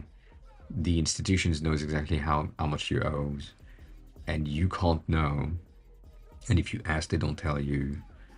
And if you are off by a certain amount, you go to jail because you didn't pay your taxes properly. And it it's weird. It's so weird. Like it just makes no sense to me. But again, you know, that's a detail. I just it's just a detail. Anyways,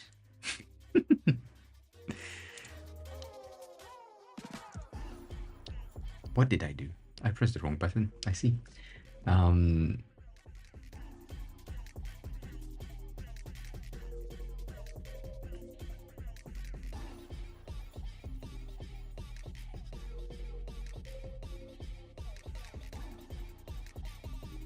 you pay extra taxes on the money you own?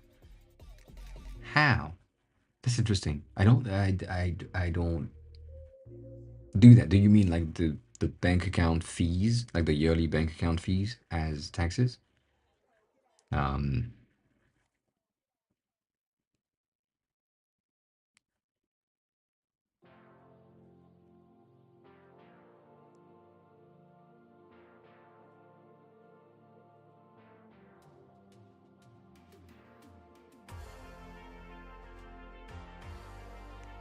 hmm.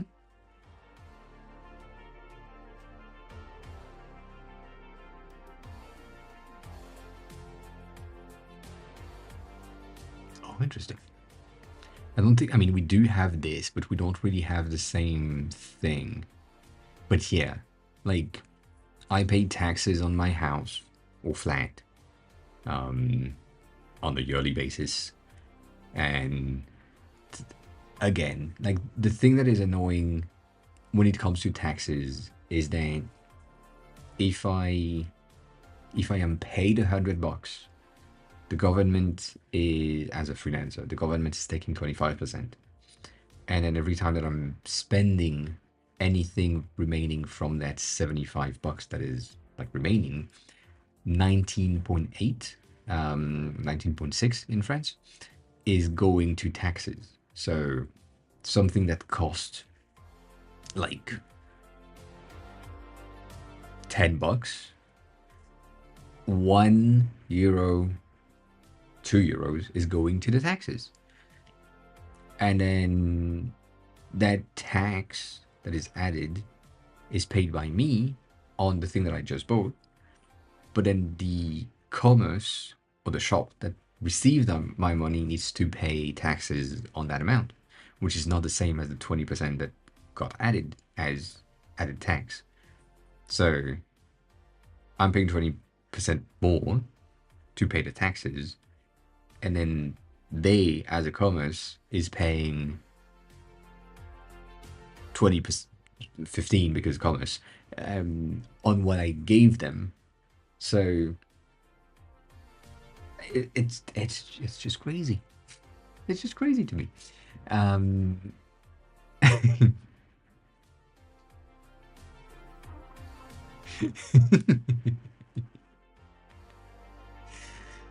But yes, even Twitch is taking taxes.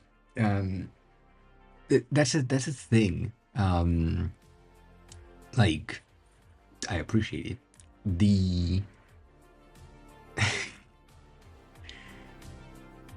the only not sustainable, but like sustainable business is gambling business, where someone pays you 2 for the odds of gaining 4, and then someone pays you 2 again for the odds of gaining 4, and again and again and again, and no one wins until at some point someone wins, but they won 4, which is nothing compared to the entire thing that you own. So I kind of looked into how to build a gambling business if it's an option, and it is regulated and annoying in France. So, yeah.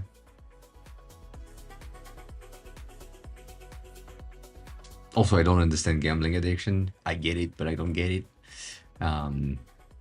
Technically, I don't really understand addiction to things in general. God damn it. Globally, no, I do get it, but it's just like it's for gambling. I understand the high that people can have when they spend money and then potentially gain something. But yeah, God damn it.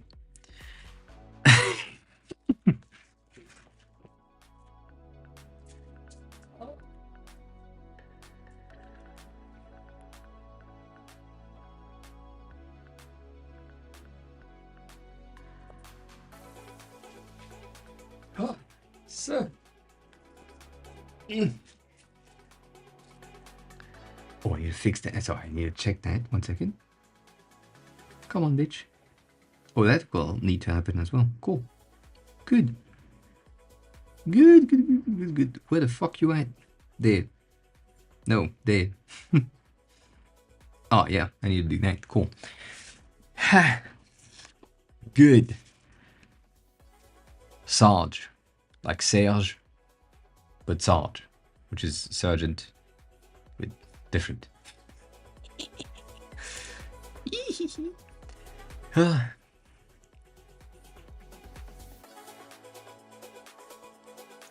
But yeah, no, I thought about it. I thought about building like the gambling system in France to see how much it was under safety, and I also checked in Japan just in case. And in Japan, it's kind of weird. It's also really interesting. They have a not gambling lottery system every year with the postal service. So if you buy a letter or a greeting card for the new year and something, your letter envelope has a number, and that number basically enters the recipient into a nationwide lottery where people can win. And so the person that bought the thing and sent it out could have bought the winning envelopes and then send it to someone else. And then, yeah, I don't know. I'm gonna go out of Inspire. That's what's good. It's going to happen. I'm out. Though the person that I wanted to raid is currently in BRB, which is kind of sad. But yeah.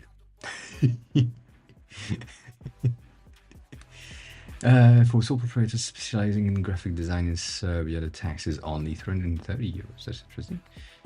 But the income at this rate is limited to approximately 4,000 per year. That's interesting. And it's good to know. But yeah, that is interesting. That it has a cap of earnings. Would have never thought that. Would have never thought that.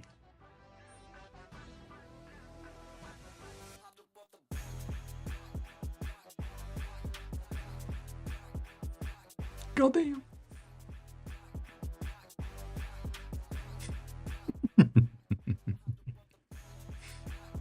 Ah.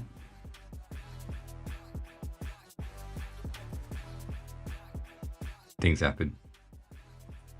Things happen. All right. I am running out.